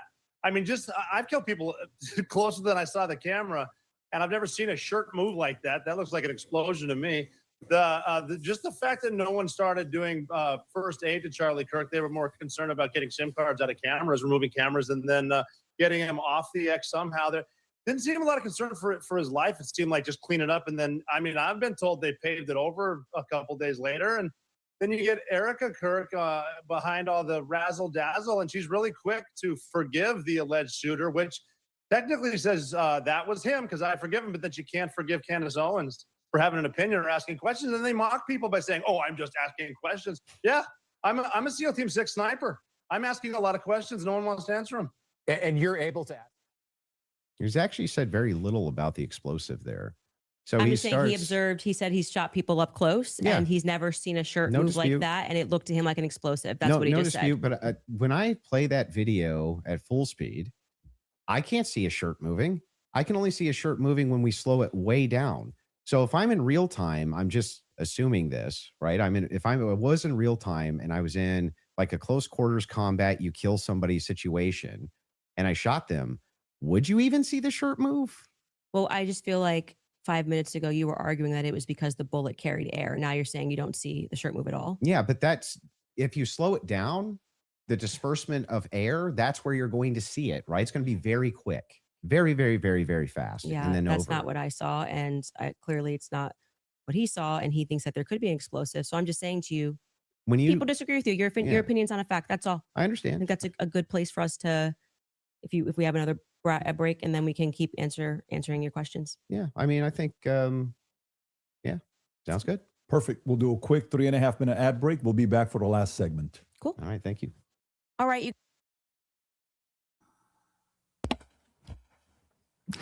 Yeah, I just said, I don't know, Mr. Army veteran and shooting instructor. Why don't you know what would happen if you shot someone at, even at close range? But regardless, if he's even talking about at close range, then we're not talking about Tyler on the roof with the 30-06. It's just, he sucks. This whole thing sucks. I just wrote a tweet yesterday saying that literally your only two options, people and the general public who are not well read into this case, into the conspiracy side, you have two options. Number one, Tyler Robinson did it with the 30-06, the federal narrative, or it was John Bray's theory. Let me bring up my thing. Let me bring up my thing, because this is my whole thing here. And while you're pulling that up, I get so frustrated when the only video that she wants to talk about is Terrell Farnsworth's, the camera that was right behind Charlie. Why would you not want to look at the ones in front that were the TPUSA cameras? Why is she the one to the, right to the side, and then the one, I think the guy's name was Robert, that was like, I'll tell you why. Because that's the one that Candace came out with, and it's all about Candace. Exactly. But if she was really searching for the truth, okay, then she would say, we want all of the TPUSA cameras. Yeah, it's all we want the Ray-Ban video footage, from not just Dan Flood, but the rest of them who were wearing the Meta glasses. So here's my beef with everyone. The only option you get is the John Bray exploding microphone theory. But on the top here, you have federal narrative, different shooter theory, exploding mic theory, squib theory, R theory, and electrocution theory. Okay, here are the anomalies. Here are the observables. Okay, front of shirt jumps up straight upwards to the ear, like this. Okay, how many of exploding mic doesn't explain that? Back of shirt puffs out in the back, doesn't explain it. Wound in the left of the neck, not the right part of the neck. This isn't how cylinders work. If you're on the right part of a cylinder, you're going to hit the right part of the cylinder. If you're on the left part of the cylinder, you're going to hit the left part of the cylinder. The lapel microphone, the neck is a cylinder. The lapel mic is on the left, is on the right side, Charlie's right side. So it's going to hit the right side. Exploding microphone doesn't explain it. Blood appears coagulated. Squib theory is the only one that explains that. Head slams down, not explained by exploding mic. Necklace breaks, flies up, back, and around, not explained by exploding mic. Gunshot sound, not explained by exploding mic, because you would just shoot him. You wouldn't shoot into the back of a van. And the canal gesture, all of the coordination of all the people with TPUSA that day, the only theory that actually explains that psychologically is the fake death theory, not the exploding microphone theory. Because if it were the exploding microphone theory, if that were your mission objective, you just get a guy on a roof with a gun and you just kill him. Do you want to take us off of the screen so folks can see this, your graph full screen? Because they maybe were missing part of Yeah, your it's graphic. okay. I already made my point. Okay, all good. It's just like you look at the observables, all of the things we need to explain, and exploding microphone doesn't explain a single one. But it's, oh, we see shattered glass in the SUV. We have no chain of custody for the SUV whatsoever. But oh no, there's shattered glass. Therefore, it must have been from the exploding microphone. Why does it have to be from the exploding microphone? Oh, well, it's shattered glass. There's some glass in the microphone. What? Like, it's just shattered glass. We have no idea where it came from. And there's no clear mechanism by which, like, okay, say it is from Hold the on. microphone. Wait. Rewind. What are you referring to? The alleged black shards or what? Yeah, the black shards of the. It's not even black shards. It's just broken glass. Okay, walk up to an SUV in the middle of any kind of like car rental place. You find shattered glass in it. This is kind of like your screwdriver video. Mm-hmm. If you just see a random screwdriver on a rooftop somewhere, you assume it's from maintenance. If you see shattered glass in an SUV somewhere, you assume someone's window got shattered. Maybe someone's phone screen. You don't If jump it's to even glass. We don't What's that? even know. I said if it's even glass, like we don't even it's even really glass. know. We it's very hard to even tell what it is. Like it kind of reminds me of the like I have oh gosh, the fake grass turf in my backyard. And when they, when they have that down, they put like in my yard, it's kind of like these like small little black pieces. I mean, it's like you could pick up that off of shoes. Somebody could have stepped on some sunglasses. I don't know. I mean, there's all kinds of different things. We don't have chain of custody of those photos. It's been a whole debacle as to why they were released the way that they were and held onto for so long, and then elements redacted. And if it was actually exploding microphone, then the entire security team has to be in on it because they're going to see, oh my God, the microphone exploded. It must be Mossad. And they're going to tell everyone the microphone exploded. It must be Mossad. If they were not in on it. So they have to be in on it, given this theory. So you don't think that they're going to clean up the evidence in the SUV before they hand it over to whoever? You think they're just going to leave that evidence in the SUV? Really? So the name of the candy on the floor, I think that was the throat coat lozenges. I don't know. But yeah, that looked like they were just, there. You look at the evidence for exploding microphone. It's okay. We have the white vapor coming out. Well, that's also explained by this, the fake death theory, which actually makes sense. So it's the white vapor. It's the shirt behavior, which is not this kind of shirt behavior, but it is instead this kind of shirt behavior. All of the energy directed upwards, straight upwards, not right to left, as you would need for the microphone. So like there is no like I've said so many times, there's absolutely no evidence that this microphone exploded. The case is still intact. The case is still intact. You see video of it still interacting with the shirt the way it's interacting with my shirt right now. The magnet is still there and it is still propping the shirt up like this after the supposed explosion. So it's like, okay, either the microphone exploded and it exploded, or what we actually see is the microphone didn't actually explode. That didn't come out quite right. But what I'm saying, like, either it exploded and it's not still intact, or it didn't explode and it's still intact. It's still intact.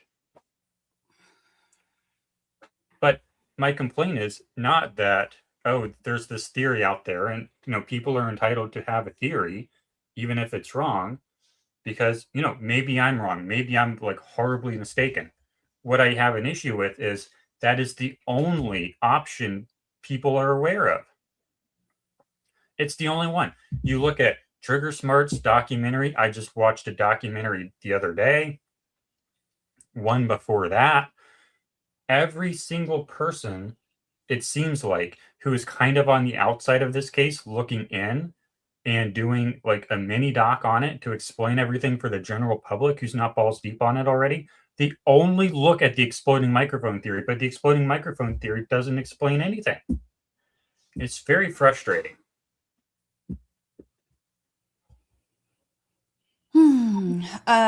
Okay, VTO Army wanted to mention this one. Watch the Jimmy Dore camera gun video. That one's pretty good also. All these theories are better than the narrative. I think that I'd seen you a little while ago mention if we'd, or ask if we had looked into the two photographers, videographers that were kind of to the back right of Charlie. And I have done a multi-hour interview with Andrew. So one of them, he's in like more of the brown shirt, and I could direct you guys to that. It's definitely on my page. This was before Andrew Jordan Ferrazzi. and I were. Yes, I was blinking. Andrew Ferrazzi, and so that was back in January. For those who don't know, Andrew Ferrazzi is one of the photographers who were there. Yep, and he was wearing like the brown. It's kind of a brownish shirt, if I recall. So brownish black. There's a question. I just wanted to mention this too, the throat coat. And yeah, I mean, it seems like it was a subliminal message to make us believe that he got hit on his throat. I think there are so many subliminal messages and then little pieces put into this narrative that help to reinforce other aspects. So calculated. And that's what happens when something is not organic, right? If it's all thought through for the most part, then naturally they're going to make these little puzzle pieces that connect. Whereas a different crime would be a little messier. It would not have all of these consistent themes. Aces asks, hey Jordan, could the explosion have been his cross pendant that would explain the necklace whipping around violently? No, because the pendant would then go down. It would not go up. And we would see exhaust going down and not up. So the reason why so you would always expect an equal and opposite reaction. You would expect some of the energy to go one direction and some of the energy to go the opposite direction.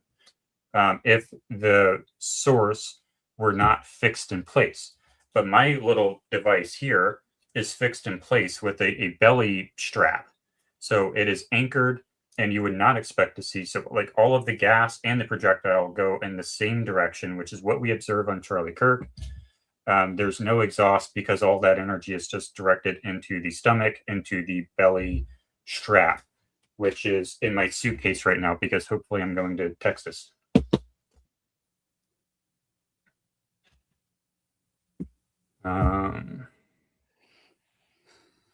This is a longer break. Yeah. I think it's still alive. I think it's still going. Yeah, the ellipsis is animated. We're good. Candace just posted on there we go. Okay, we don't hear it yet. Two more clips to play. Okay. Right. And then we can do final thoughts. I'm guessing. I feel like we got where we were trying to go, or at least for the most part. So the two other clips, I do want to play the Twigs clip. That one is important to me, the Twigs DNA clip. Yeah. And they're going to pull it up just to have you respond Well, to it. you don't have to play it because like if you're saying that when I initially watched it, I thought that Lance Twigs' DNA, like he was directly responding to that because the testimony was a bit confusing. They started by saying that they were going to like explaining how they got the samples, and they said Lance, Matt, and Amber Robinson, how they got their DNA samples. And then they started speaking about the gun and said, multiple prints were found on them. And then they moved and they said Lance Twigs's DNA was found on the screwdriver. when I went back and rewatched it, I realized, well, they haven't officially said that Lance or Amber are on the gun. So I think I've already conceded that we don't know that. So I think like, but if you want to play the this clip is directly you saying it is on the gun. Twigs' yeah, DNA I'm saying is that on I the feel gun. like I've already said to you, like I've made that concession. But just to be clear, whenever I make a mistake, I just correct it. So that's why when you were asking me 3 times, I've already said we don't know yet, and I've corrected that mistake. So if the purpose of you showing this is to demonstrate that Candace makes mistakes sometimes when she's taking in a lot of information and she's reading through legal documents and she's trying to remember it's not 9-hour actually. testimony. It's just demonstrate something else. It is, in fact, the case. We're all going to make mistakes. Yeah. I'm going to make mistakes. And I've on already the case. I've already You're going to make conceded. mistakes on the case. Yeah. But in this case, you were very adamant that his DNA was on the gun itself. Yeah. So I'm just saying that it's not ruled out. We know that there's 5+ prints. I've said this so many times. I had to rewatch the testimony again. It's like 9 hours a day.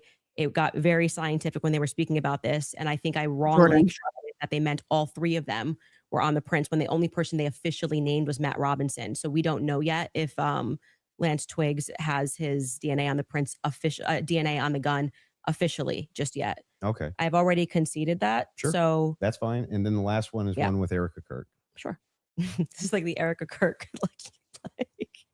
All right, Well, this Erica. just You goes could back- just sit down with me, Erica, This but we just can do it goes- this way. This goes back to a previous claim that you made. Yeah, by sure. Bringing it up. Straight to jail, straight to jail. For questioning, at least, Erica. I don't care who's mad. I really do not care who wants to be upset after this episode. Really, you will be wasting your breath. You can spend $1 billion on influencers because this is all becoming increasingly inexplicable. You are asking me to be an idiot, actually, and I cannot do that for you. Someone once commented beneath this show that if the situations were reversed and there were this many verifiable lies. So straight to jail. Yeah, so that's the show intro, and straight to jail is a monopoly term. Okay. Like, you know. So do not pass go. Yeah. Do not collect $200. Yes, it's You're going straight to obviously jail. tongue in cheek. And then we explain that actually I think that she should be brought in for questioning because of inconsistencies. So this is the exact episode when I started to think that she should be sat down and questioned. And I still believe that. I still hold the perspective that Erica should be sat down and she should be properly questioned. Do you know that she hasn't been? No, actually, that would be a great thing for the spokesperson of Turning Point USA to say that she's already. but why? sat through. Why do they? I mean, my guess would be she hasn't because they returned everything to her. Yeah. But Why do they owe you that though? Why they don't owe me yeah. anything. That's my show you're watching. Just the clips that you're pulling are Yeah. from my show. So if I want to say something on my show, I can say that. I You didn't say can. they owe me something. I don't think that's ever You unless you can, have but another if you clip. say like you need to be sat down for questioning Yeah. and you don't even know if they haven't been, that's strange, right? Do you know if they have been? No, I have no idea. So you're just saying, what if they haven't been? Yeah, if your You're just kind of entire filling the air. if your with entire just thing is junk. if you're no, it's not junk. If the query is why is it that Erica Kirk's not being sat down for questioning, but you have absolutely no knowledge whether or not she's been sat down for questioning or not. What that does is it creates an innuendo. It creates an inference. It creates out to the ethos that this should be happening because something's wrong here when you actually don't have the knowledge that anything's wrong at all. I just think that my opinion is that she should be sat down and questioned. But you're not sure if she hasn't been. Yeah, and you're not sure if she has been either.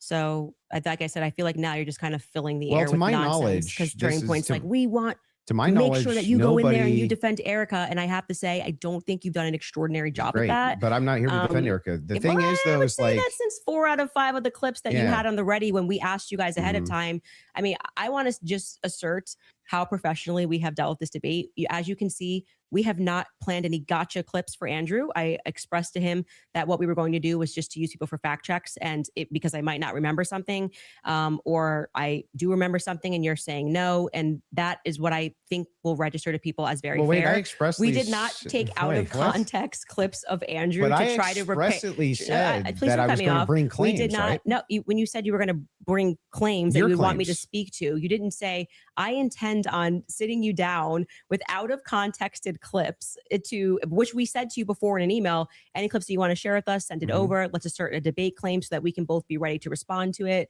This just That's not really what happened. well.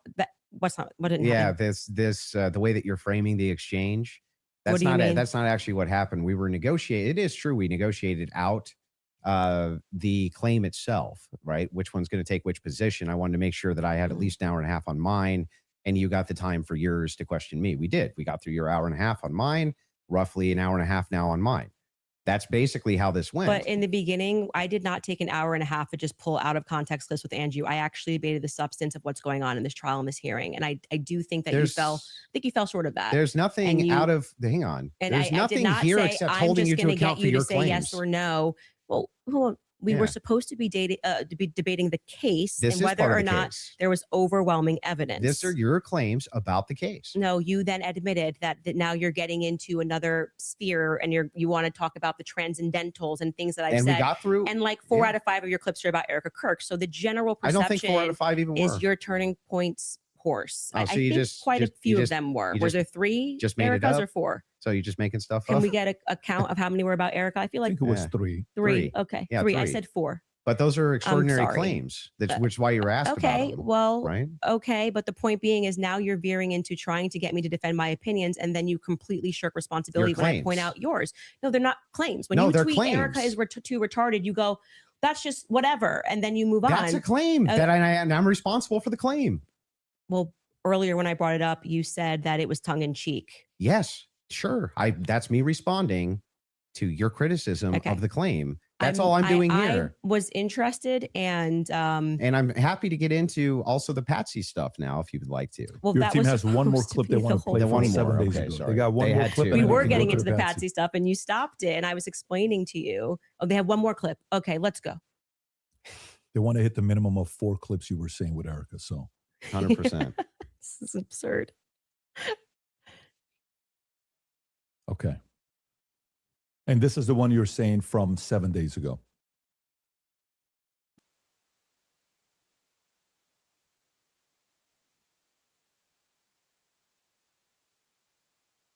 Okay. While they're looking for that, do you want to continue?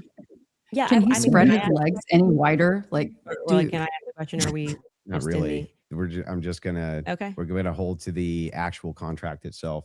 the contract does not say that you are allowed to just question me without me being able to respond to you I've never said you or can't have respond. a conversation. You've been able to respond to every question I've asked you. And by the way, the other thing is like Let's have it your way. I want it to look like Still happy we've to have done the everything debate. Andrew wanted to, so that people can fairly assess the situation. So you have it your way. I Totally will not fine. ask a question. Totally fair with me. So are you good with her asking a question or He no? said no. Waiting for the clip.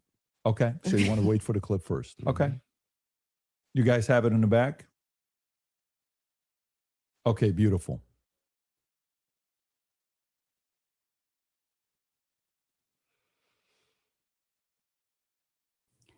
Wow. Oh my gosh, you guys. You need the Jeopardy Your team thing. told me they had it. So That's what I heard. This is a Okay. professional operation, folks. Okay, because Lance I can't Twiggs hear this. My has thing his went out. Just DNA tell me what on it the says after. towel. It's fine. Lance Twiggs has his DNA on the rifle. Lance Twiggs And to has be his clear, DNA on the Lance rifle. Twiggs' Said this- repeated DNA this 4 times, was but I don't not know why they feel as like they need degraded to- as Tyler Robinson's DNA was on Tyler's rifle. It's Tyler's rifle. Oh, you but also Lance's said, yeah, it's DNA not as degraded on the rifle. Yeah, because I thought he was one of the things, but I've already that's what I mean when I say that. Like, it just seems like you're not actually here trying to engage, because even before you got to this, and I knew that you had some secret clip planned, I said to you when I rewatched the testimony, I realized that they didn't explicitly say Lance Twiggs. They said 5 other profiles were on it, and that his was the most degraded. So I hope your team feels fulfilled in playing that. Is there any more? I'm happy to play every clip that he has on the ready. Anybody? You said you had some new evidence at the beginning of the Oh yeah, debate we should you had show that something text new. message that you Did read, you just wanna because share I that? think that's important for the public. You shared it out of context. I'll do it on my show. I'll share the text So you're going to message. read it on my show, but not show it. Correct. Okay. So I'll show it on my show, but that's what I'll do. I'll show it on my Can show. I ask why? Well, because I want to drip out the evidence, you know. That's got to drip out that evidence, keep people coming back for the show, right? I don't know if snark serves you so well. I'm just saying, like, yeah, I'll release it there. Yeah, that's my intention. But yeah, I'm fine with closings if you want to do closings. Well, I also would just, if I may ask a question, is that permitted? Go ahead. Just so I also have clarity, since your basis has been evidentiary, you keep saying that you have evidence or like you are following evidence. Which one of the charges against, or all of them, do you think Tyler Robinson is guilty of? The specific charge?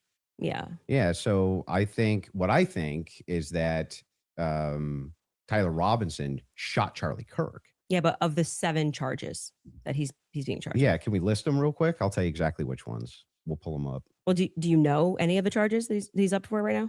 Yeah, of course. But I want to make sure that we have them listed. Yeah, but like can you name one? Because my general perspective is that you don't actually care about this case. You're not following the case. That's the question. You're just not following it enough. It seems pretty like if you're going to engage and you're going to say the evidence is overwhelming that Tyler Robinson is guilty, I just think that you should like. Can you tell me one? Then let's do the counter.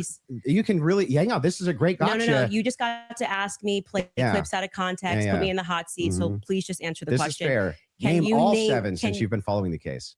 Okay, sure. You name one. Yeah, you named all 7. I'm happy to do that, but can you name one? I think he's been charged with murder. That's actually incorrect. Okay, great. Now name all 7. He doesn't even. This is like name all 7. And I can you name all 7? I can. Then do it. Sure, you don't have to do it. No, do it. I'll count them. Go ahead. You don't have to put your fingers up. Okay, hang on. Name them. Yeah, sure. Name them. The first charge is aggravated murder because that's what carries a death sentence in the state of Utah. No, Next. that's not. That is literally not murder. Okay. And so just for people, I don't have to do it in a time limit. There's nothing going on. And just to explain to people the difference of why that really matters and shows that he doesn't actually care about this at all is because aggravated murder, it's narrowly defined and because it carries a death sentence. I'm going to answer the question. Okay. You're just going to recognize that your strategy of thinking that people are intimidated when you try to put a time constraint doesn't work. And you'll be better the next time you debate someone. I got it. Give me the other ones. The more you cut me off, the longer I'll take. Do you want to just wait for me to finish of why that's a big difference so that people don't walk away? No, I just want you to list the charges. Yeah, I'm going to do that. You just don't get to pretend that there's a time constraint for me to do that. Well, how long does it take you to list 7 charges? Because I'm speaking. You just got to. It sounds like you're just delaying it because you don't know them. I know all 7 of them. Then and I'm going to say them. again, because you're going to get embarrassed. You don't have to rush this. I'm also showing an example of a very flawed debate strategy. I actually am under no time constraint. I got one. Great. The second charge is the felony discharge of a weapon. The next 2 charges are for obstruction of justice. Okay. The next 2 charges are for witness tampering. And what's the specific charges, though? That is them. Obstruction of justice, obstruction of justice, witness tampering. Okay. And there's no other specifics to them. Well, I can tell you why he's being charged. No, just the charges and then 7. Yeah. See, the bad thing is when you try to be an a-hole and it doesn't work. What's the 7th? The last charge is violence in front of a minor. Okay. Got it. So then he's being charged with murder. You just say aggravated murder. That's the distinction. You just want to. It's a massive. It's like you cannot say murder versus aggravated murder. Distinction. This gets to the entire crux of why him being up for the death sentence. And I actually find the defense's filing about why this is not aggravated to be very compelling of why it's not aggravated murder. I actually think that if the state was going to even try to pull this off, they should have charged him with just murder. And then I do also, again, want to stress to audiences that debate strategy of thinking that you have to speak faster or somebody puts your hand up and they try to pretend like it's some sport. I think he thinks it's a blood sport. It's not. It's about being right and being principled when you're engaging. And you can make mistakes. I make mistakes all the time, but at least be genuine in pretending that you care about this case enough to know one of the 7 charges that are up against Tyler Robinson when you say the evidence is overwhelming that he's guilty. If you would like to move to final statements, I'm fine. I want to make sure Andrew has had the time that he has requested. I think your team would like to pull up the 7 charges that he just asked you about. If you guys want to pull that up just to confirm the 7 you went through. Can you guys zoom in a little bit? For aggravated murder, felony discharge of a firearm, obstruction of justice, which is counts 3 and 4, 5 and 6, tampering with a witness. And count 7 violent I said offense in the presence of a minor. In front of a child. Yeah. So 5, 6, tampering witness, 3rd degree felony. Now I did notice something I just was curious about. If I'm just wondering, when you pulled out your phone just before you asked that question, did somebody by chance text you that question? You can check my phone. I'm just curious. No, you can absolutely not. I have not had one communication with a single person, not even my producers who are in there this whole time we were here. You want to check my phone? I'm happy to do it because you're just going to get double embarrassed. Where's my phone? You want to see it? I'm just curious. Yeah. You can literally do that. Here you go. PBD, you're the moderator. Okay. Take it. Let's see See it. if anyone was texted at all during this debate All right. about the violent charges or anything. I'm looking through this. You give me permission. You I'm have looking at full the- I'm not gonna permission to give go through my names. phone. I don't need to So cheat. the last one has nothing to do with it. It's just a compliment. I haven't even read my text messages. That's so a compliment. He's reading them. You're okay. You'll give me permission. I'm Yes. just going to read 3 of them Yes. to 1132 because after that, I don't need to read it. Any other texts? Could have been Telegram. Could have been something. All like I that. have is Signal. You can check that too. I only have Signal. Telegram I used in Russia, Okay.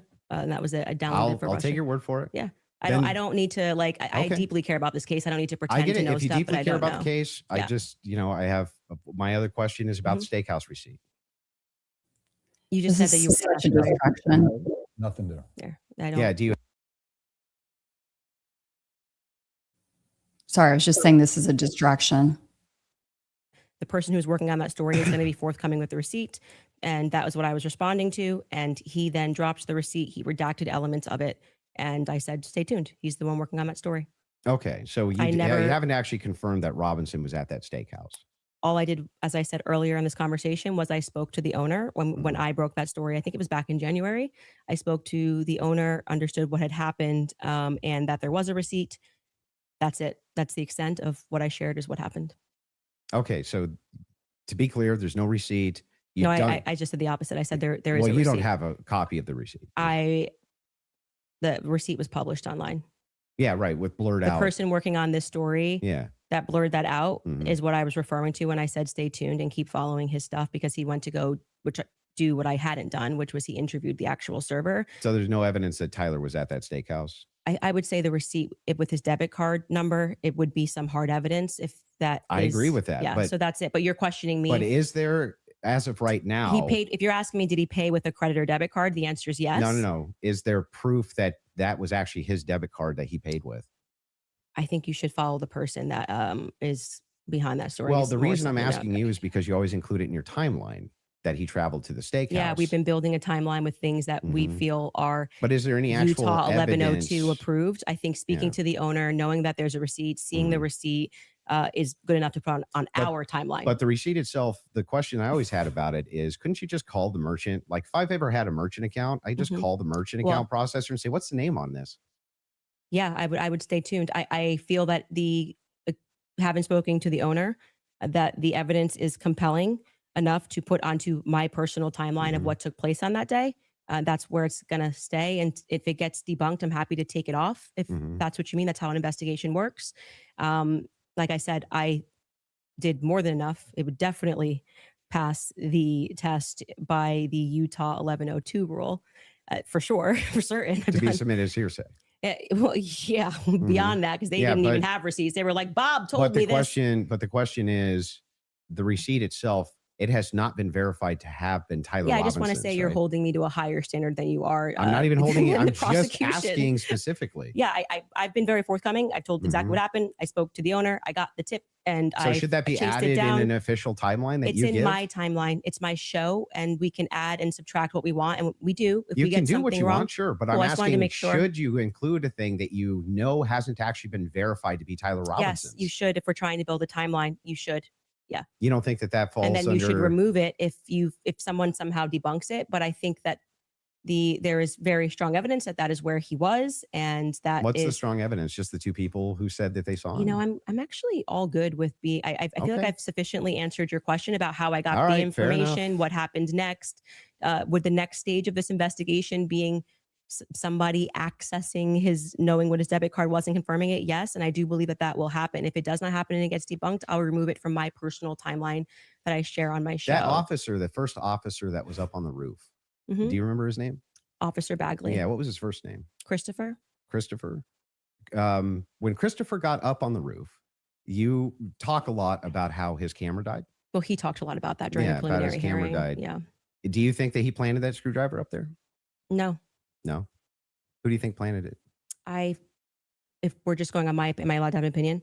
Of course. At this stage, I would say that I don't buy his assertion on the stand that he didn't check to see if anybody went onto the rooftop before he got up there.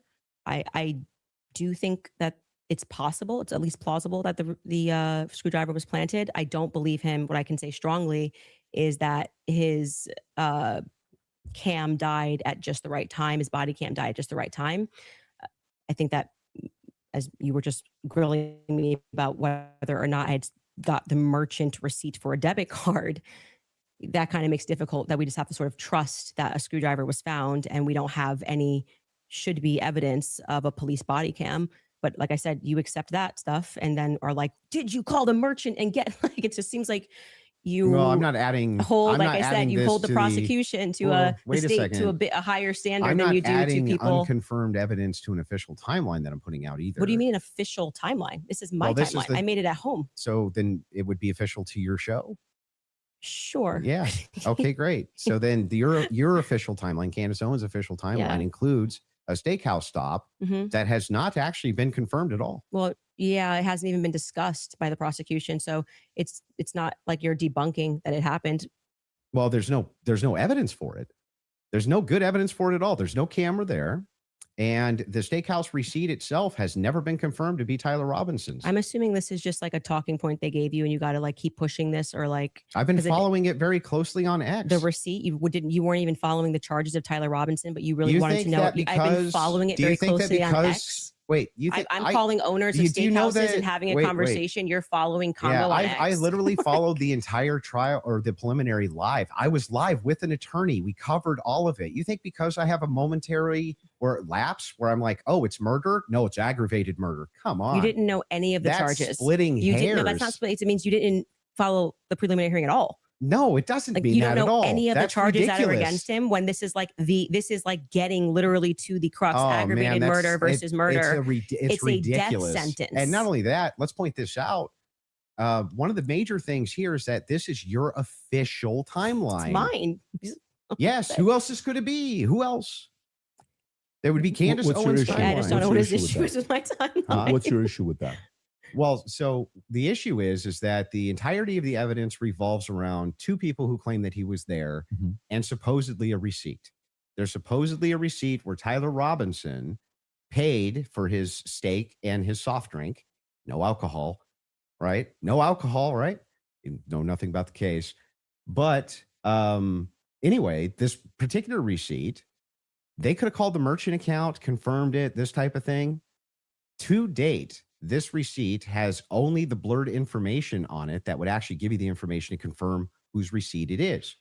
We have to date, nobody has confirmed that this was actually Tyler Robinson's receipt. And yet inside of Candace Owens' timeline, which she states over and over again, when she says, this is the longest 13 hours, this is 13 and a half hours, the requirement for about what, roughly 5.5 or 6 hours of that is that he went to the steakhouse. And that's not been confirmed at all. Not even a little bit. I feel like saying that I spoke to the owner of the steakhouse is me, like, not just being on X looking at opinions, but actually doing the legwork. And that's why like I said, if you think this builds up a rapport with your audience and makes you seem like a serious person, we don't have to keep belaboring the point here. I feel like I've demonstrated that I did as much as I could to confirm this when it came in. I spoke to the owner of the restaurant, obviously took down everything he said, noted that there was, in fact, a receipt that he pulled. That receipt that was published is real. A debit card and a credit card was used. If for some reason somebody misidentified something down the line, or we find out it's a different Tyler Robinson, I'm happy to remove it from my timeline. But for right now, I think that there's enough under the Utah 1102 rule for me to keep it there. I don't really think we need to keep going into circles about this receipt. It's my timeline. I don't know why the 1102 rule would apply here for your Because timeline. you will constantly cite things that are said in that courtroom that have less evidentiary support than me contacting and speaking with the owner of the restaurant. It's not like I dreamed it, as to use your expression. So it's in my timeline, and I'm going to keep it there if that's Sure, you can keep whatever Great. you want there. I'm Okay. just saying that there's no evidence he was ever there. Okay, thank you. No hard evidence anyway. Yeah, I'm fine with closing. Okay, so the last thing we're going to do before we go into ad break, right after this will be final thoughts. I'll be asking both of you if anything on your opinion, thoughts changed on the case, and then we'll finish it up from there. So with that being said, a 3.5 minute break, and then we'll come back for final thoughts. All right. Right, you guys, if someone followed you everywhere that you went, recorded what you searched, and studied your habits, you'd call the police. When your smartphone does it, we call it convenience. At zero. Oh boy, looks like we both took a break at the wrong time. Is it over? What happened here? Is it over? The ghost one has been for your people. Thoughts changed on the case, and then we'll finish it up from there. So with that being said, a 3.5 minute break. Okay, there's just some break. Searching lately, such as what does. Okay, so we were talking about, what were we talking about here? They're going to do final thoughts after 3 minutes. So we were talking about the receipts. So the bar or the steakhouse or whatever it was. So we have the image of the receipt. Maybe I can pull it up here. Let me see if I can pull this up. The image of the receipt, so we can see what exactly it is they're talking about real fast.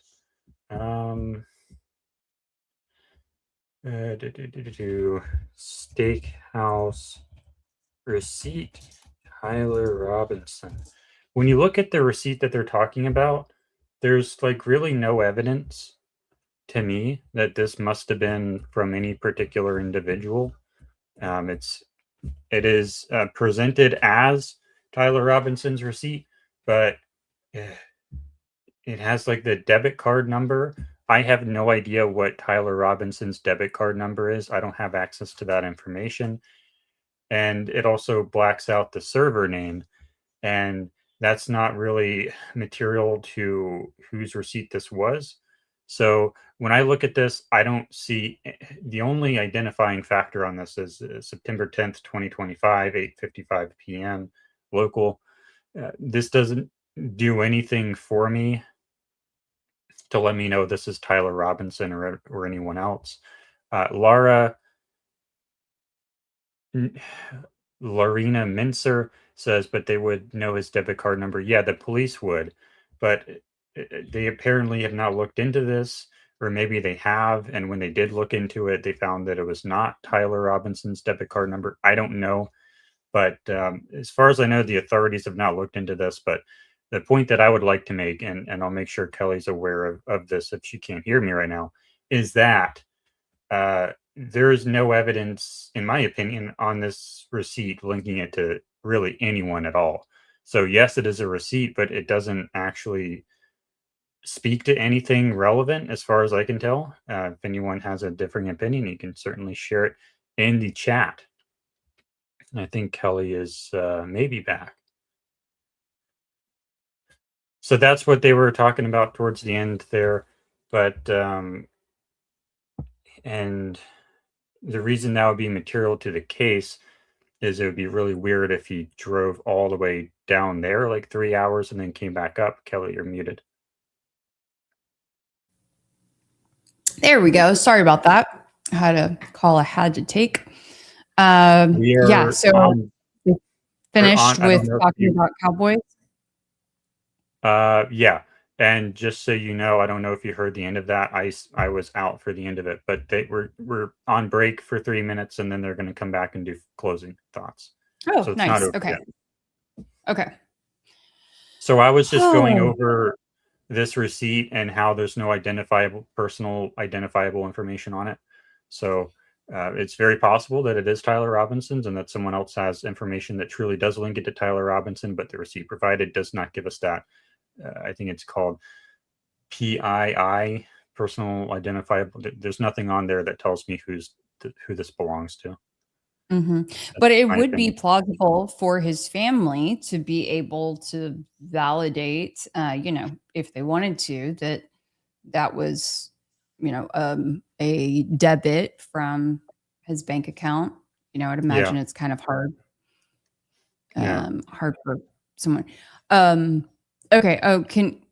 We can talk about that. And then I see this question from Norma about the screwdriver. Mm-hmm. Okay.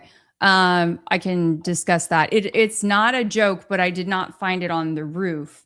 So when I was at UVU on that Friday afternoon, I was walking around campus and getting sort of the last bit of content that I could get. I was behind the computer science building and essentially walking around the building to like where the chicken coop would have been, and or supposedly, the area where they allegedly found a rifle. And as I was turning around the building and I'm like gesturing, oh, well, that's where supposedly the drop point was. But I see these golf carts, these UVU maintenance golf carts. And I'm like, oh, it would have been nice if he had access to one of these. He could have booked it out of off campus. Well, I walk up to it just thinking, I wonder if by chance there's a key in it. And I see in the little compartment there a screwdriver set. So there was a Phillips, a flathead, and pliers. So a little tool set. And of course, they were red and black. And that just, stopped me in my tracks. And it's not to say that it is for sure the same ones. It's just the fact that clearly UVU maintenance, and I don't know what other potential departments could possibly use red and black screwdrivers. It is noteworthy that they have not released a photo of the alleged screwdriver to the public, and that Officer Bagley's body cam was. Oh, do you want to pull it up? With Officer Bagley's body camera was not on when he supposedly, when he supposedly spotted it. You should have grabbed it for DNA. I mean, look, I really debated on what to do, but I didn't want to disturb it. I didn't want to take it out of its place. I thought, oh, that's all I need is to then get in trouble for that. So anyway, that's the long and the short of it. I'm going to release another video today that kind of explains the significance of the screwdriver and goes sort of back in history, traces the timeline of its evolving story. So thank you. Yes, y'all just please share. Okay. Apparently they're back. Thank you, Christy. Or inviting me here as well. Of course. I do know one day, I think it was last week, you sent a message on one of our accounts. You said, can I talk to Patrick? We got on the call. You said, Patrick, can you moderate this? And then I said, great, let's do this. And so before we wrap up, final thoughts, I'll come to you first. Yeah, she had nothing. Just nothing. For all of her claims of Patsy, nothing. She didn't have a single claim. She didn't have a single solid piece of evidence. She had no positive evidence Israel's involved in anything. No positive evidence that France is involved in anything. No positive evidence TPUSA is involved in anything. No positive evidence that Erica Kirk is involved in anything. When I asked her about her claims about Erica Kirk, it's just funning. It's just funning, Or, I do think that she needs to sit down and ask some questions, or answer some questions. But you know what? I don't even know if she has. Maybe she has. I have no idea. Yes, I'm going to have an official timeline with unconfirmed evidence. That's just fine.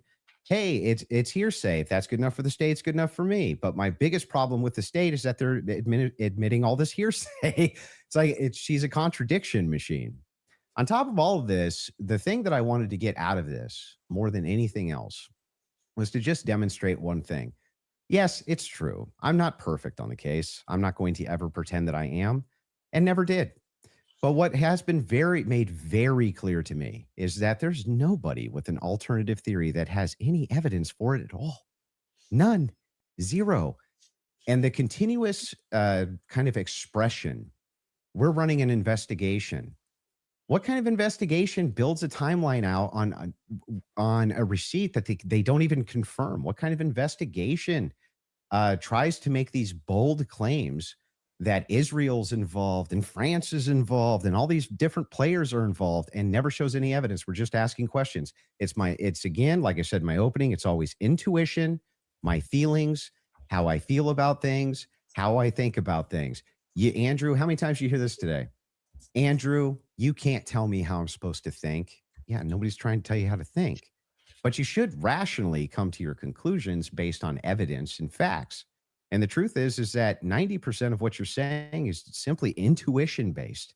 It came to me in a dream. It's intuition. Almost none of it has any evidence at all. Just I'm skeptical because these people over here said things, and that makes me skeptical. It's like, but no evidence. Note this to the audience, to everybody watching. You might hate my guts. That's fair enough. I get that. I'm not the most likable man. I understand that too. But there was nothing. I mean, no evidence at all that Tyler Robinson was a patsy that was ever put forward by Candace this entire debate. Now, maybe you could say that we stalemated when it came to whether or not Robinson did it. She says, I found the evidence convincing. Or unconvincing. Andrew says he found the evidence convincing. Okay, fair enough. Maybe you can't do too much about that, but there was nothing. She had nothing for Robinson being a patsy, nothing for any of her conspiracies, not a zero, zilch. And she backed away on a bunch of them. This is the first time I think she's ever really backed away from the Twigs thing. First time I've heard her back away from the Erica thing, back away from TPUSA, being very cautious about making any of those claims now. Whereas on her show, much more likely to be making those claims. So she just had nothing the entire debate. Zero. Candace. Well, I think that is quite a conclusion. Admitting somewhere, maybe we stalemated. It probably signifies what I've been saying from the beginning, that you didn't feel that you were strong on the actual facts and the evidence, which I was willing to engage with you. I wanted to go over the screwdriver. I wanted to go over the towel and the things that you've mentioned, and you wanted to then move the conversation into a defense of Erica Kirk and her character, and what I've said about Erica, which is my opinion. And I have not edited that opinion after discussing with you. I would like to extend a compliment to you for being willing to sit down and to have the conversation. I still walk away feeling that the people who are jumping on the bandwagon about this case don't care about this case. They don't care about Erica Kirk. It tends to be follow that they take a meeting with Turning Point USA and they come out and suddenly have a lot of junk to say about Candace Owens. And I do want to also stress that Turning Point USA tried to pepper him with something as a surprise. He showed clips that were meant to be a surprise. I did no such thing. I stressed to PBD from the beginning that I was grateful he was taking this on and that I wanted this to be a clean debate because I believe I can win this on the merits. And I believe that I did win this fully on the merits by engaging the evidence of what has happened. I do still believe that there is more evidence which supports that there are more people involved and that Tyler Robinson has been set up, and that none of the evidence that was presented was in any way overwhelming, which is why I think you wanted to move to end that discussion quickly and to speak to me about France and to talk about this Panguitch receipt and my timeline. I want to remind people that a lot of the at-home investigators, which you were open to, as you called them, internet sleuths. I think it was on a show that you did right after Charlie was assassinated that internet sleuths would solve this. This is the reason why Charlie, a year on, is still a conversation every single day trending on Twitter. I knew Charlie. I cared about Charlie. I care about finding out what the truth is here. My heart is in the right place. I think anybody who watches my show or even just watched this debate knows that if I get something wrong, I'll instantly correct it and own it. I'm not arrogant. I don't need to sit here and pretend that I didn't misspeak on the Lance thing. It hasn't been ruled out. But you saw that he just really wanted to hammer that point. You know, part of being a well-meaning person is to concede when you are wrong, to take something off a timeline when you know it's not right. And I would like to think that that is why I have earned the audience that continues to follow me, because they know my heart's in the right place, that I deeply cared about Charlie and I deeply care about the answers. I want to thank Andrew's team who are providing the fact checks. It's a very small room that they're in. I want to, as always, thank my team who worked really hard to make this happen and flip this set. And to you, PBD, just for being a great moderator, I think very fair, letting us both speak and making sure that Andrew got out of this what he wanted, which is a little more than what I wanted. But I'm very content with how I dealt with this. And I trust, I don't need to convince the audiences with the magic trick of what they need to think about this debate. They can watch it and draw their own conclusions. Beautiful. Fair from both of you. I think the audience won. And again, from the beginning, all of this is because of how much love and respect we have for Charlie Kirk, a great man that's no longer here with us. His 1-year anniversary is coming up here. I can't believe it's that quick that is here. The audience, I think you also won if you did support the Crucible, support the Candace Show, support the PBD Podcast, subscribe to the channel. This is how you help these voices get out even more, especially going into future when this happens. You want a lot of independent creators to have these types of discussions. And last but not least, the two of you, I respect you guys again for having this conversation. It is not easy to do so. Hopefully this will lead to more discussions. A lot of different things we talked about. I'm sure there will be a lot of follow-up. With that being said, take care, everybody. God bless. Have a great weekend. Bye. All right. What did you think, Kelly? Well, it was that was a doozy. I think our chat was definitely the winners in this whole ordeal. I mean, I think it was kind of as predicted. Yeah, wasn't horribly productive. Didn't really, I don't think anyone's mind was changed by this at all.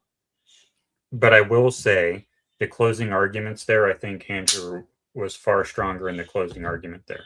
Mm-hmm. I think that was pretty clear.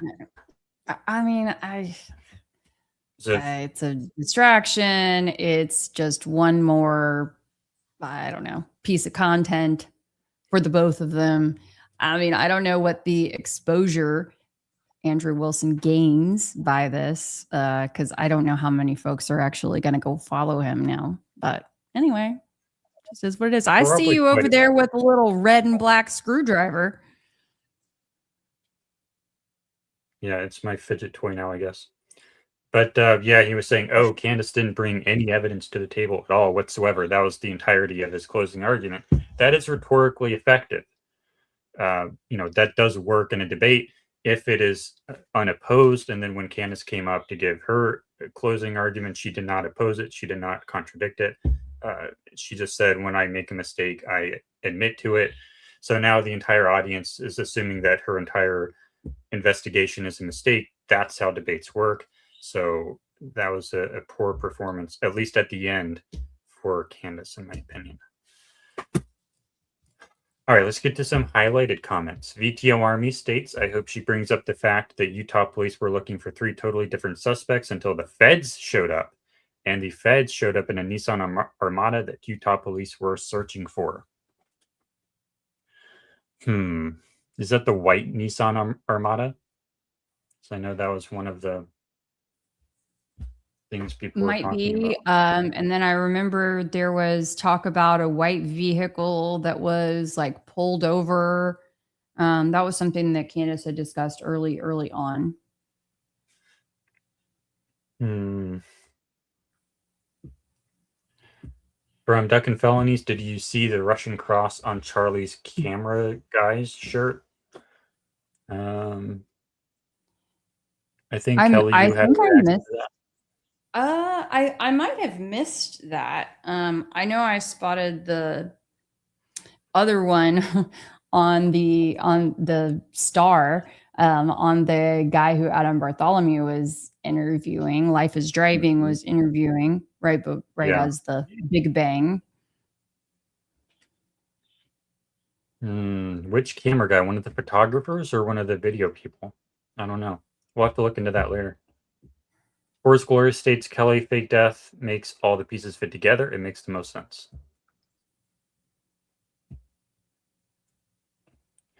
Duck and Felonies again says that's why I like Jesse on Fire, even though he's a little clickbaity. He put the real information out there to his huge audience with regards to fake death theory. He has a whole series on it, and he goes at it from the psychological angle. Automation says, I'm actually thinking a couple of channels have learned something over the last 2 weeks. The way they present things have changed. Body language, inflections, a lot has changed for a couple of them. Do you know what he's talking about? Like in the direction of fake death, maybe? Maybe. I mean, we've definitely heard, I think, some more evidence, especially from Candace in the last couple of weeks, that if true, would lean more heavily toward fake death. Like when it comes to the apparent or alleged evacuation or relocation of people at Timpanogos Hospital. That was a big thing. And then also the behavior of, even though it would have been CK's close friends and family, going to the cemetery, not letting folks see the casket actually put into a grave and having them leave. That's sus. So yeah, a few of that, but also let me say that there have been, I think what they might be saying is that also that there have been some, I don't know if they're alliances that seem to have been happening over the last couple of weeks, maybe a few alliances, some infighting, and some people acting differently that I certainly have clocked.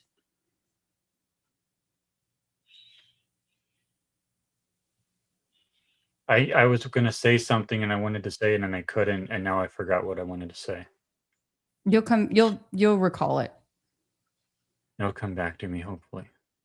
But I was really excited about it, but I couldn't go. I'm sorry. I know my clicker doesn't work. There it goes. All right. Kilted Corgi says, question. So where does Charlie go? What does he do if he's unalive? Montana? I hear, okay, this is a Walking Dead reference. I hear Montana's nice. And apparently he really Valhalla. liked Montana. Yeah. Kilted Corgi again says, many Utah factions doing cosplay in real life makes for weird occurrences.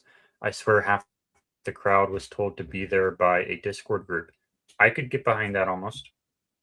Mm-hmm.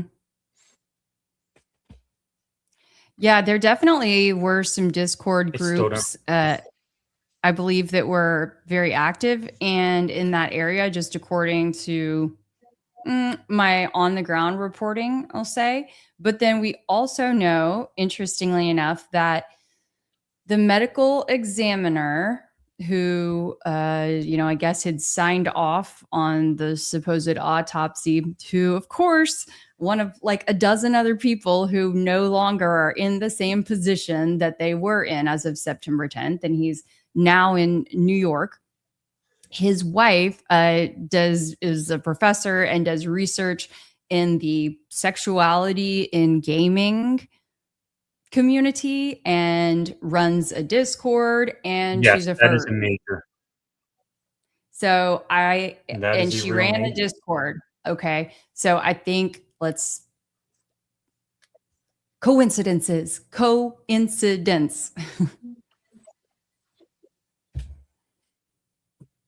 Mua says Jordan's videos make it more convincing for me. The exploding microphone theory went out the window when I found out how many people were actually offed by the pagers. Yeah, a lot of people got hurt by those when they got off. Now, the rebuttal to that argument is, oh, it's a shape charge. The other ones were radial charges. But you say, okay, 90% efficient, 90% of it goes in one direction. What happens to the other 10%? That's still it's during daytime. I'm not going to cuss, but it's still a lot of energy. 10% of that charge is a lot of energy. So this shirt is not intact anymore if that was actually a shape charge. Kilted Corgi again says Tyler had help. All help was edited out of the videos. You were telling me, I think this was off air last night, something about archive. Do you want to say that? Oh, yeah. I forgot. I couldn't remember if that was on air or off air, but yeah. So I find it very interesting. One of my big things throughout this whole investigation has been that we need to be able to track and maintain source videos, source audio, know where whatever you're using and putting out there, where that's coming from. And for a lot of folks, this Internet Archive website had become like the hub.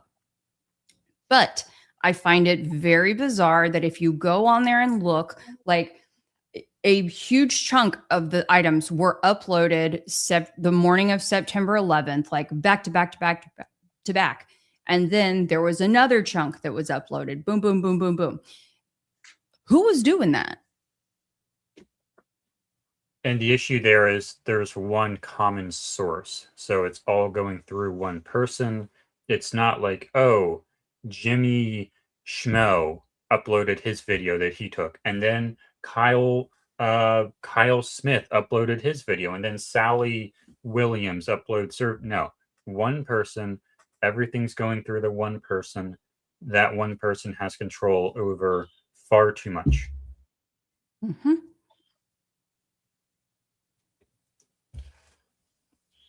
Lady Positive Thinker says, Kelly, I haven't looked at that.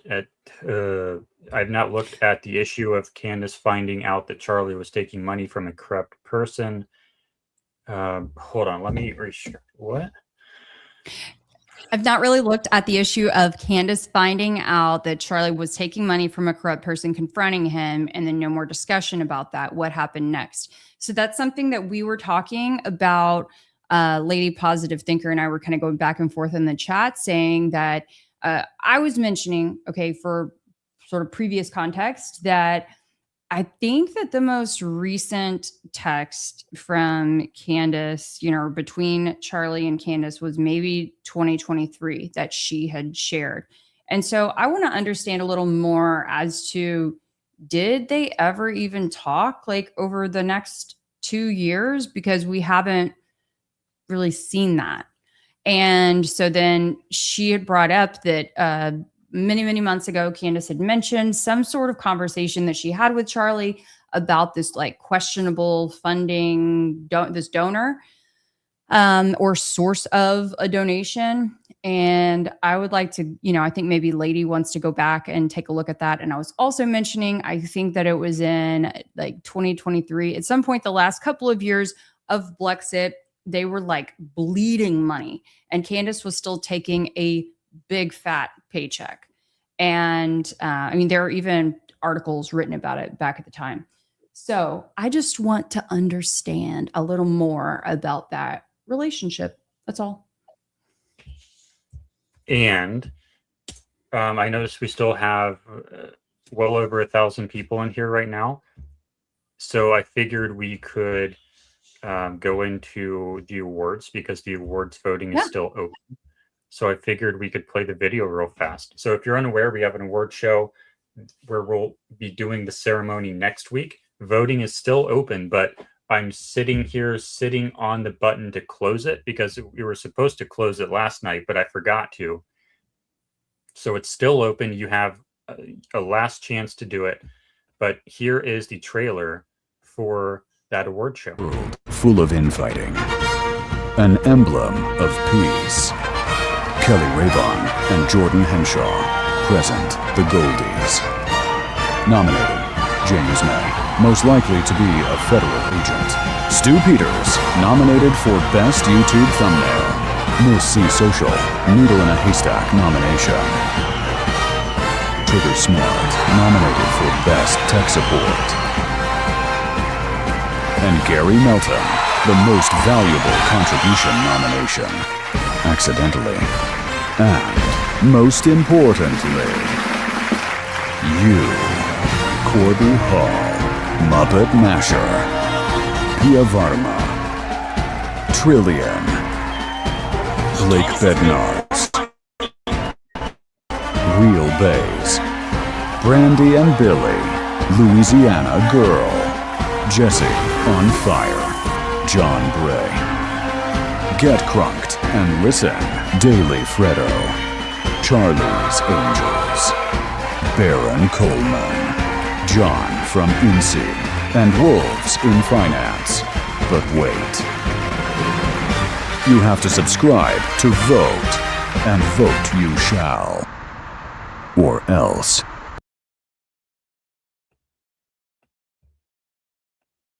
Okay, so that was fun. So you should go ahead and vote for your favorite creators because they deserve it. But if you do vote, you have to subscribe to Try and Prove It on YouTube. So there's that link to voting in the chat. Again, voting will close at the end of this show. For real this time. But anyways, back to these. This is a chat from you. Just a reminder, you say, I need to revisit the timeline of when Candace Owens said she confronted Charlie Kirk about that donation money too. Do you want to go into that real fast? Muted. Yes, that's what I was just referencing. So that was kind of in response to what Lady Positive Thinker was saying. So Okay, yeah, and we're going to then- go back and check that out. Perfect. So Freshmaker22 posted a bunch of notes in the chat. I'll go through them very quickly, but he's listing out some rhetorical tactics that they believe Andrew Wilson utilized? Number one, endless definitional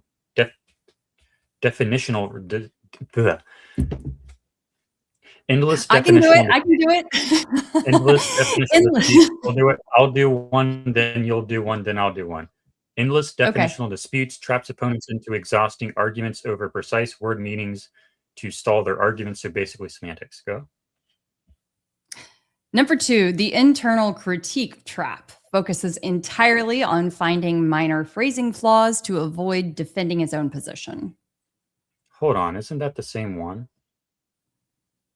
Oh, Kind of. Yeah, it's different Kind. a little bit. Number three, weaponized burden of proof shifts all requirements for evidence onto the opponent so his views stay unscrutinized. And to be clear, we're not endorsing these. I haven't really thought about these. I don't necessarily know that I agree with these right off the bat. We're just reading these comments because they're interesting. 4, subtle straw manning modifies his opponent's statements slightly to make them sound more inherently hypocritical or absurd. Number 5, abrasive conversational commenting aggressively critiques his opponent's tone or debating style to derail the actual topic. 6, intentional emotional provocation uses intense smugness, mocking, and personal insults to bait opponents into angry outbursts. I'm not necessarily sure I agree with all these, but they're still interesting. Number 7, I mean, aggressive. maybe not today, but I think Maybe not today. over time. Yeah, over time. He was pretty tame on that today, though, so I'll give him some credit for that. Number 7, aggressive interruption and blocker phrases employs rapid pattern interrupts, like let me finish to dominate. Sometimes it's okay to say let me finish to dominate the speaking time.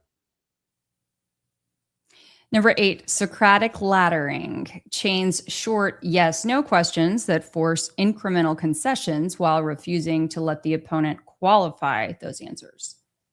The Socratic technique is a good technique, though. Number 9, arguing to the clip, not the interlocutor. The real target is the highlight reel, so a soundbite beats a sound. So a soundbite beats a sound argument. I think that was it, at least that we highlighted. And I see Freshmaker just said they are different. A lot of tactics might seem similar. I was going through the tactics from a book that I had in front of me. So I think that's super interesting. Fresh, if you could share the name of the book, some folks might be interested in learning a little bit more about debating tactics. Okay, and that was it for the starred ones. There was, you had mentioned maybe I show people the Barron debate on Spaces the other night. Yeah, if you want to. I was going to say, or you could, share that clip with me. I haven't had a chance to go back to it yet, but since you did have it pulled up, I know Norma was in here asking about it and someone else too. Are you saying I should play that clip that I started to play last night or something else? Yeah, it could be the one last night if you wanted to. Did you reach out to John? What do you mean?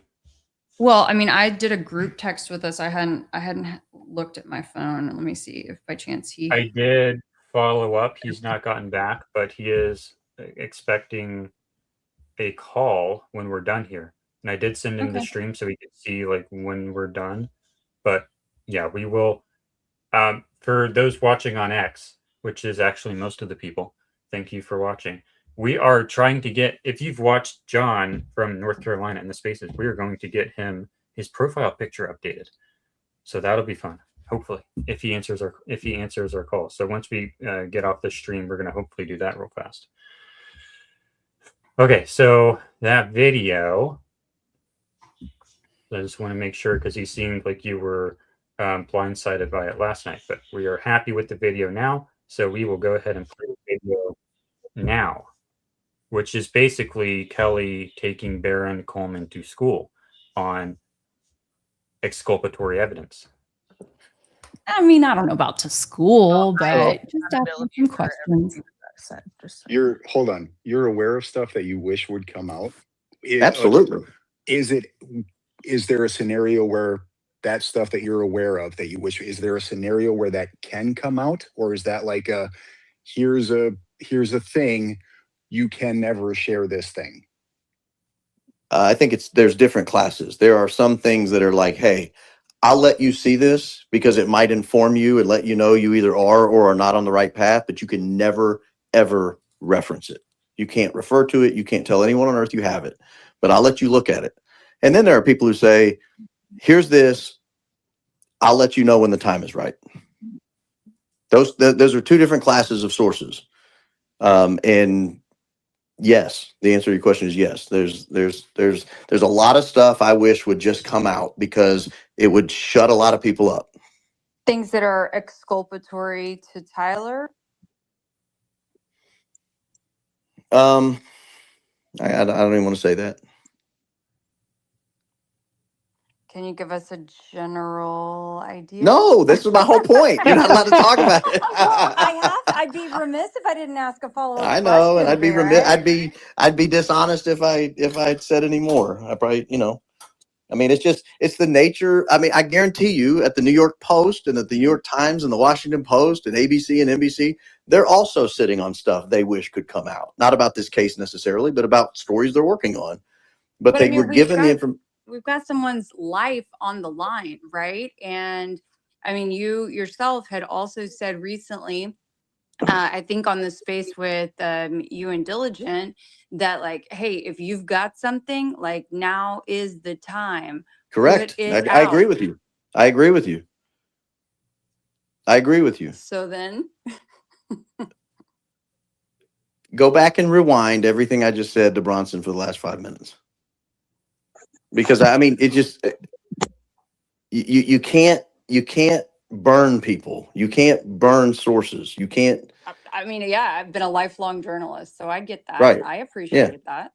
Okay. But also, we've got someone's life on the line, and by no means am I like siding with Bronson or whatever right now. No. But I mean, I do think what at you're the end of saying, the day, it's important. No, what you're saying, Kelly, what you've just explained is that you're able to answer your own question. If you've been a lifelong journalist, just answer the question yourself. Somebody's life's on the line, hypothetically, and you're in control and you have the source and you have to give up your source. Would you do it or not? I mean, look, I think sunlight is the greatest disinfectant. So you'd burn a source. It's not about burning a source. I don't know the information that Baron is referring to. No, but you can ask yourself hypothetically. Sure. Baron, this is why I don't allow women in my space. No, I'm just kidding, Baron. I'm kidding. Wow. I don't think Baron's going to be like that. I've had a lot of women in. Oh, we can't hear you. This is why I don't like spaces sometimes. People are just rude and disgusting to each other for no reason. And I've been nice to women tonight too. Yeah, but you can ask yourself hypothetically, would you burn a source? I literally am. And I think there is definitely a balance that you have to work through, and it's dependent upon the situation and the so he's balancing. You're witnessing him balancing. You're talking over me, man. I'm not trying to, but you're witnessing the balancing. Witnessing the balancing. What's that? Oh, that he just said you're witnessing the balancing. What is that? What is that even supposed to mean? But yeah. I don't know, but Caldwell, what he just said was extremely disrespectful to Kelly, and I do not appreciate that. Right. And of course, as those of us who have literally worked, around the clock for, pushing it almost a year, like we also have a vested interest in this too. So, and it's an unselfish interest in the fact that like, we want to make sure that justice is served. That's all. We're just asking questions and literally trying to work through some of these things that those of us who say maybe aren't privy to some of this information, like need to kind of understand. It's an important conversation. And it's possible that by saying to people publicly, now is the time, this is urgent, it's encouraging people to say, fine, go ahead, use it. You know, if I had information that somebody was in Tyler Robinson's cell block about to kill him, I would release that. I would burn that source in a second. That's not the type of information I'm talking about. Thank you. I appreciate it.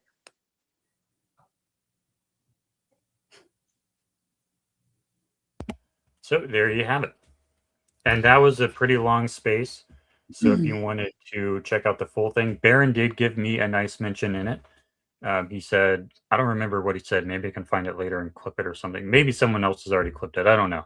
But he did give a nice mention to my shirt, my squib theory stuff. But he doesn't, at least in public, say that he agrees with it. But that's okay.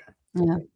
I could have pushed back, I guess, one more time and saying, come on now, you think you're going to get information that someone in his cell block is looking to take him out, and then you're going to release the information? Like, that's what it takes? And you think you would get that would get to you fast enough? Like, then for you to be able to do something that would keep... I know. I'm just saying, like, I feel like I pushed him enough, but like, if that's your example, that's what you think it needs to come down to. Anyway. Yeah, I mean, there certainly are other times when, it shouldn't have to be that severe. It's good. I appreciated the dialogue and really appreciated Barron taking hours and hours of his evening to chat with folks. I think that was awesome. Okay. Anything else we should get to?